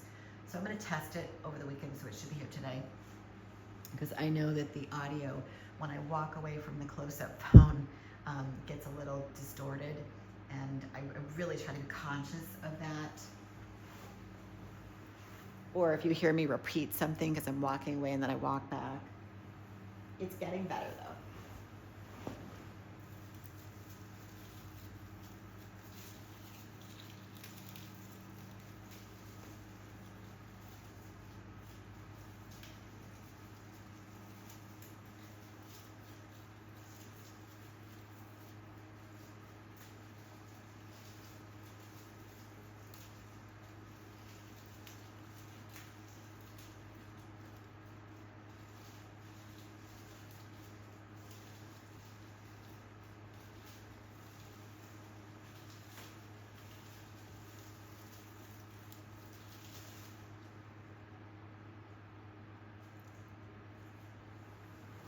I don't really think it's anything to be concerned about, to be honest. I think it's just, old.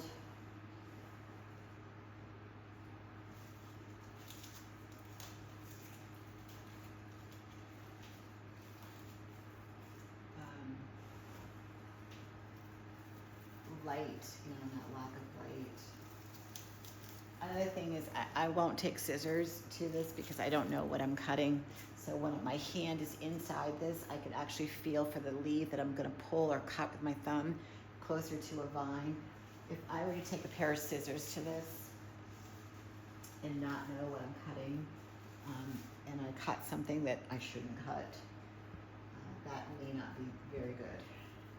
So we got a little hole here, so I'm going to wrap these guys so that they can stay in the groove. The other thing too is I'm trying to be really, really careful about making sure that whatever I think is pollinated that's staying in this area is with the jiggling, making sure that I don't compromise the light on them. So I'll definitely check that when I'm done. I'm just looking around, maybe over here a little bit. Sometimes it's when they're ready to come off that they're telling you, because you grab it and they're crisp, they just kind of pull right off. There's a couple back here.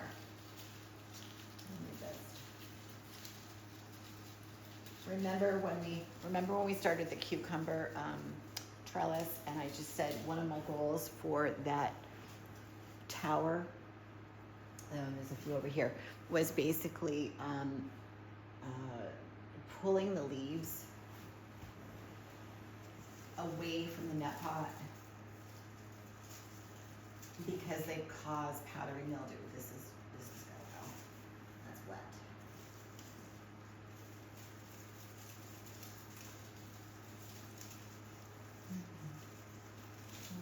One more here.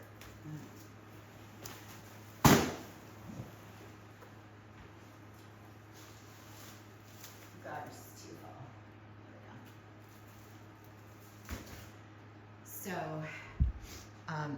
not that I need to do that for this, but you know, with the cucumber, that's just something that I found makes that tower more successful. When you leave all of the leaves super, super close. Let me just show you what I mean if you're new here. Let me try to find one. We could use, the hammock will be in the way. Let me come down. I mean, it's not the prettiest thing in the whole wide world, so, you know, take that into effect, but it's got a cover, it's got a stem, and there are no leaves. I tried to pull everything away because it mulches down and it definitely gets kind of gooey in there. And an angle, you guys, right there. See what I mean? See all of this? It just mulches down on the stem and it will cause havoc. Right here is another really good example. And like the flowers, when they don't want to come off, they just want to stay.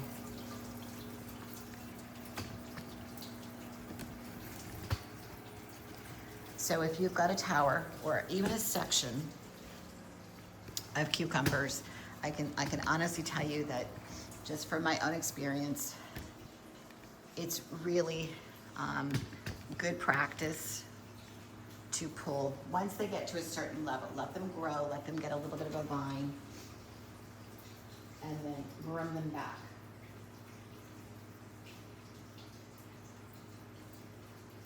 Just changing the camera, guys.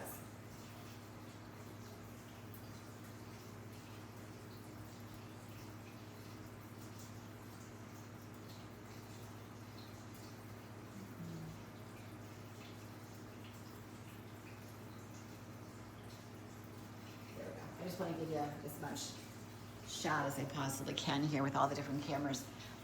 Yeah, so that's really my advice. And then with the watermelon, again, I think the key that I've learned so far is it really is all about light with these guys. I mean, most anything. And I'm working on putting up some shorts on YouTube from the Grow Ream. Just if you haven't, you know, watched the video, there'll be some short stuff coming up real soon. Also, too, I will say that they contacted me and gave me a discount code. So if you go to the video of the LED Floor Light GT Pro that I did for Grow Ream, go into the bio, like go into the comment sections where it says Amazon, then it takes you to their company. If you buy it off of their website, there is a code, and it's basically, it's TGME, Tower Garden Made Easy is the code, and you're gonna get 10% off. So far, I'm really, really loving the light. It is, I think, ever since I put it up a couple days ago. It has illuminated this area, and it's made 1, 2, potentially 3. I won't give it 3, I'll give it 2.5. I think are pollinated, and they're really, really happy. So that makes me happy, and I think the company was very, very happy with the video that I put out, so that makes me smile. All right, so real quick, we really didn't get to green beans. Not much to see other than they are getting to the point where, you know, I've done a little bit of harvest. There's a few more, but nothing to write home about. There's some in the back. I'll take a look at them this weekend. We really need to trim this. She looks really, really pretty, and there's lots and lots of clusters. It definitely needs to be trimmed back. This guy looks fine. Again, the clusters are there. I just need to get under there to make sure there's nothing rotting, because it's all covered again in foliage and not a lot of flowers. Even though it looks really, really healthy, it might be time to flip it. Here's our broccolini, looking good. I think this weekend when I do the water and the pH, I'm definitely going to be taking this up. I'm curious to see what it is. Hold on. We're at the end of the week. And I think I put water in this last week. I don't know, let me look. I may have not, I'm not sure.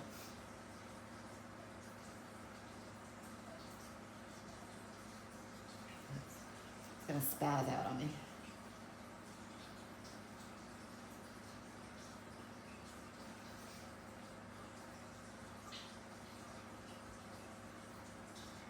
It's reading 2.8. I'm gonna do that twice because it spazzed out on me.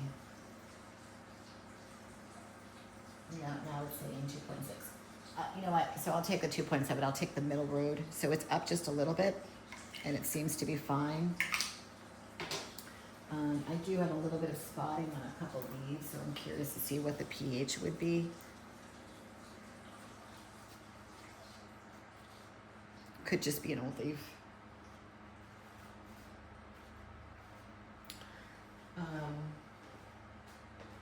I think I'll wait. The majority of it looks good. Just could be an old leaf, but I wanna take it up now to at least 3, and then just make sure the pH is, you know, right on point. Although the pH, according to the paper, let me just grab that.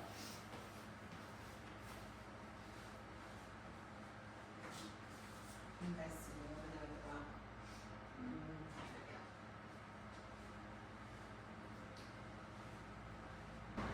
Yeah, the Brock can take from 6.0 to 6.5, and they want the EC to be between 2.8, which is kind of where we are right now, to 3.5.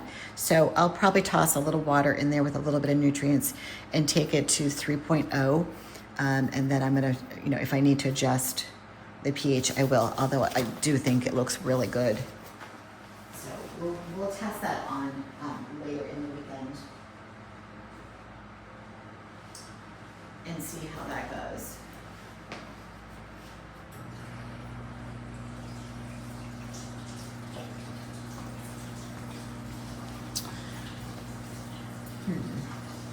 I'm just thinking, should we give this a little haircut, kind of pull it out and just trim around the clusters? I'm thinking yes. Let's do it. Just a light trim, just right around the clusters so that they have an opportunity to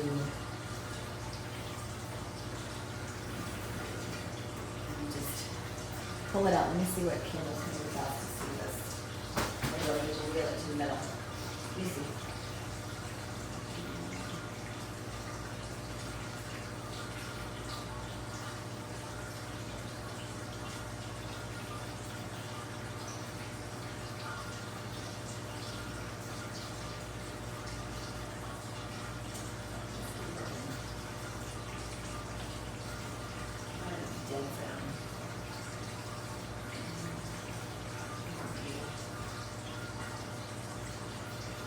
It's like in this little area. I'll pull it. I'll pull it to the center so you guys can see it. Let me just unplug it.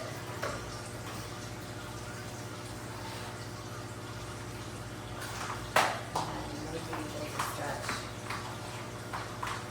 the light, because I think we need the light. All right, so let's wheel this back. We'll try to get it in that zone where you can see.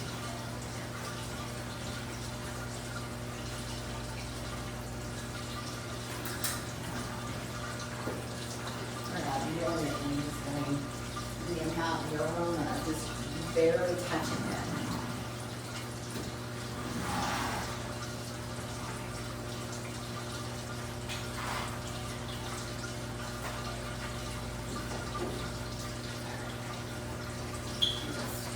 A little bit more.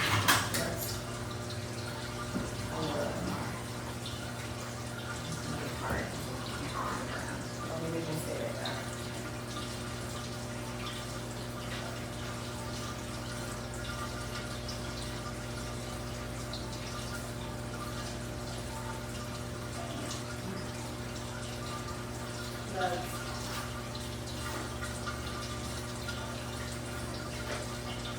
We'll do a light trim, okay guys?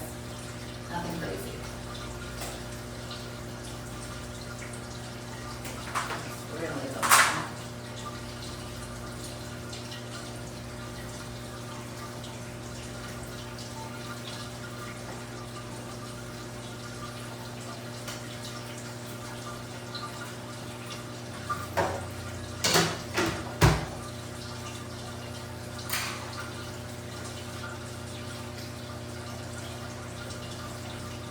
I'm gonna wrap. I'm looking for my scissors. I'm gonna turn the fan on when it's getting hot.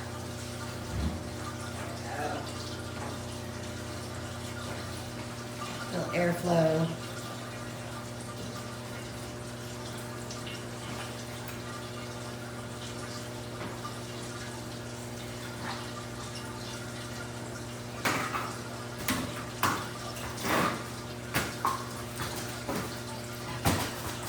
Just back this up just a smidge.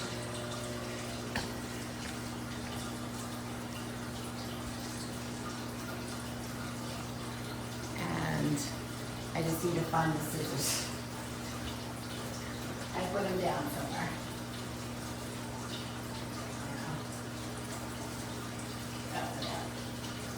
By the computer. Alright, basically all I'm gonna do is just, I'm gonna trim around. Oh, I wish the light was on. I'm gonna make a plug somewhere.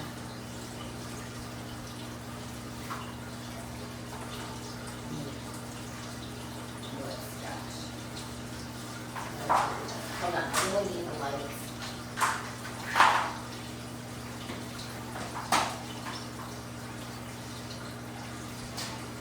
Okay. I'll have to plug in the timer and all that stuff later. But I just want to clip around. If I see a cluster, I'm going to trim it. I shouldn't say cluster, but just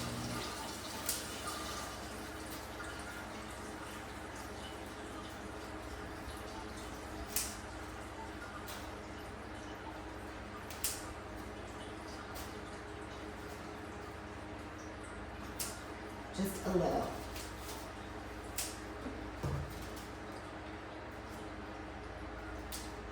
Nothing like last time, promise.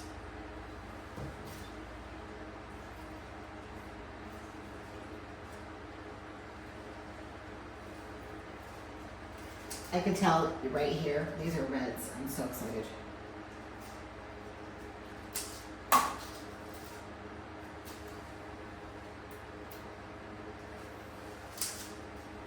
I haven't had reds in so long. I got those couple earlier in the week, but you know, that's it.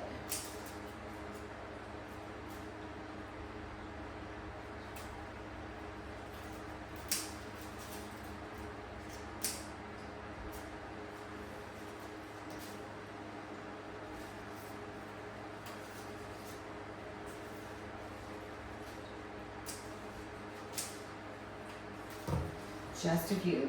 That's all I'm doing. I just want the clusters to be free, to get that light.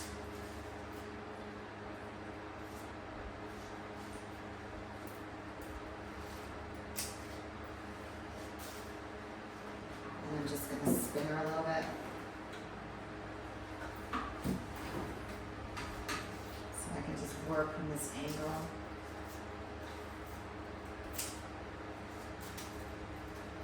All it takes is like one branch or two, and that's all it is, and it will just, you know, bring more light.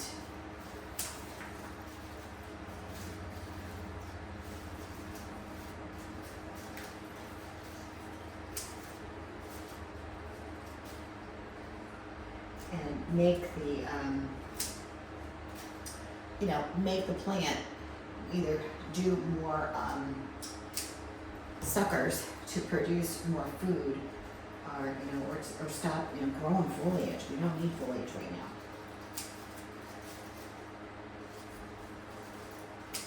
I mean, you're not going to eat this. That's not what's going on here.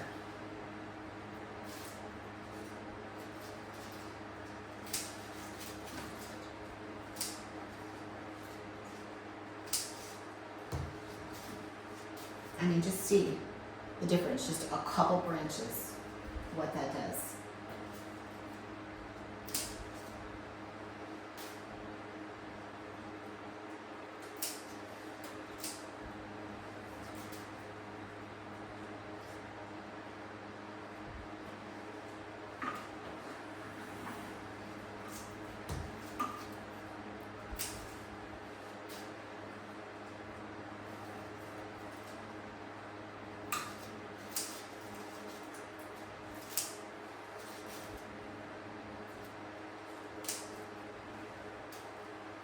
It just opens up.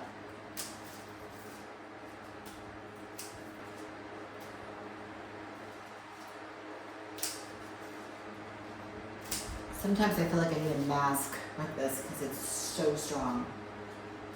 Also too, I just want to keep it tight in its space. I don't want it, because it's a home and not a flex, I want to keep it to a shape that can be managed on a home. When I did tomatoes on the flex, like a full tower of tomatoes, that was a lot of tomatoes. Like I filled 2 Ziploc bags full, like so many tomatoes. But I feel like this is much more manageable.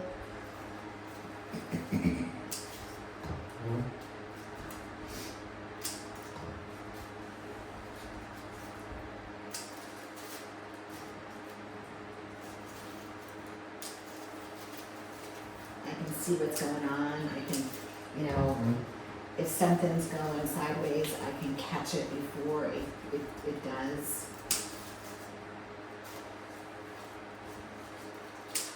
You know, versus spending a few minutes versus hours trying to clean the tower. You don't want to do that. You're also, you know, because if it has powdery mildew, because you didn't clip, and there's stuff on the inside, that stuff's gonna go airborne, and it is contagious. So, you know, you don't want to release that into your grow space. Be sure if you touch it to, you know, wash your hands.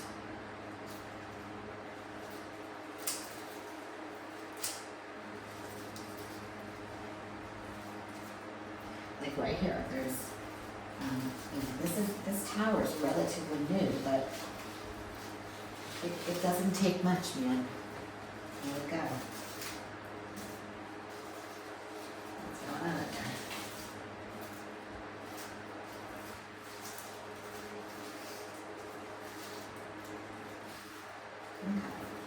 So that was just a little bit. Problem averted.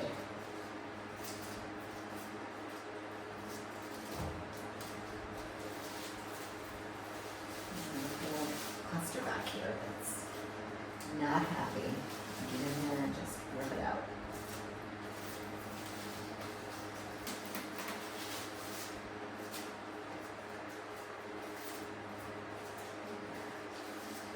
That's good. Okay.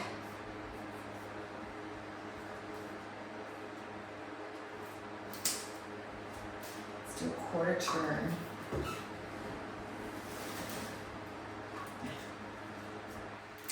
I'm having flashbacks to bodybuilding days when you're on stage and they go quarter turn.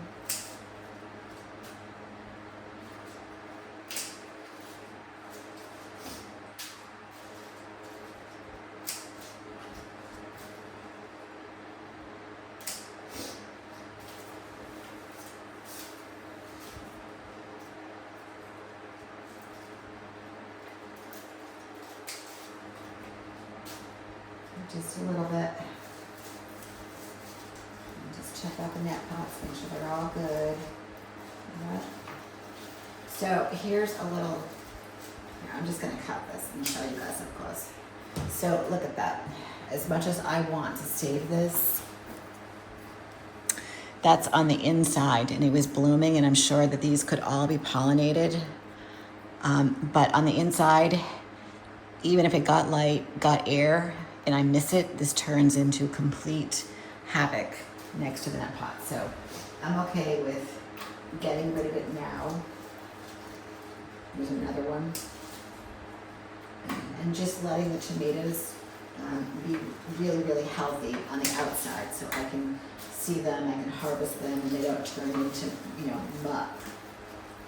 When you start having tomatoes falling out of your tower and they land on the floor, take your hand up inside the tower where it was and just try to feel around and pull out any leaves, because there's usually some rot up there.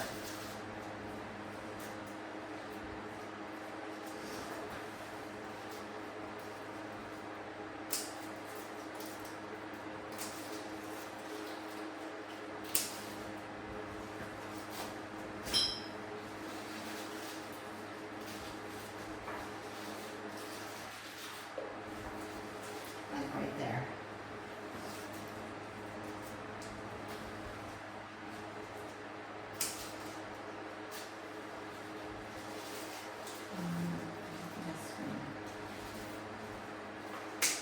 Just get rid of that whole thing right there.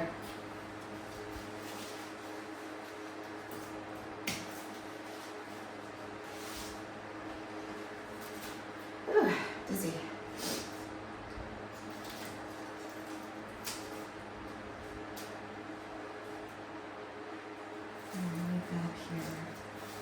And again, you know, look around, lift. I see a yellow one up here.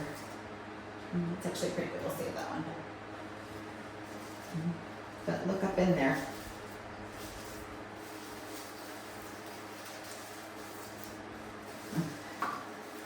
Where does he go? Okay, there we go. It's all caught up in there, growing up into the next, pushing, which isn't a bad thing because it's a little support system.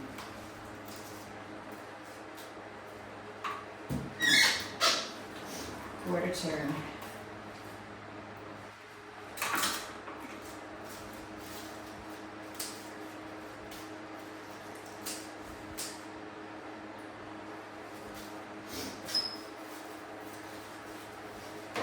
Got a whole section down here.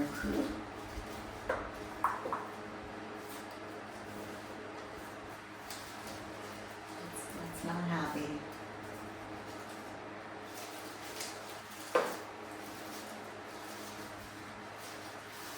I've got a big section down here. It's healthy, but I know it's going to happen. It's just foliage, so I'm going to just trim it back.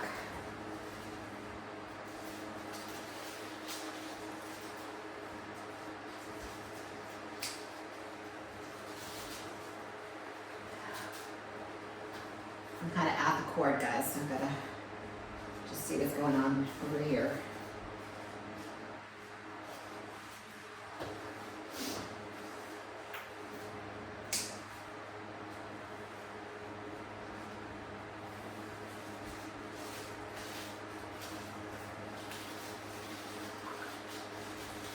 I know I said this, be careful with scissors near the cord. Know where you're cutting. Don't do it blind.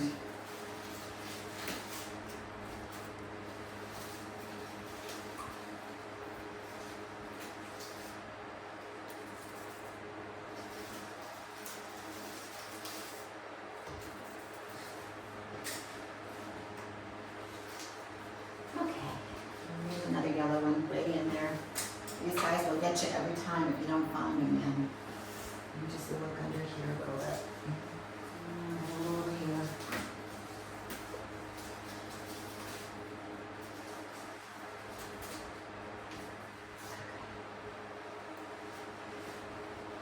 Looks a little better. Not a lot of clusters back here.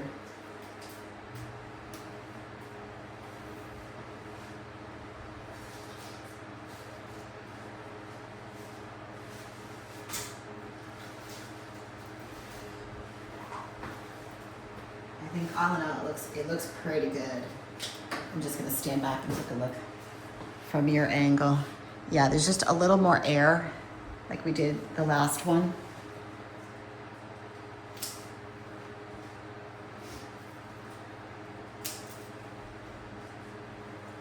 See, there's a bunch of tomatoes right here that if I had left that, they would have just kind of rotted. And don't worry, this foliage will grow back. Okay. I think that's all that we need to do for today with that tower. I'm gonna push her back, clean her up, and then just really let those clusters ripen. And I just can't wait for the reds. I'm so excited. Let me throw this on the loop for you guys. Thanks for joining me. I'm Sherry, and this is Tower Gardening Made Easy, your channel for all of your hydroponic, aeroponic tower gardening needs. If you haven't already subscribed to the channel, please consider it. Hit that like button too. And if you have a question, please leave it in the comments and I'll get back to you right away. If you're joining me from another platform like Facebook, Instagram, TikTok, LinkedIn, Amazon, from wherever, welcome. Thanks for joining me. And I will see you on the next live, 10 o'clock, Monday through Friday.